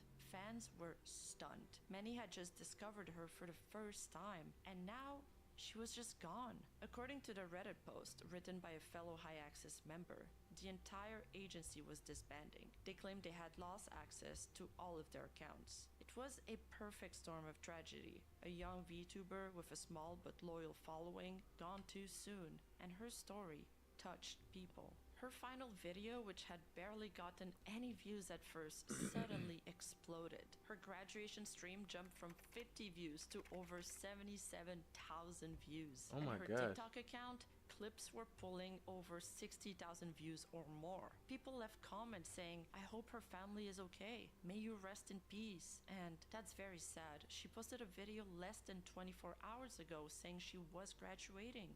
But most of them echoed the same sentiment, that they wish they had found her sooner. Meanwhile, in her Discord, her fans also got the unexpected news and mourned in their own way, still in shock. And her cousin, a girl named Maria, or Marionica, who was also her manager, made the rounds to confirm the news. In the High Access Discord, she formally announced Blue's passing. She also explained that due to the sudden spike in attention, they were wiping Blue's old content to protect any sensitive information. On top of that, Maria decided to step down from her position as manager of High Access. To most people, that all made sense. A family in grief, a sudden tragedy, a small community trying to heal. But there were a few things that didn't sit quite right. Why did the agency lose access to all the accounts just because Blue died? Why did Maria seem a little too close to everything? And what was with that bizarre Reddit thread she posted after? For now, most people simply brushed it off. They were too busy grieving, celebrating Blue's life, and supporting each other. But soon, the story would take a turn. A very unexpected one. Not long after the death announcement, a second Reddit thread appeared, also written by Maria. But this time, it wasn't about mourning. It was a complaint. The thread was titled, "Why does it take death for someone to become popular?" Maria wasn't just sad, she was bitter. Angry even, that Amaryllis Blue hadn't received this level of attention before her passing. She wrote, "Why does no one pay attention until someone is gone? Earlier today, I posted the announcement that Amaryllis Blue died. Now, mere hours later, and she's gone semi-viral. The post had over 1K upvotes, and her graduation video now has 1.8K views. I just don't understand why the algorithm works this way." But when that post got downvoted, Maria complained about it in Blue's Discord server. It's gone back up now, but the fact it immediately got downvoted made me cackle. People hate me speaking the fucking truth. Like, okay. The fuck is this? Okay, listen.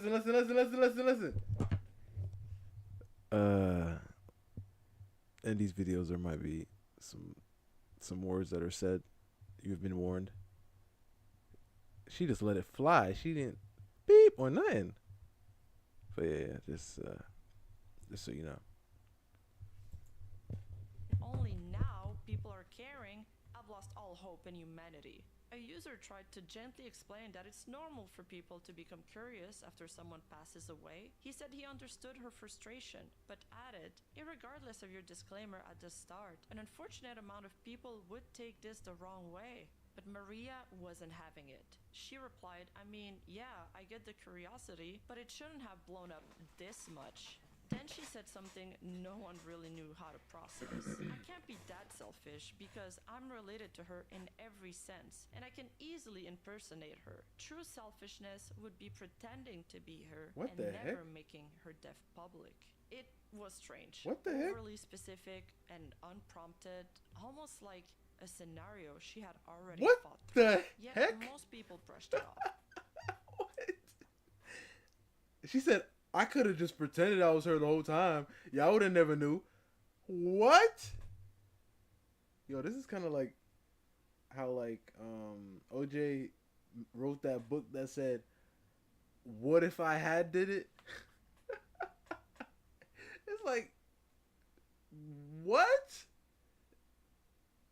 Why are you? Now I have to believe that this chick is her. I gotta believe that. I gotta believe it. Yeah. All this was a hoax. They assumed she was grieving in her own way. But for a few, It's okay.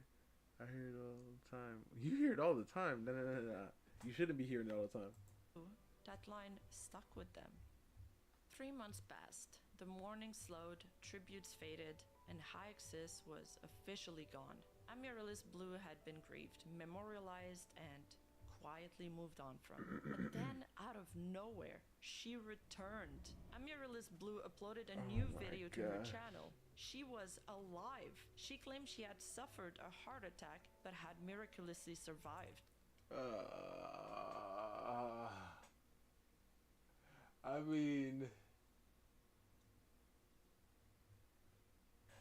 mean,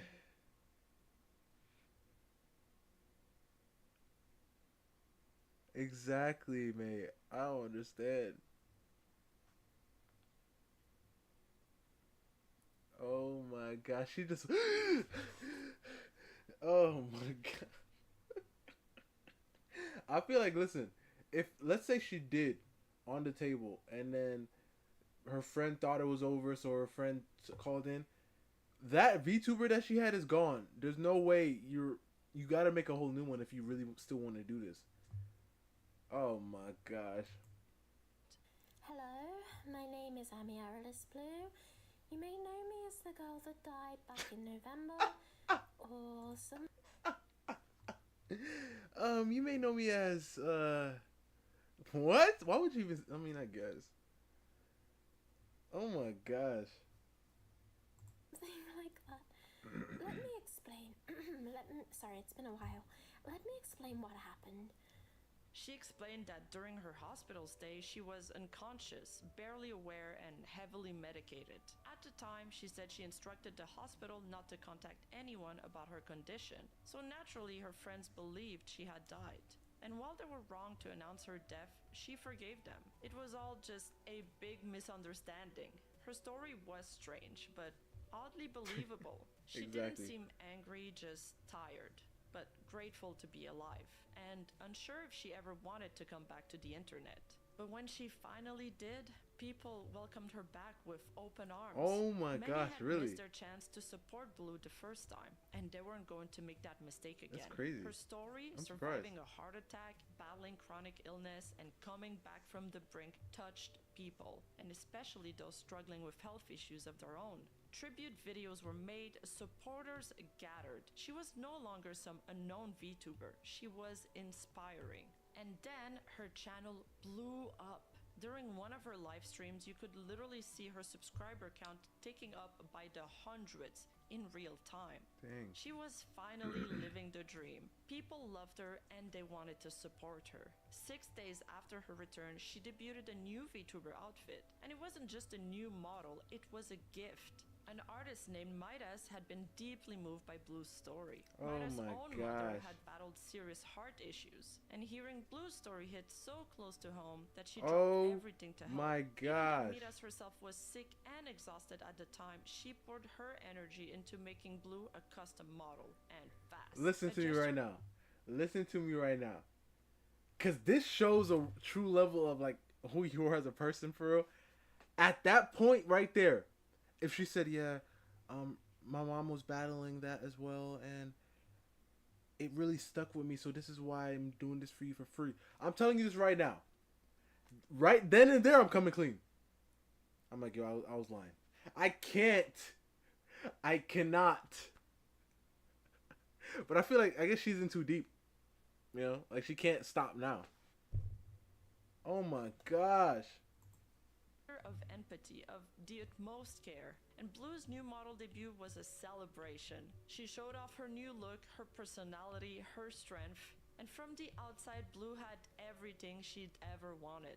A new model, a massive influx of viewers, supportive mods, and a community that genuinely cared. She had gone from complete obscurity to a beloved, resilient figure in the VTuber world, and was now getting over 400 viewers per stream, which is nothing to scoff at. Everything was finally falling into place. It looked like nothing could stop her, until something did.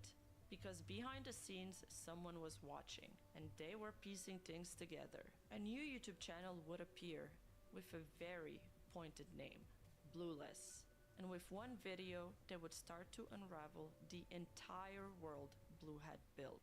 At this point, Amaryllis Blue had it all. A miraculous comeback, hundreds of live viewers, and a new model made by an artist moved by her story. Support from fans, sympathy from strangers, and the kind of attention most indie VTubers could only dream of. But something felt off.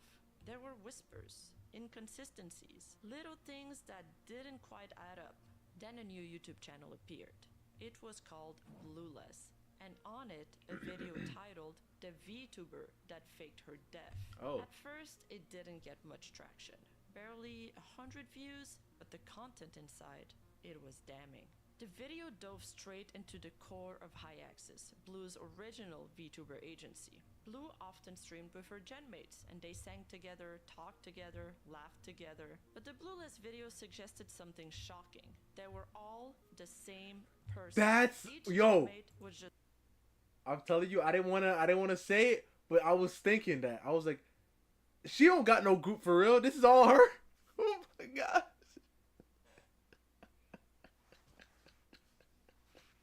Oh my god. Her group, it's all me. Dang. Okay, so I thought it was gonna be like a friend, like you know the friend that said that she died. I thought it was gonna be her who made a video and was like, she faked it all. You know what I mean? And I was like, oh shit, what the heck is going on? But oh man. So it was all her. This is all one person. Just Blue doing different voices. Their audio tracks weren't naturally interacting, they were layered, and there was no genuine interruptions or flow between them. Just a one-woman performance. I'll go higher, and I'll go higher, and you couldn't take me down if you tried. But I might get the idol, guys, VTuber sock puppets, perfect. Perfect. However, it didn't stop at High-Axis. Blueless also Hold on. Can I go back? Because I want to hear the range. Because this is all her.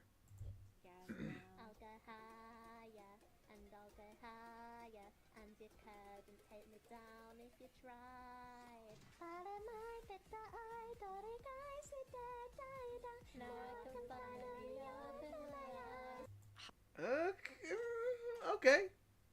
I can hear some differences, some different voices in there.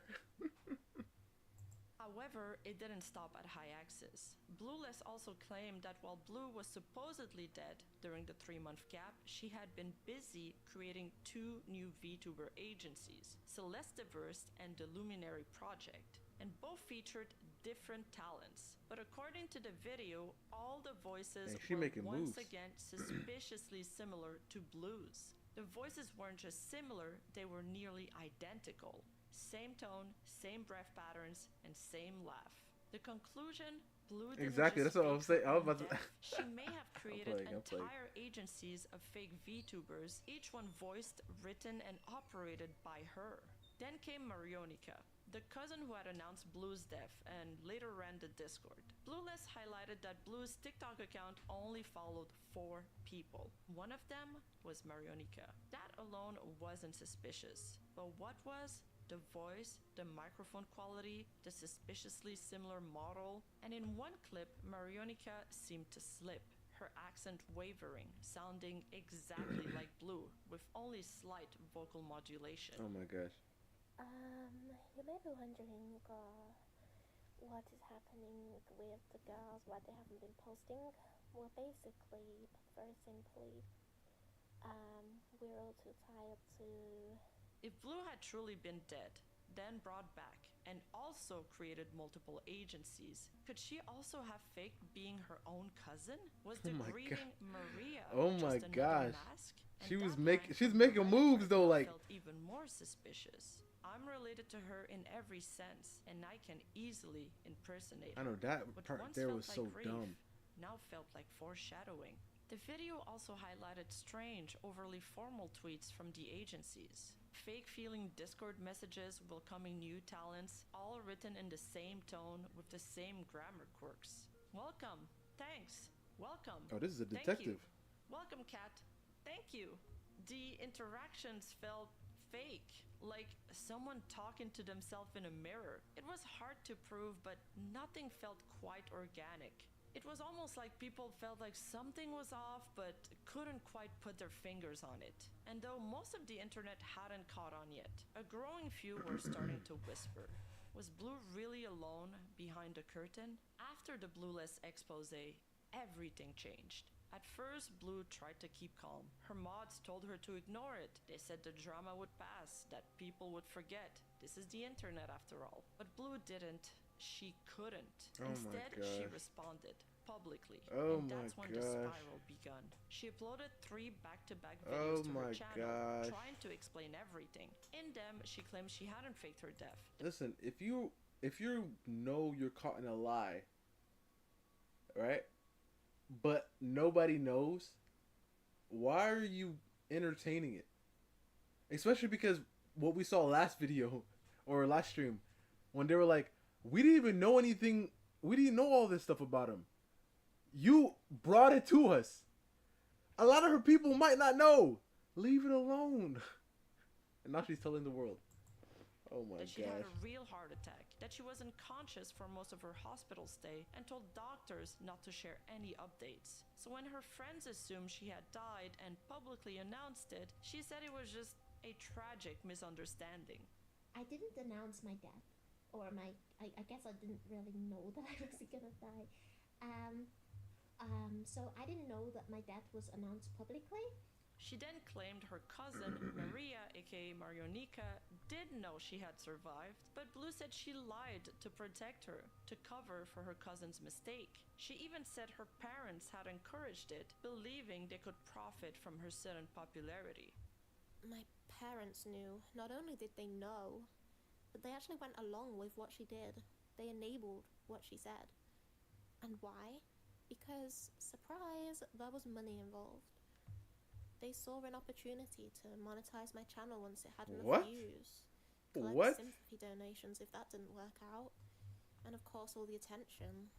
It just turned into a way for them to profit. I mean, there are parents like that. In one video, she said she felt guilty, not because she lied, but because she didn't get popular for the right reasons. And that she wished her growth came from her content and not the tragedy. But the more Blue tried to explain, the more people started asking if all of this was true, why did it sound like she was improvising?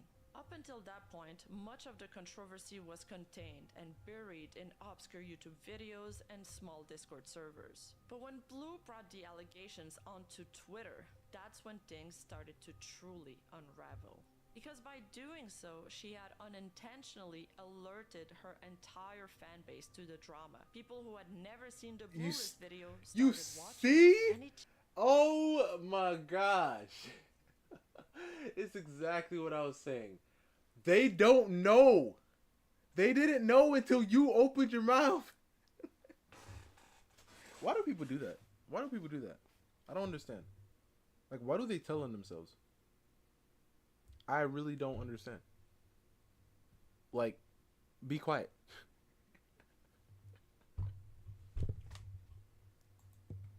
base to the doing so, she had unintentionally alerted her entire fan base to the drama. People who had never seen the Bluelist video started watching it, and it changed everything. Now even her biggest supporters were starting to question what they believed, and according to her own community, that was how many of them even discovered the Bluelist expose in the first place, because Blue tweeted about it herself.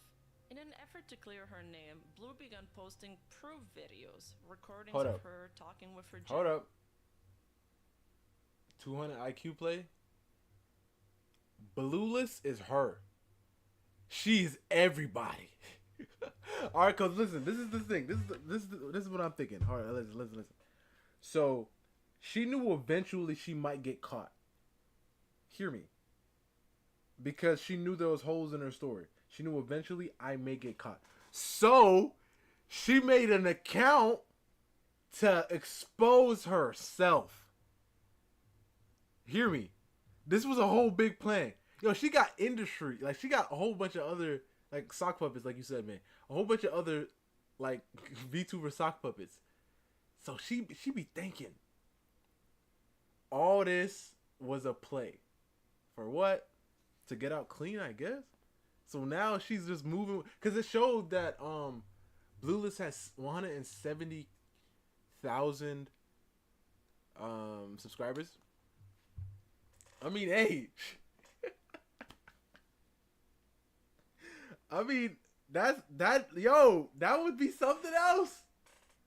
That would be crazy if that was the case. Like, she faked it, and then she said what she said when she said, I could be her. Game 3. And then she said, I could have been her. And then she realized, dang, that was stupid. People are going to look into that. What can I do? Ooh, I have a perfect idea. I'm going to make a random account. This is a new account. The first video of that account, Bri, is exposing her. Why? Bri, what I tell you, bro, this thing just makes so much sense. The first video of that other account is on exposing her. Yo. Look at this YouTube channel right here. I don't know this YouTube channel right here could be hers too. Yo, this is crazy. This is crazy. I don't even know what to think.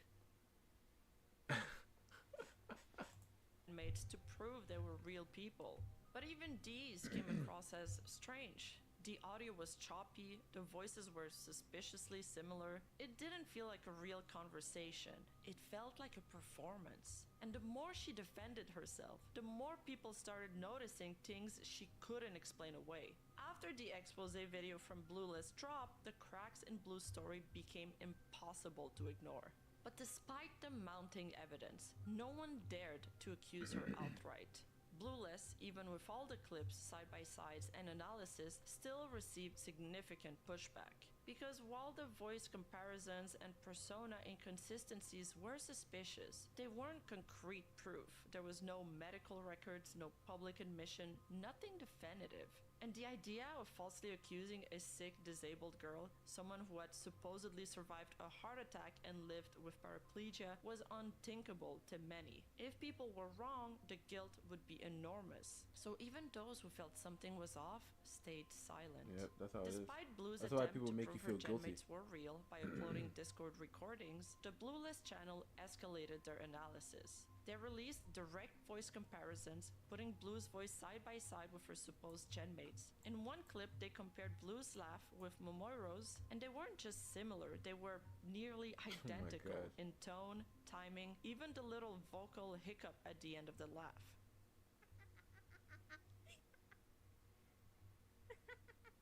I'm sorry.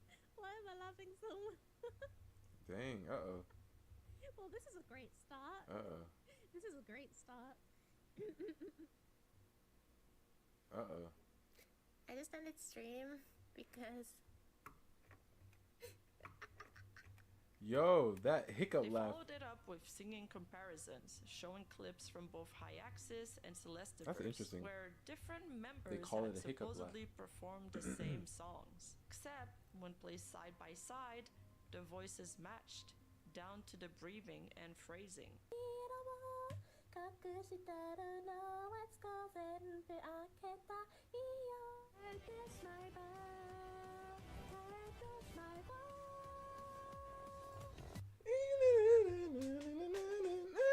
Oh, that's Uta. Man, hold up, I gotta go back. Got a little emotional. Let me go back.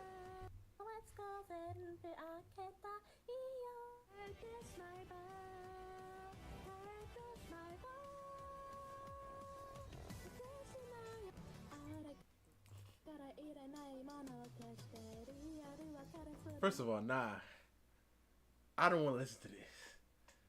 Ain't no way. Because after what she's doing and she over here, nah, she ain't go. Nah, I ain't gonna let that slide, man. She ain't gonna be singing Uta song like that.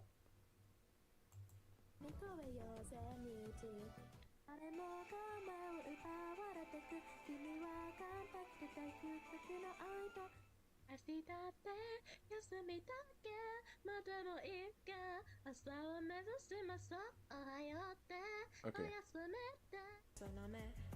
Okay, is she gonna play every single? Is she gonna play every single song that exists by this, by these people? I mean, this person. Wait, she? How many? Hold up, let me go back. Yo, how many channels does this girl have? Okay, so they're just showing all the different people.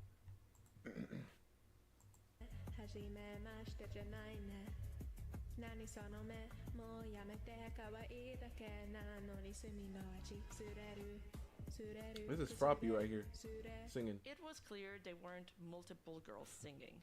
There was one girl using slightly different pitches and styles, performing as different personas. But Blue tried to dismiss it by saying, "We just grew up together. That's why we talk the same. Oh my We come from the same area." But at this point, even supporters were starting to realize this wasn't about talking the same, it was about being the same. But then came this. Momoiro, supposedly her genmate, was caught shopping for a laptop for Blue. A strange thing for a coworker to do, unless they were the same person. But perhaps the most devastating contradiction came from her Dia Shizuku persona. A VTuber Blue claimed was someone entirely different. On September 7, Dia uploaded a vlog walking through a public park. This directly contradicted Blue's previous claim that she was paraplegic. A disability she had said was the reason for her graduation, one she had incorporated into her branding and used to connect with chronically ill fans. She even retweeted posts like this: "Being chronically ill is not a gimmick or a trend, it's a shitty reality many of us have to live with." Except for Blue, it apparently was a gimmick. Then she slipped. During a live stream, Blue forgot to log out of one of her alt accounts named Riley Piley, and even left a comment on the Blueless video defending herself. Even if it was true, what does it change? She's still small enough for it not to matter. The mic quality could be explained by them being in the same room/studio. Maybe. I'm telling you. But the other Hold up, are 200 IQ play, Bri. 200 IQ play. This was all a plan. She knew she was on the wrong one. She knew this. I'm waiting for that to be the case. If that's the case, bro, I'm like this. She's the GOAT for real. She's the GOAT for real. Listen, obviously all that is effed up. Playing with people's emotions with all these illnesses and everything, and that person that made that the rig for her and the VTuber and everything. All that's messed up. But gosh, she is moving. Sort of valid, but really, who cares? Let her do what she wants. She's not really hurting anyone much. The account had previously uploaded footage of the same park that appeared in the Dia vlog, further proving that Riley, Dia, and Blue were all the same person. Then there was Alex, Blue's supposed boyfriend and Discord bot. He posted a reassuring voice message into the server. Oh, nah.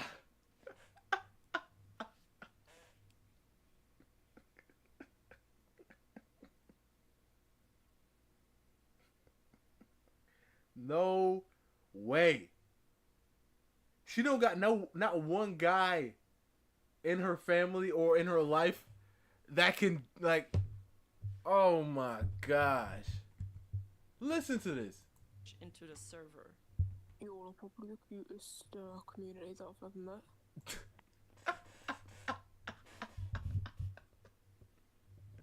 That is bad. Oh, she could have just used AI or something. Man, she slipped. I don't know if this is 200 IQ, bro. I mean, like I said, unless she just knew she wasn't able to, like, hold this forever. Boyfriend and Discord bot. He posted a reassuring voice message into the server. You're probably the cutest communities I've ever met. And it was Blue, doing a male voice impression. Then came this absolute gem. Another quote-unquote man, Stefan, appeared in a Discord meeting for Luminary Idol Project, which was allegedly the other VTuber agency Blue had started previously. And again, it was her. She was voicing every single participant in the call. Oh my god. Yo, listen. It's either she has, what's it called? Multi-personality disorder?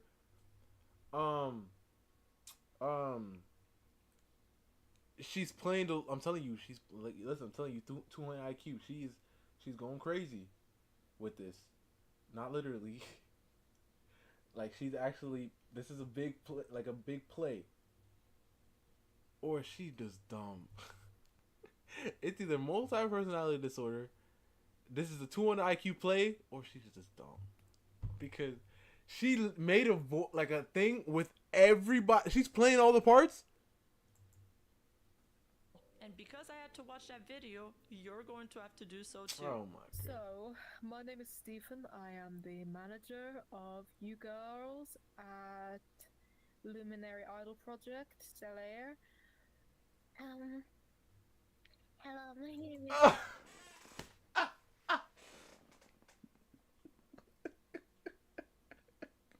So listen, does she have like 7 different laptops or something, and just turns? Cause she's talking from this one.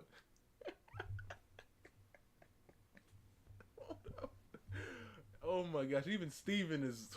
Manager of you girls at Luminary Idol Project, Stellaire.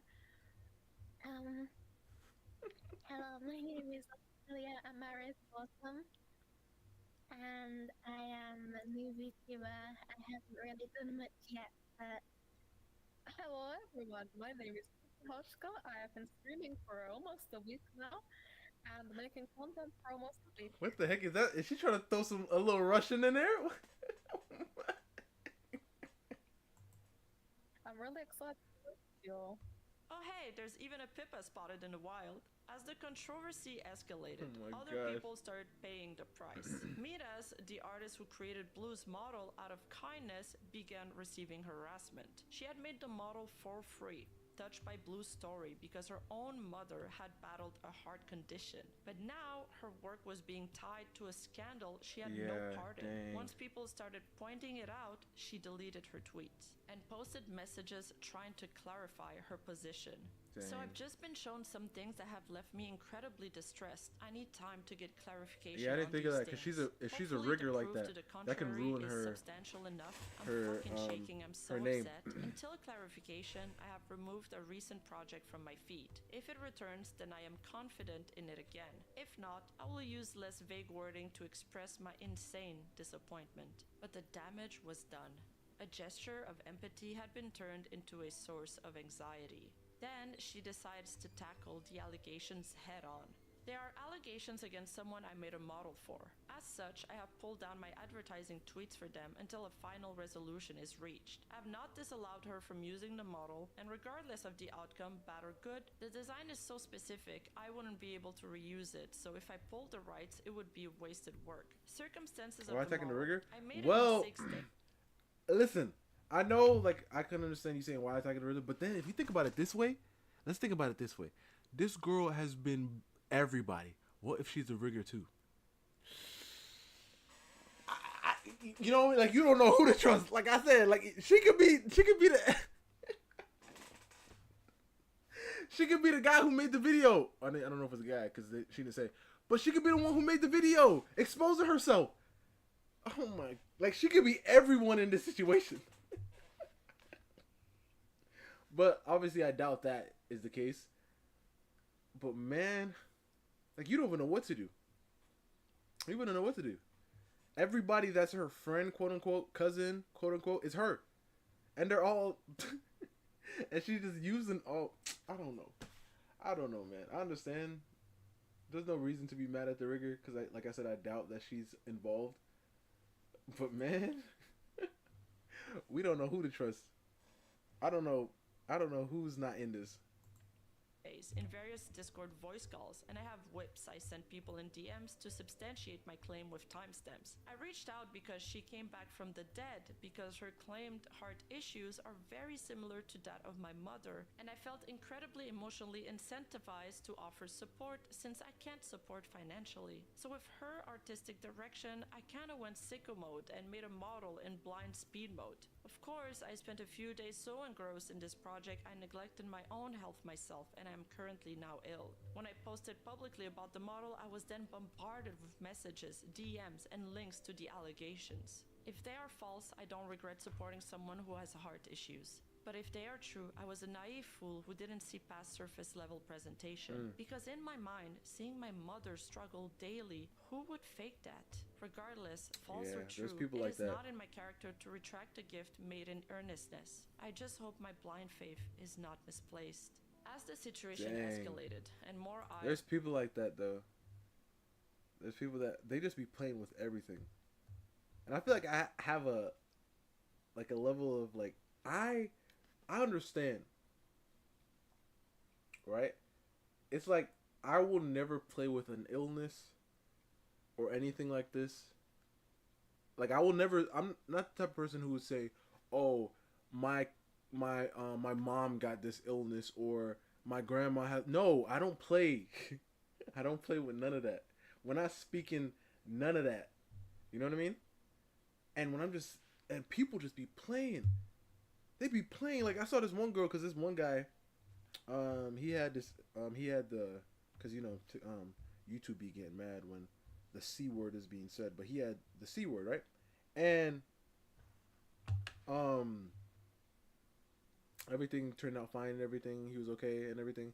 And then he was like, he had this issue with this one girl. This girl went out and said, "Oh, that's why you deserve to get it. You should have died from it." And I was like, "Oh my gosh. Hold up. And she was like, "Yeah." And then she was telling other people, right? "Oh, well, I have it too, so I can say it." And I'm like, "Wait a second. What is why do people play? Why do people play? I don't have it. I don't. It's crazy. It's truly crazy. It really does suck though, especially when people are battling with it. Because like I said, I don't think the rigger is involved, but her seeing her mom battling through it, so she decided to do this because she was like, you know what, this is the only way I can help in any way I can, because I see that she's a VTuber, and then now she lost everything. Man, this girl's never gonna help nobody else again, probably. Turned towards the blueless expose. Blue entered panic mode. Tension were rising and people were starting to enter her server to dig. Then came what she described as a dog scare. According to her mods, the panic began when people uncovered a registered parent company in the UK, one allegedly linked to her, complete with an old address still attached to it. There were rumors that the company name was traceable, though details on that were murky. Man, these to make detectives, things worse, man. Someone had allegedly found a LinkedIn profile that they claimed was hers. Again, no hard confirmation, but it added to the rising pressure. Then a user joined her Discord server, said nothing, and immediately left. According to Blue, they had joined solely to retrieve the server ID, possibly for tracking purposes. That's when she initiated a lockdown. Invite links were disabled, access was restricted, she sent lots of stay safe messages, she tried to control who could get in and who could still see what. At the same time, she posted this statement: "They get away with practically bullying a girl off the internet. Whether I'm innocent or not doesn't matter. This is disgusting. I really don't want to come back.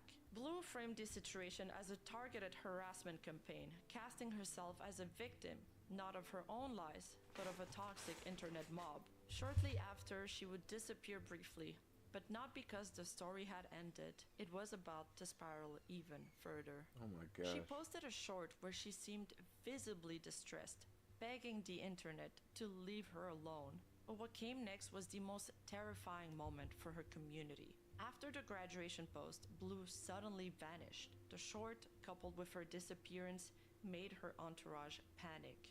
Her mods, who had supported her from the very beginning, were left in the dark. They couldn't contact her, they didn't know where she was, they feared the worst. In a desperate attempt to help, they tried reaching out to Alex, Blue's quote-unquote boyfriend, who, unbeknownst to them at the time, didn't exist. He was just another one of Blue's personas. For several hours they stayed up. They didn't sleep, they didn't eat, they just sat there, waiting, hoping, and wondering if their friend was still alive. Eventually, Blue came back with an update. She claimed she had attempted suicide. She said that she had been luckily found by a passerby, taken to the hospital, and then diagnosed with appendicitis. A passerby? But the timeline didn't quite add up. During the first hour Wait a second! I mean, obviously we know she's lying. The secret. I don't know. I don't know. But yeah. Thinking about it now, I should have worded it differently. But hold up. She's a paraplegic. She said. Obviously, we know she's lying, right? And she said a passerby. Where was she going? Where was she at? He was just another one of Blue's personas. For several hours they stayed up. They didn't sleep, they didn't eat, they just sat there, waiting, hoping, and wondering if their friend was still alive. Eventually, Blue came back with an update. She claimed she had attempted suicide. She said that she had been luckily found by a passerby, taken to the hospital, and then diagnosed with appendicitis. A passerby? Where? Where's the passerby?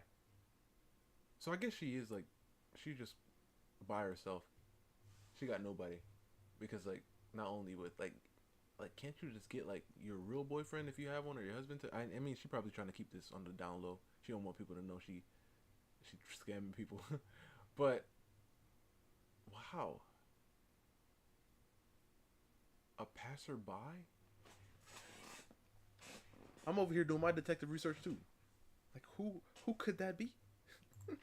Didn't quite add up. During the first hour of her supposed suicide attempt, she had been oh my gosh, she didn't bleep that part one out. Oh man, rip VOD. Just because of that right there. Oh my gosh. Meet us in private.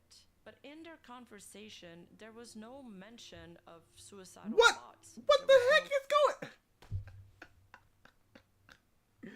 Yep, it's truly done. Emergency, no panic. But when Blue was pressed with questions, she would often claim that she was too medicated to answer, saying things like, "Sorry, I'm really high on morphine right now. Let's talk later." It became her go-to explanation, a kind of catch-all defense. And while pain medication can use confusion, it did raise questions when she was still posting on YouTube and Twitter during her supposed hospital stay. But for the mods, people who had just spent hours fearing for her life, the emotional damage was real. They would later say this moment shattered their trust more than anything else. Later on, she decided to announce her graduation. She was completely done. At this point, there were just too many inconsistencies to ignore. Her moderators finally reached their breaking point. They decided it was time to confront her directly. First, the mods tried reaching out to either Amy, short for Amiarilis, or Moimoro. Both accounts allegedly active at the same time, but only Momoiro responded. They asked her to join a voice call to discuss the allegations from the Blueless video, specifically the Riley account and a few others. They call her Amy and make it clear that they want straight answers this time. This probably isn't going to work through text. Can you just join the call? But Momoiro refuses. The walls here are really thin, she says. Guys, it's almost 10 p.m. I can't. The mods press on anyway. Spectre, one of the few remaining people trying to get clarity, replies, "We're a bit done with all. We just want honesty from you." Momoiro suggests maybe they could add Amy to the call, but claims she's probably sleeping. Spectre isn't having it. Then can both of you call tomorrow at the same time? I've stopped being convinced. Then the questions start to hit harder. How real is Alex? Momoiro responds with deflection, claiming she has proof, and sends a screenshot, supposedly from Amy's account, meant to show she was sharing YouTube Premium subscription with a real friend. She said Amy had sent it to an investigator as evidence. But one question lingers. Why did Momoiro have this screenshot from Amy's account? No one gets straight answers, and Spectre continues pushing.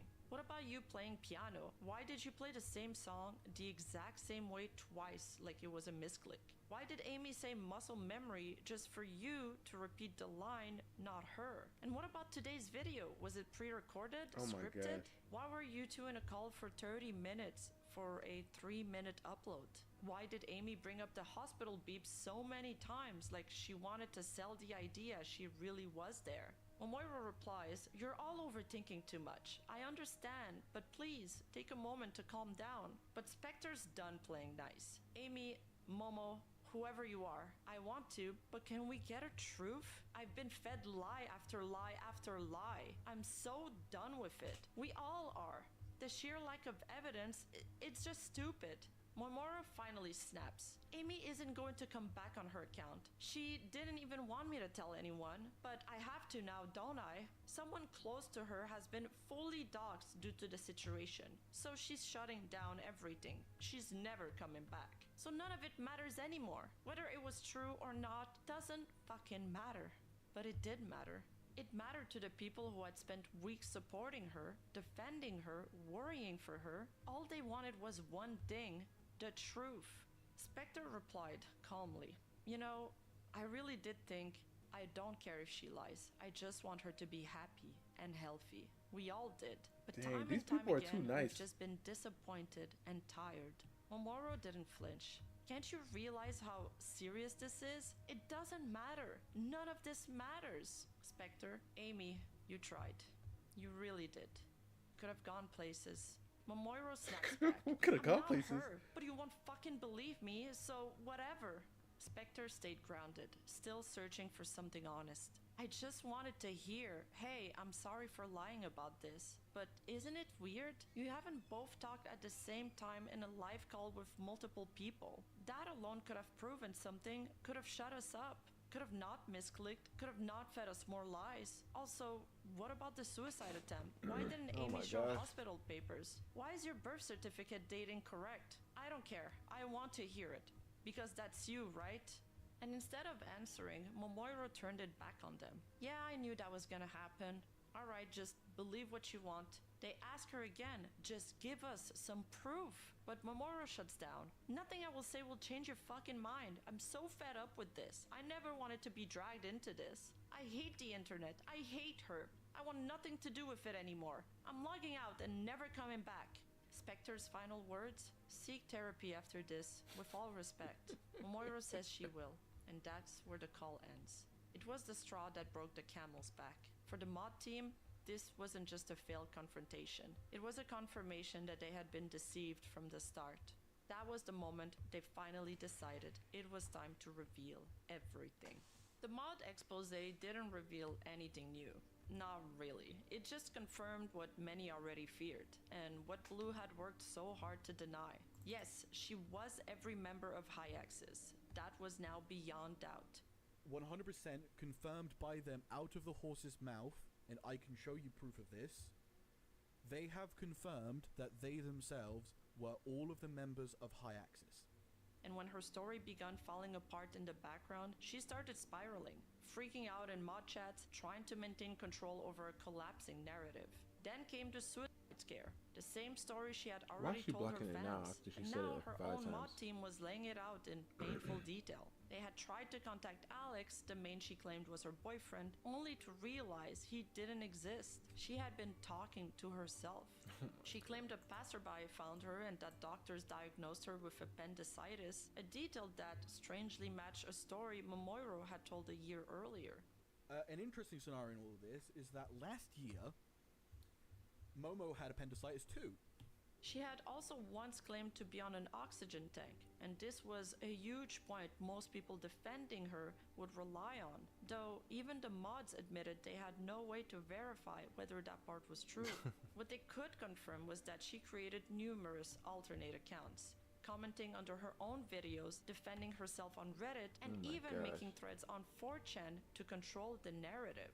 In one case, she even made up an entire persona who was supposedly dating Momoiro, a character that, again, she was also playing. This is the other person. This Noir individual. I'm gonna pin this. That's another one to get into. Yeah, Noir's not real either. The cousin. They're also not real. Apparently they were dating Momo. But Momo's Amy. The emotional fallout was one thing, but there was financial consequences too. Over £1,000 has been raised through Ko-fi, much of it during her resurrection arc. And while all of it was refunded, which is great, those donations were made under false pretenses, fueled by a story that wasn't real. And it didn't take into account the non-monetary gifts she had received, like the free VTuber model, for example. Some mods explained they had donated themselves, and one of them made it clear that he didn't want revenge. He just wanted her to stop. I truly do feel bad for them. They seem very unwell. They seem very lonely. Yeah, that's what it is. Life is in a position that they don't, seem great. And I just want them, human to human, I just want them to get the help they need to move on from all this and to go forward in life and flourish. When asked whether they'd ever heard Amy and Momoiro speak at the same time, the answer was no. One would type while the other talked, or both would type, which felt odd. So, I seem to remember one very specific time when they were both in VC unmuted. I can't remember if they both talked at the same time. But that is interesting. Usually if they're both in the VC, one of them is talking, one of them is typing, or they're both typing, which is interesting. And for all of her efforts to deny the allegations publicly, it was Low-key Blue weird. herself who drew attention to them. Her constant tweets, updates, and rebutals led fans who hadn't even seen the expose to finally watch the Blueless video. And when they did, they believed it. The only reason I found out of the sock puppet allegations was because she was making community. Mate, I didn't know sock puppet VTuber was an actual thing. I thought you were just... that's a serious thing? Oh my god. Posts about it. And I was like, I looked at the community post and I'm like, what is happening? Because it would not have been on my radar if it wasn't for her bringing any attention to it. And if you guys watch any of those videos, it holds a lot of ground. It's like really hard to wave off so much of it as coincidence. In the end, it all unraveled. Her cousin was her genmates were her boyfriend was her, and even her illness, her injuries, her near death, all of it was tangled in deception. It was impossible to make up what was true from what was false anymore. And the people who tried to protect her were left holding the truth she refused to say. But beyond the alt accounts, fake personas, and stage drama, what made this hurt most was the emotional damage Blue left behind. Because if there's one thing she did right, it was build a community, a tight-knit group of kind, supportive people who genuinely cared about her. Many of them shared similar struggles. Some were chronically ill, some disabled, and they saw themselves in her. So when the truth came out that it was all a lie, the betrayal cut even deeper. I spoke to a few of them, and they were some of the nicest people I've ever interacted with.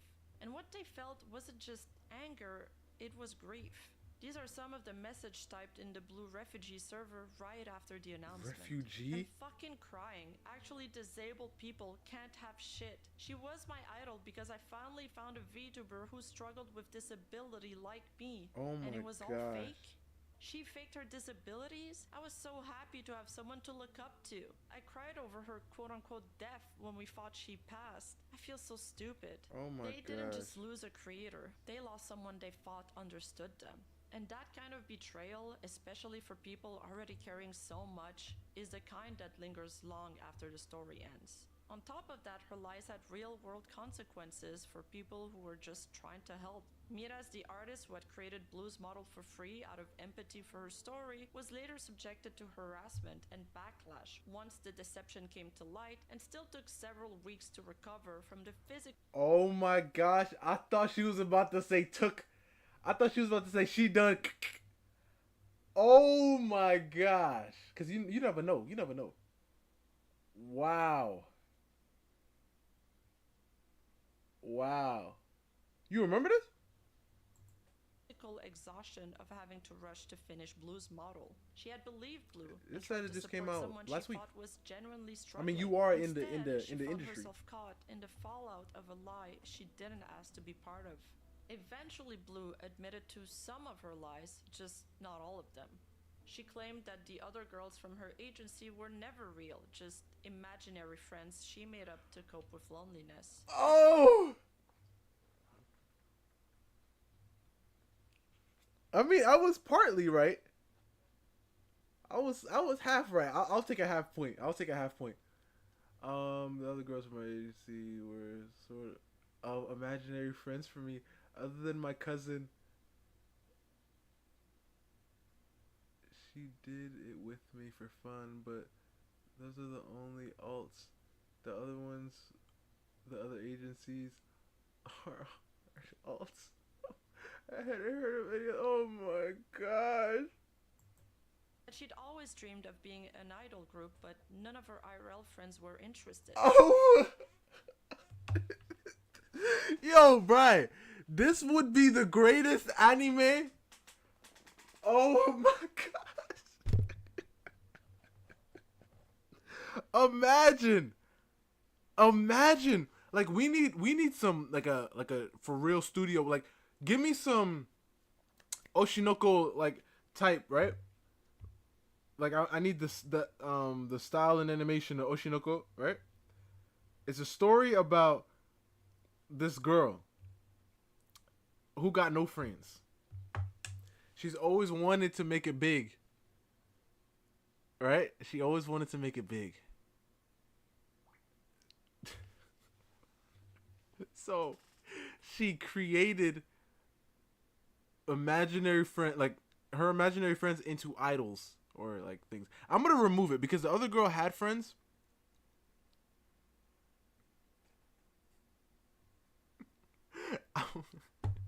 I'm gonna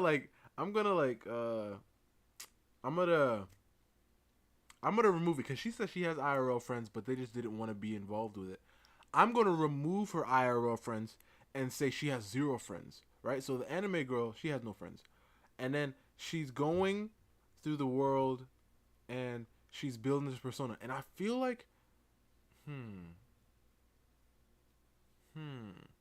I'm over here thinking like, how could we write this for real? This is crazy. This is all crazy. Hold up, rewind. Some of her lies, just not all of them. She claimed that the other girls from her agency were never real, just imaginary friends she made up to cope with loneliness. That she'd always dreamed of being an idol group, but none of her IRL friends were interested. So she decided to make her own. Everyone, she said, was made up, except her cousin, Marionika, who she insisted was a real person, just helping out for fun. But even in this partial confession, she couldn't help but twist the truth. She refused to admit that Dia Shizuku or Marionika were alts. Instead, she claimed that maybe during her hospitalization, Dia had been logged into accounts and using their credential without her knowledge. adding, if there were any uploads or messages from them during that time, probably stopped once it became kind of pointless. I didn't check. And when it came to Momoro, she still insisted. Momo isn't an alt either. Yo. Hold up. First of all, remember when I said she got... Listen. This is not even a joke. This is all for real. Remember when I said that she might have... Whatchamacallit? If she's insistent on that Momoro is a real person, yo, what if... Yo, I'm telling you, bro, anime. Think about this anime. Okay, think about it as an anime. If she's insistent, what if she had so many imaginary friends that she made up, some of them became real to her? Yo, listen, I know this is real life, but like,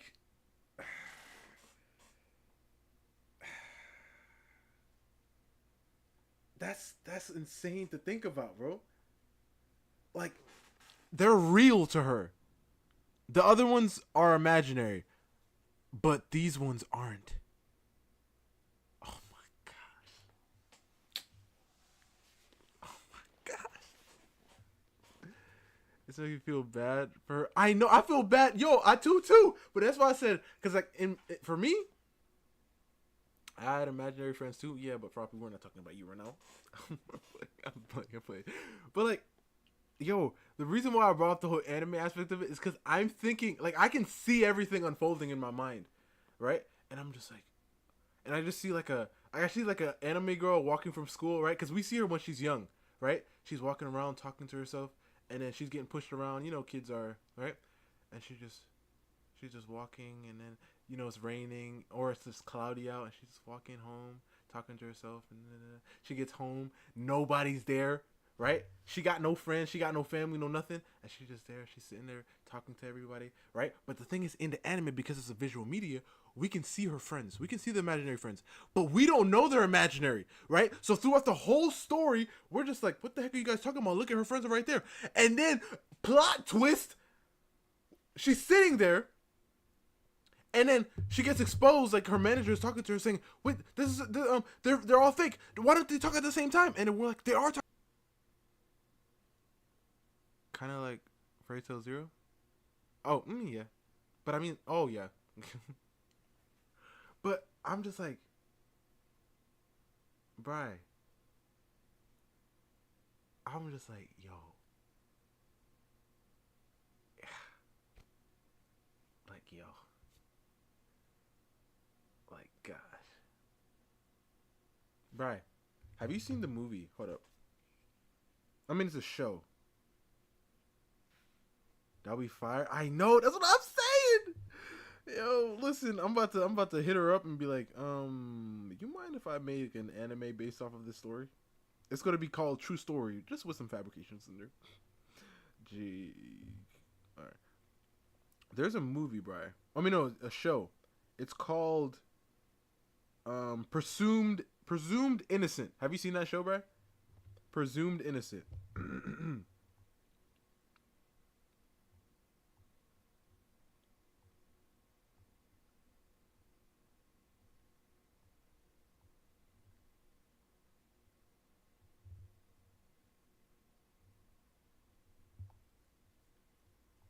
Doesn't he? Oh, he does.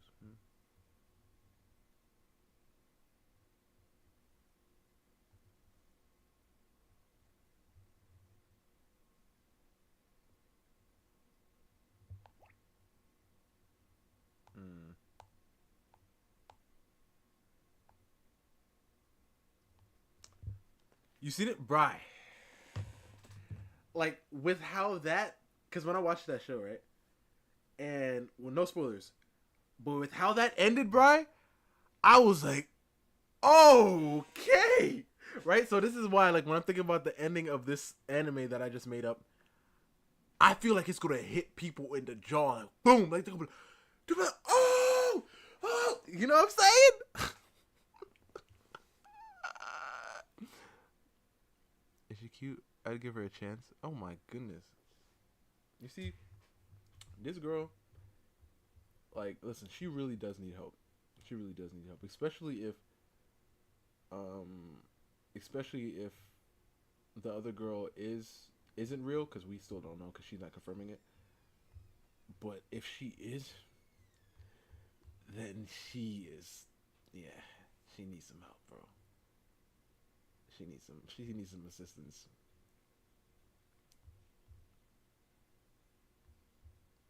It's so wild to me, man.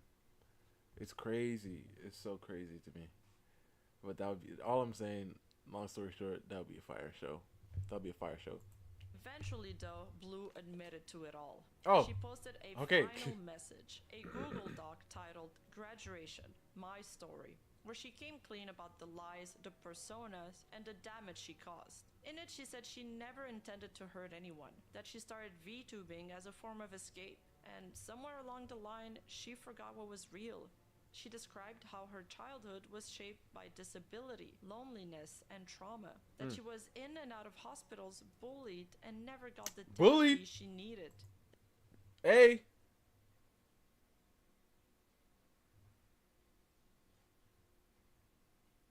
Hey. I mean, that's what I said. I mean, I said that in the anime, but hey. Remembrance? And remember, oh, okay. That she created the other personas not just to deceive, but because she wanted to feel cared for, even if it meant pretending to be sick. I started VTubing to escape reality. I forgot what reality was. The voices in my head made me believe I wasn't lying. And deep. Right! Listen, once again, I'm not minimizing her whole situation. Listen, this is why we need to open up them facilities again. Alright? But, yo, the voice, bro, listen, this might sound like you guys might be like, yo, you going too far. Yo, I'm so serious right now, bro. We gotta get this made. Right? And then we should have like a nice little quote at the end to say, it's okay to ask for help or something. I don't know. You know what I mean? Because I'm just like,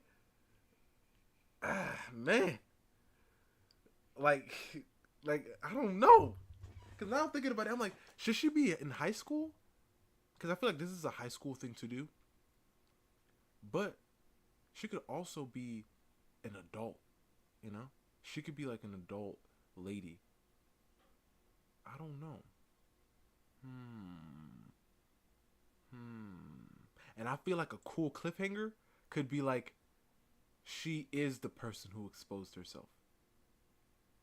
That will be insane. Like, you just don't even, like, we don't even mention it. She just, like, at the end of the show, or movie, she just goes to the laptop, and she logs into YouTube, and then when she clicks on her profile picture, it shows the blue, the person who exposed her. It shows that at the bottom, and you're like, oh, shit.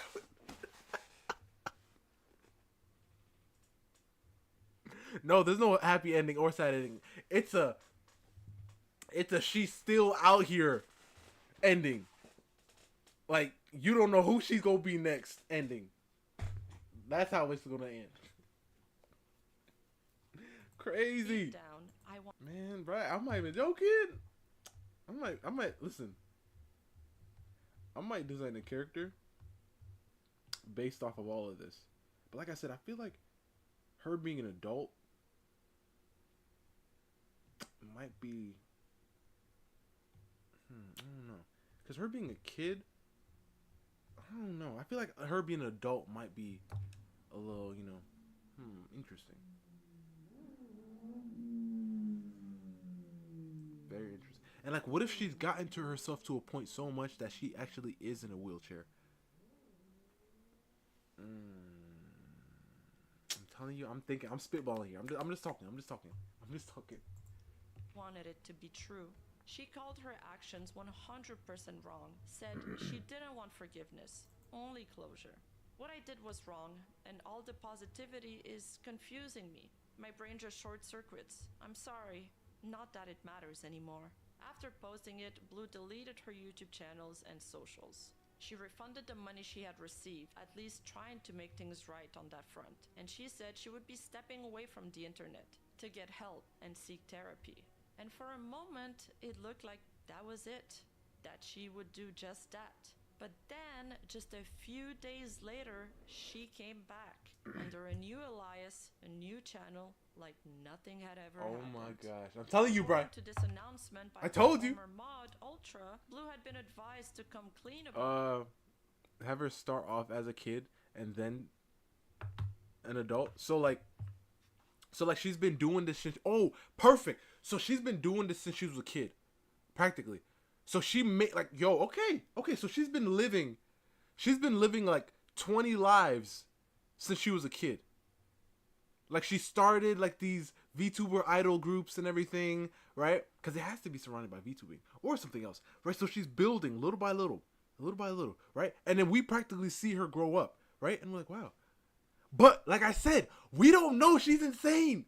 We don't know this is all in her head. So we're watching and we're like, oh, this is a cool story. I guess this story is about VTubing. Until out of nowhere, a new character is introduced called Blue.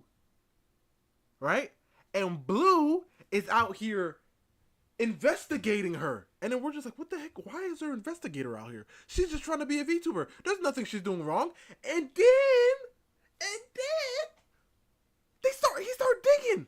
Or she started digging. And she's just going around, like it's like an undercover, like detective cop type thing. And then she just starts going around, looking at papers, looking at things, looking at pictures of them at school. And she's like, there's something weird about this. And she's just going through, and then we're just seeing her following the detective. We're like, what the heck is going on? What's the issue? And then everything falls apart. And then at the end, bro, imaginary friends or playing with dolls. Man, I feel like it gotta be, like, I feel like it's imaginary friends, but it's like we don't know that they're imaginary because we see them. They're talking. They're going to school. They're doing everything. They're all normal. Lying to her parents that she has. Oh, I mean, because I was thinking she probably would be like she doesn't have parents. I feel like she lives alone. That's what I'm thinking. I'm thinking like she lives alone, right? So all of these things, like all of these people, like let's say she has like a cousin. She has all these things. Netflix definitely steal this idea. I know. Listen, Netflix. If you listen, Netflix. If you do steal this idea, Netflix, you better do it right. Okay, do it right. Don't don't make any do it exactly how I'm saying it to you. Make it perfectly. Okay, perfectly. Because if they do it too, it'd be even more. It'd be better because I not have my hands in it, so I don't know what they end up doing, like the character designs and all this stuff.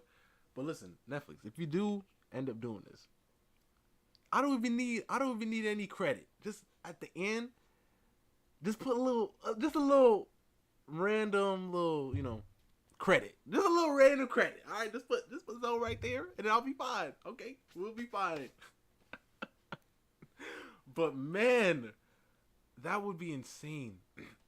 Like she grows up, like she has like 5 imaginary friends, right? They all live together, but we don't know this. We don't know they're imaginary. She just has the. She has like the mom version, the one that cooks them food. She has like the whatchamacallit, the big sister, like the rowdy one, the little tomboyish big sister. All these things are like lining up. You know what I mean? A little tiny Z. Exactly. That's all we need. Just a little. I would notice it. They don't need an. I'll notice. I'll know. Right? Put a little Z there. But she has like the big sister and everything, and then everything's going on, and we're just watching this, and then the whole show's about VTubers who are making. Okay, that's interesting, I guess. And then in the third act, like midpoint, that's when the detective takes over, and we start following the detective. I'm telling you, that's kind of fire. It's kind of heat. And at the end, like I said,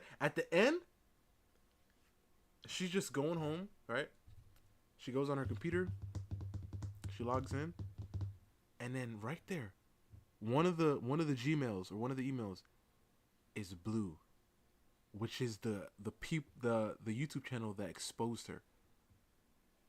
Actually, no, we don't need that because we're gonna actually do a real life detective. So then she just closes her laptop after telling everybody that it was all a lie. She goes into the closet in her house, and then she puts on the outfit of the detective and then walks out the door. That's it. That's the end. That's the end. We found out she exposed herself. Oh my gosh, this is crazy. This is crazy. This that would be the greatest anime movie of like whatever year it comes out. It'd be the greatest. I don't care what else it is. I don't care what else it is. That would be the greatest movie and or show of the year. It's winning awards. Oh my gosh, people would just be on the edge of their seat, like not knowing what to do. It's crazy. Oh my gosh. About her new identity if she truly wanted to start over, but instead she chose to keep things quiet. She said she wanted to avoid dragging the drama into her new life and would be starting again as a nobody. Ultra asked that no one tried to expose her or guess who she might be, because if they're wrong, an innocent person could get caught in the crossfire. You see? So for now, she's out there again, streaming, VTubing, somewhere as someone else. Bro, 200 IQ. Like I said, this is her. This is her. At the end of the day, it's This is her right here. I'm playing. That would be insane if it was. That'd be insane if this is her right here. The end. She's the one who's making the video about herself. This girl's crazy.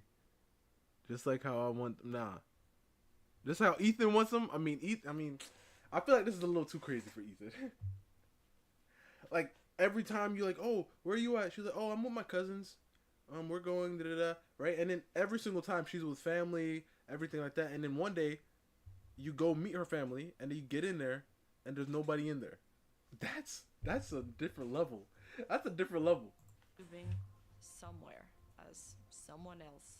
At the end of the day, it's clear that Amaryllis Blue was struggling with loneliness, identity, and mental health. And maybe the deception didn't start out maliciously. Maybe it began as a coping mechanism and just Oh my spiraled gosh, out Brian, of when I control. tell you, just this image right here. Just this image right here. This is all her, Brian. You see? She has 3 sisters. Perfectly. The show starts off with her 3 sisters. So 4 little girls, like 4 characters, right? 4 kids. They live alone, right? Their parents are out the picture.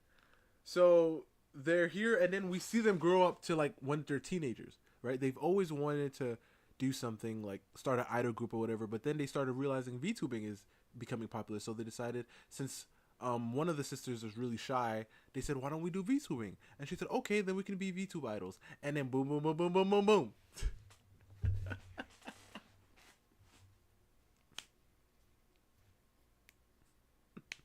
I mean, yeah, if he can handle Azula. But the thing is, Brian, I feel like Azula's crazy, but I feel like with Azula, you'll still be able to function. But her right here, this girl literally, Brian, made industries. She made up a boyfriend. She made up an industry manager who's a different guy. Brian, I don't know. And she made up her cousins. Right. You don't even know who's real. Ethan would just be thinking, oh, she has a really big family. Shit, there's nobody there. Oh my gosh. I don't know, man. I don't know. Oh my gosh. Oh my gosh. He's a hustler? Listen, that's what I thought at first, Brandy. I thought she was a hustler at first, but she started talking about, there were imaginary friends that I just kind of got attached to, and they just start becoming imaginary. What? They stopped becoming imaginary? So, listen, if she was just hustling, then good on her. I mean, no, not good on her, because she did mess up some lives, and she hurt some people. All right. But she just started saying this was real. Oh my gosh. Oh my gosh. And she's still out there. Exactly. So we don't know, Brandy. This video right here could be her.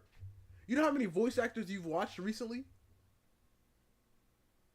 She could be one of them. You don't know.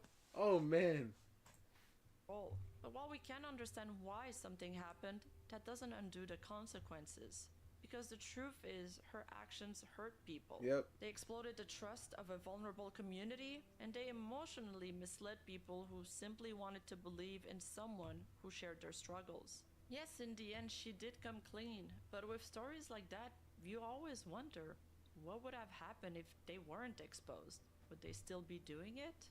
What's especially tragic is that the entire situation could have been avoided with just a little more self-restraint or even a little more honesty. After all, voicing an entire agency and running 3 fictional VTuber projects solo, that could have been her gimmick. That's kind of impressive when you think of it. That's what I'm saying. She could have built a world full of color, but instead, it all faded into blue. Thank you for watching. Now, obviously, as stated before, don't go trying to harass her or find her. I'm going to do a quick shout out to the Blue Refugee. You see how she said, don't go trying to find her. This is her, bro. I'm telling you. This is her. Discord, and leave the link in the description below if you guys want to join it, since they have such a wholesome community. However, please make sure you only bring the good vibes if you do. And thank you to everyone who helped put this together, especially the folks in my Discord. If you want to join the community, we're over at discord.gg/. I thought I was about to say blue. I was about to say this is the craziest thing, and it might have just created the greatest anime of all time. They might have just done that.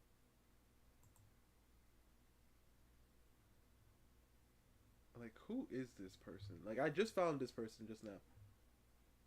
I want to see, when did this channel start? This channel started a year ago.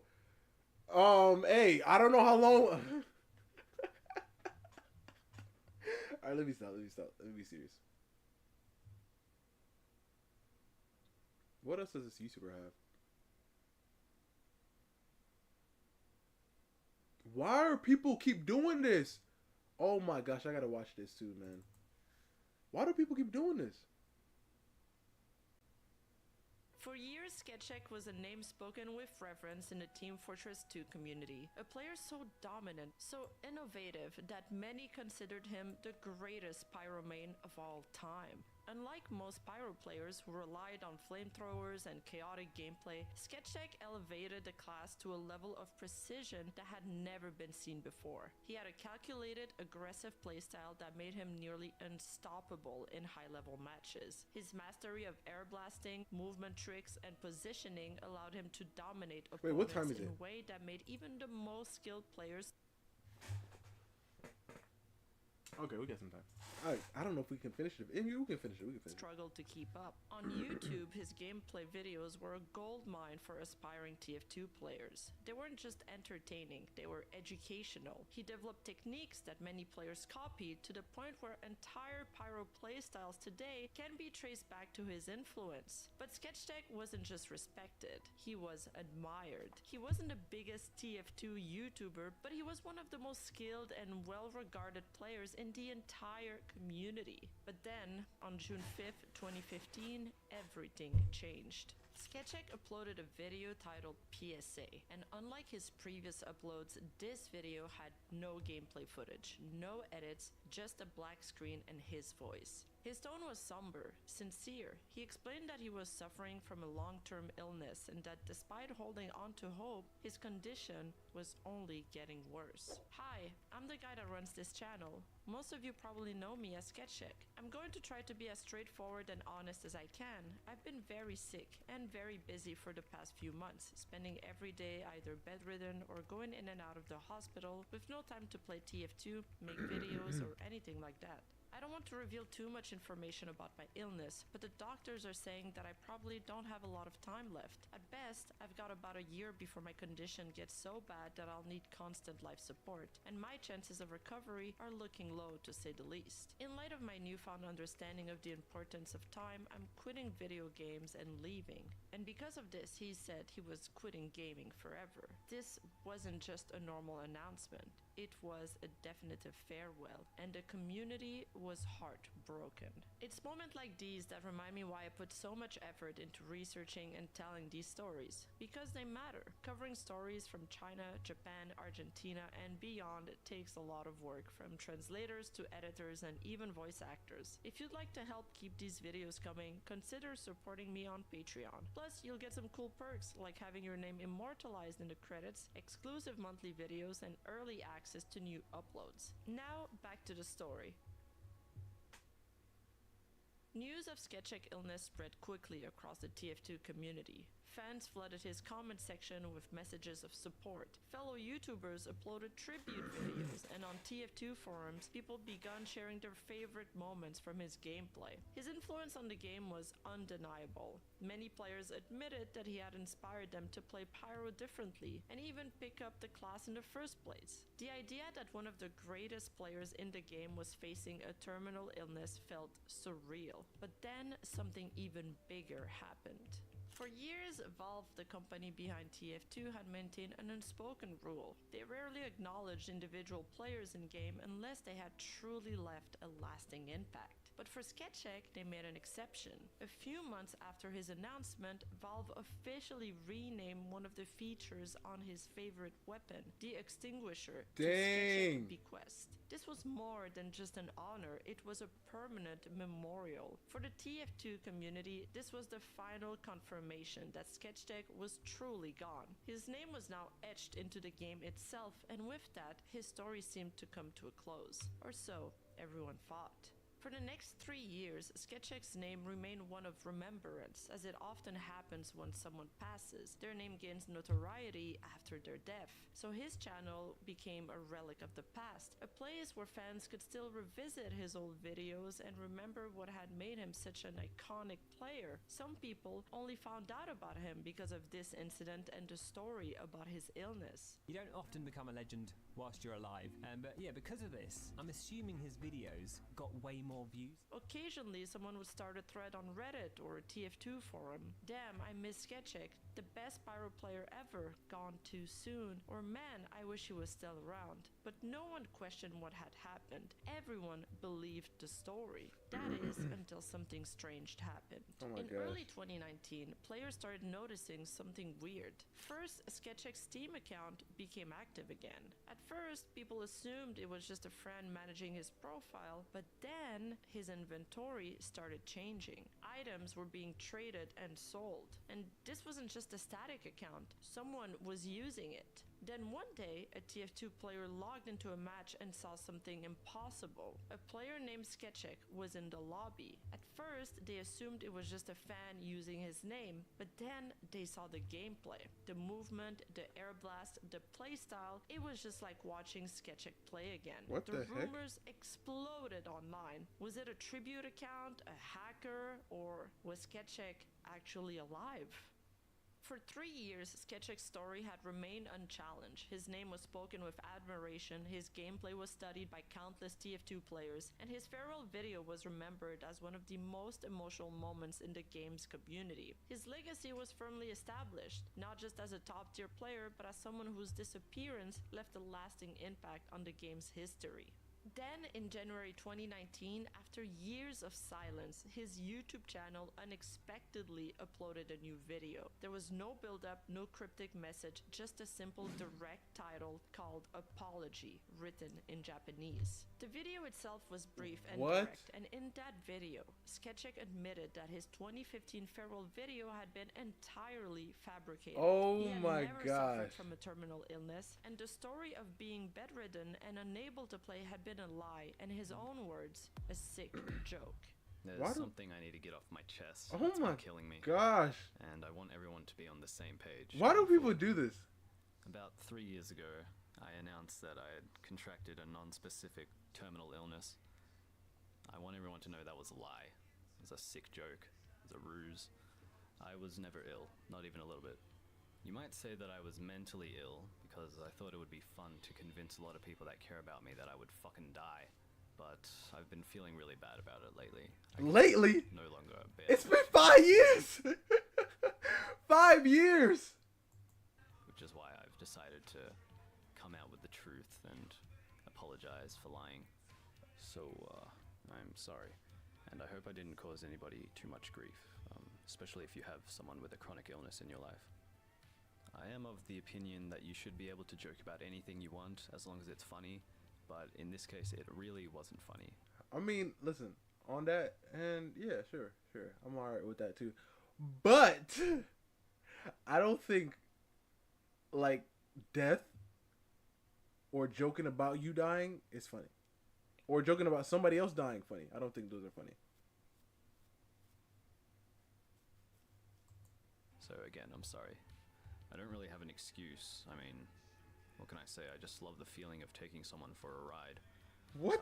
But I took it a bit too far this time. This man's insane. Well, that's the gist of it. I can share some backstory if you care to listen. No. Or if you don't, if you hate me. Yeah. If you think... Not hate, but... Sketchy didn't die, but he should have. You can stop watching and start berating me in the comments. I know I deserve it. But I would appreciate if you listen until the end of the video.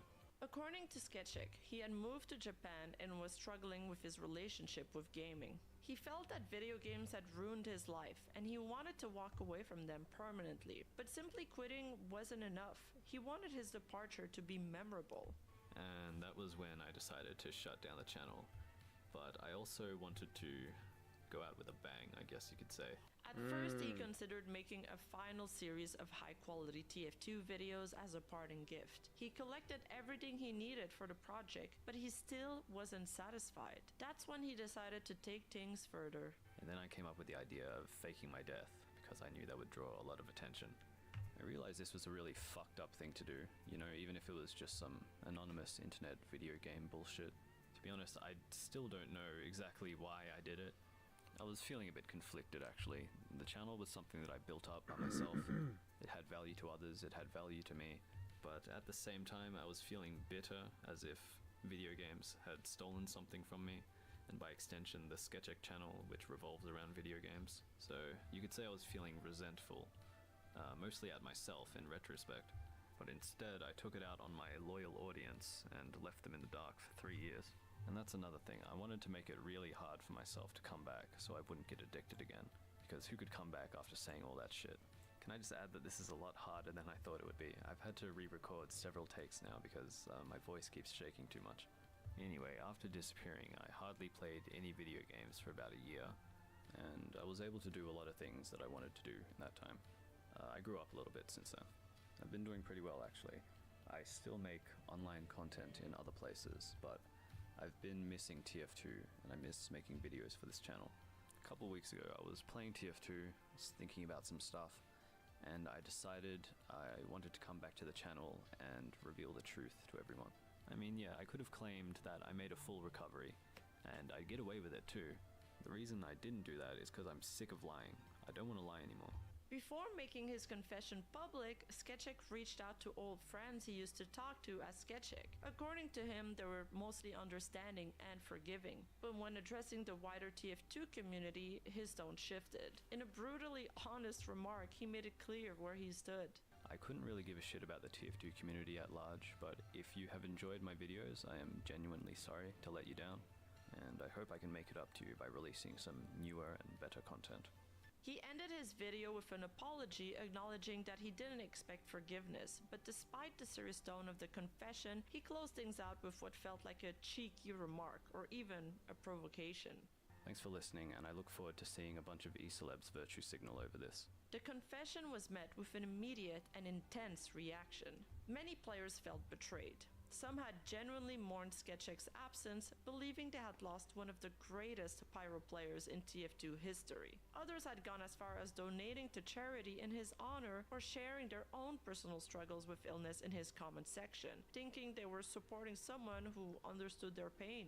Now, those same people were left feeling misled. There was also the question of how this stunt had inevitably boosted his popularity, and whether he had financially benefited from it. For 3 years, his videos had remained monetized, accumulating views and engagement, raising speculations that his fabricated departure hadn't just made him a legend, but may have also generated financial gain. Beyond that, some found his apology difficult to take seriously. They pointed out the odd tones of the video, his use of a frog image at the start, the funky, almost ironic choice of background music titled "The Man Who Sold the World," and the fact that the video's title was in Japanese, making it feel somewhat detached from the weight of his confession. To critics, these details made his apology seem more like a spectacle than a sincere admission of guilt. But not everyone reacted with outrage. For some, the confession didn't change much. They still saw Sketchek as an incredible player whose influence on TF2 remained undeniable. His return, even under such circumstances, didn't erase the fact that his content had shaped how many people played the game. In fact, his confession only made more people revisit his videos. They're like, he did lie,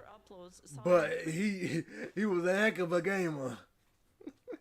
Recent views, with discussion shifting from just his gameplay to whether or not he should be forgiven. And just to give you an idea, when Sketchek first uploaded his farewell video, his channel was sitting at around 12,000 subscribers. Today, it has accumulated nearly 90,000 subscribers. What had initially been a niche community-wide controversy soon spread beyond TF2 forums and YouTube comments. A plethora of videos were made about the topic, with many video commentators weighing in on the situation, including a video essay by SunnyV2, which now sits at almost 10 million SunnyV2 views. said The something. story was also covered by major gaming news outlets, including Kotaku, Variety, and Game Rant. With Kotaku running with the headline, Team Fortress 2 YouTuber returns 3 years after faking his death, and Variety's article, Team Fortress 2 YouTuber apparently returns 3 years after faking death, calls it a sick joke, really made this story blow out of the water. For years, his name had only been known within gaming circles, but now his story had spread far beyond that, catching the attention of mainstream outlets. There was something about this bizarre turn of events, part deception, part redemption, that captured the internet's morbid curiosity and fueled discussions for better or for worse. One of the most notable reactions came not from the community, but from Valve, the developers of Team Fortress 2. Shortly after Sketchek's confession, his in-game tribute, the Sketchek's Bequest, was quietly removed from Team Fortress 2. There was no official statements, no reasons added in the patch notes, and no explanations. It simply disappeared. This subtle but definitive action suggested that Valve wanted to quietly distance themselves from the controversy without making any public acknowledgement of it. For a brief period after his confession, it seemed as though Sketchek was going to remain active. His videos were still online and people continued to watch them, either out of curiosity, nostalgia, or frustration. But as time went on, something changed. The comment sections, once filled with admiration and respect, became a battleground of debate. Some fans continued to support him, while others refused to move past what he had done. Then, his videos started disappearing. At first, only a few were removed. Then, more and more of his uploads either vanished or were made private. People speculated whether he was deleting them himself out of guilt or simply trying to move on from the controversy. His channel, once a hub of high-level TF2 content, started feeling abandoned. Less uploads, less activity, less engagement. What was once one of the most respected TF2 YouTube channels had turned into a shadow of its former self. And then, one day, it was completely wiped. He privated all of his videos, no final words, no farewell message, just silence. By 2021, Sketchek had been gone from the internet for nearly 3 years. His channel had become a ghost town before disappearing entirely, and discussions about him had gradually faded. For many, this seemed to be the true end of his story. But then, on February 27, 2022, a new face appeared online. A VTuber named Sonny Briscoe made his debut under Nijisanji EN, one of the world's largest VTubers. Sketchek was auto-modded from his chat. Crazy cool kill. I want to show it to you if I can. Ugh. I'm just fast-forwarding a little bit more. I think it was around here. Hang on. So check this out. Back to 100% speed. So look at this. See the soldier's shooting rockets? He's shooting rockets. So what I do, reflect the rocket to do a jump, light him on fire, and then extinguish him on the landing. Hell yeah. Pretty good kill. It was a good kill, so I saved it. This clip raised eyebrows for several reasons. One, he was seen using the extinguisher, a melee weapon heavily associated with Sketchek, who frequently showcased it in his videos. Two, he executed an advanced pyro movement technique, something that only a dedicated pyro main with thousands of hours in the game would know how to pull off. And three, he also used a detonator, a secondary weapon that Sketchek frequently featured in his gameplay. These weren't random choices, they were signature elements of Sketchek's playstyle. And if there was one person who fit this level of TF2 expertise, it was Sketchek. The theory started gaining traction. Could Sonny Briscoe actually be Sketchek? Adding to the speculation was the timing of Sketchek's final disappearance. By late 2021, Sketchek's few remaining traces on the internet were being erased. His old YouTube channel was still gone, any archived videos were becoming harder to find, and his name stopped appearing in TF2 spaces. Then, just months later, Sonny Briscoe debuted. For some, this felt like too much of a coincidence. Had Sketchek erased himself from the internet in preparation for a fresh start? Another small but notable detail was his connection to Japan. In his 2019 confession, Sketchek had mentioned that he had moved to Japan years ago. He spoke about how his time there had affected his outlook on gaming and why he wanted to quit. Sonny Briscoe, meanwhile, was fluent in Japanese and had referenced living in Japan. This wasn't definitive proof of anything, but it added another layer to the theory, especially since few Western TF2 players had a direct connection to Japan. But was it really him? Despite all of these coincidences, there was no concrete proof that Sonny Briscoe and Sketchek were the same person. And while there is compelling pieces of evidence, none of them confirmed the theory outright. Sonny himself never addressed the rumors and simply ignored the speculations entirely. Well, if Sonny was Sketchek, the real question became, why would he keep it a secret? There were several possible reasons. It could be that, one, avoiding controversy. If Sonny was trying to reinvent himself as a VTuber, publicly acknowledging his past as Sketchek would immediately bring back the 2019 backlash. Nijisanji is a major corporation. They likely wouldn't want one of their talents tied to an old internet controversy. Two, starting fresh. Maybe Sketchek simply wanted to move on from his past. Becoming Sonny Briscoe allowed him to build a new fan base, a new identity, and a new career. And three, legal or contractual reasons. Depending on Nijisanji's policies, Sonny may have been legally required to avoid discussing his past life as a content creator. Many VTubers sign contracts that prevent them from talking about previous online identities. But whatever the case is, if Sonny was Sketchek, he made it clear that he wild for real. I mean, you said many of them. So does that mean like if I had to become a VTuber, I'd have to shut it all off. Bri, I don't know who you are. Bri, you like I don't know you. Dang. I gotta say goodbye to everybody. Nobody can know. Nobody can know.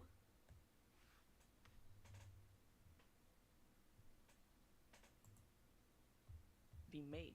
Among fans, opinion on this theory were mixed. Some people were fully convinced that Sonny was Sketchek, pointing to the voice similarities and the fact that any mention of Sketchek was outright banned in his chat as strong evidence. To them, this level of strict moderation suggested an attempt to bury the connection entirely. Others dismissed the theory altogether, arguing that having a similar voice and being good at TF2 wasn't enough to prove anything. After all, there were many skilled pyromains. Just because Sonny played TF2 well didn't necessarily mean he he was sketchy. This debate played out across online discussions with heated arguments on both sides. One of the first comments in this thread I would tell you, bro. divided I would tell you, reaction I'd be well. like, yo. Some users were genuinely curious. I'd be like in Discord, I'd be like, yo, that's me, my boy. And then they go shut down my like everything. They go shut down everything. Cause they in the system. Remember, they had that girl, YouTube, her Twitter. They had everything. They finna find out. They finna come after me. And then the next stream, I'm just gonna be like, yeah, hello. I'm gonna sound different as heck.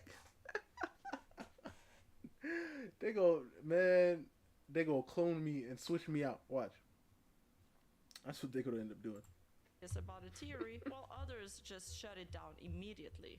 Beyond just the speculation, some ethical concerns were raised about how the VTuber industry handles past identities. One of the biggest points of discussion was the fact that Sketch's YouTube channel had remained monetized for years while he was presumed dead. His feral video had fueled a surge in views, which inevitably increased ad revenue. This led some to question whether his fabricated exit had unintentionally led to financial gain. Another concern was the convenience of reincarnating as a VTuber. In VTuber culture, it's considered taboo to bring up a VTuber's past identity, and most agencies strictly enforce this rule. While this protects VTubers from harassment or doxing, some users pointed out that it also means a person can completely reset their online identity even after major controversies. This raised an important question.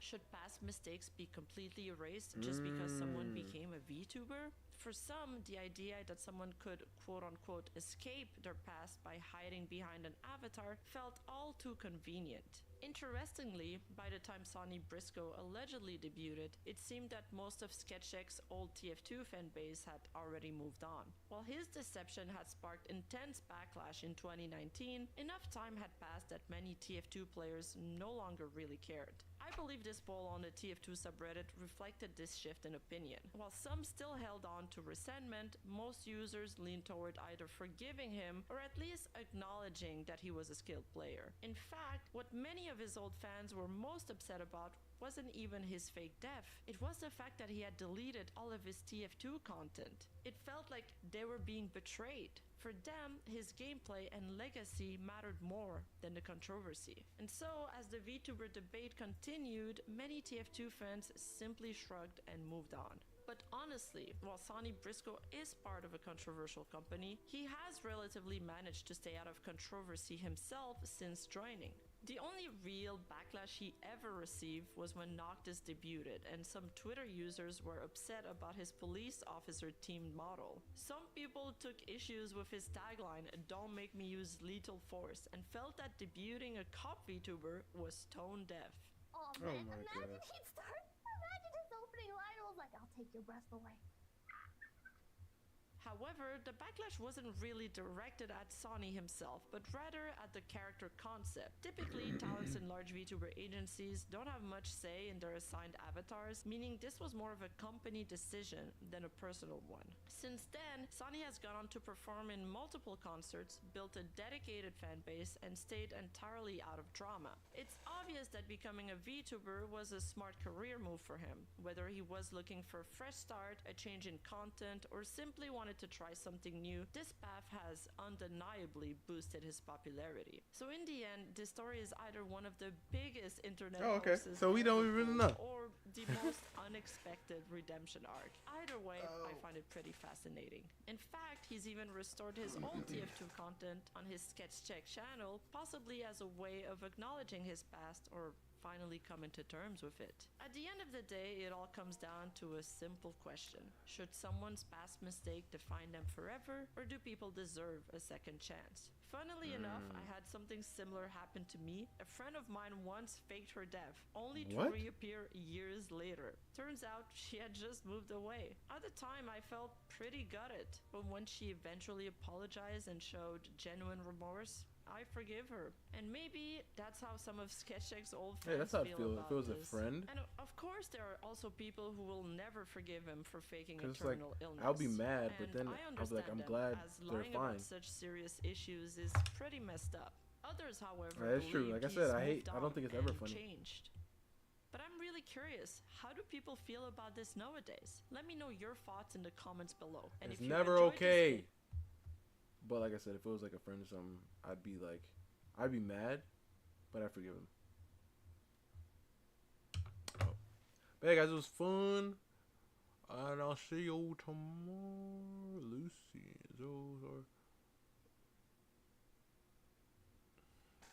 What do you, my Arcel? What do I think about your Arcel?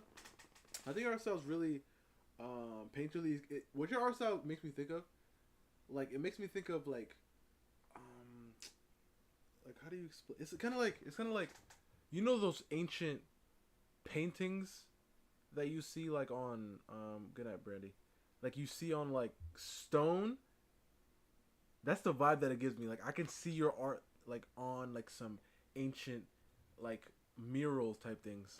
It's really cool. It's really cool. It gives me like a historic vibe. But yeah, guys, it was fun. I hope you enjoyed, and I'll see you guys. Oh, not tomorrow. I'll see you guys Sunday for the next one. But yeah, guys, it was cool. It was fun. Hope you enjoyed the stream. I'm gonna have to adjust him a bit. Boom, boom. Yeah, I gotta bring the nose up a little higher. It's a little low.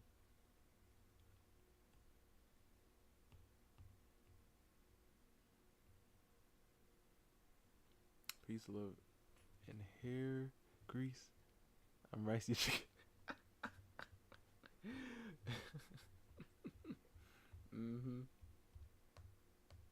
Telling you, man, one of these days.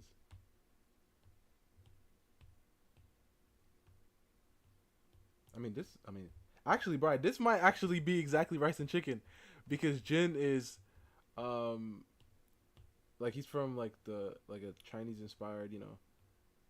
So, I mean, he's rice, and she chick. Hey.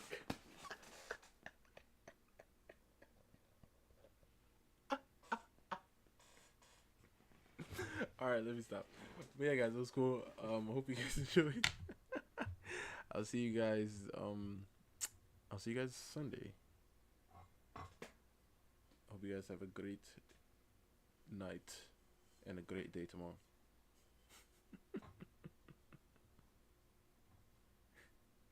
Have a blessed one, guys.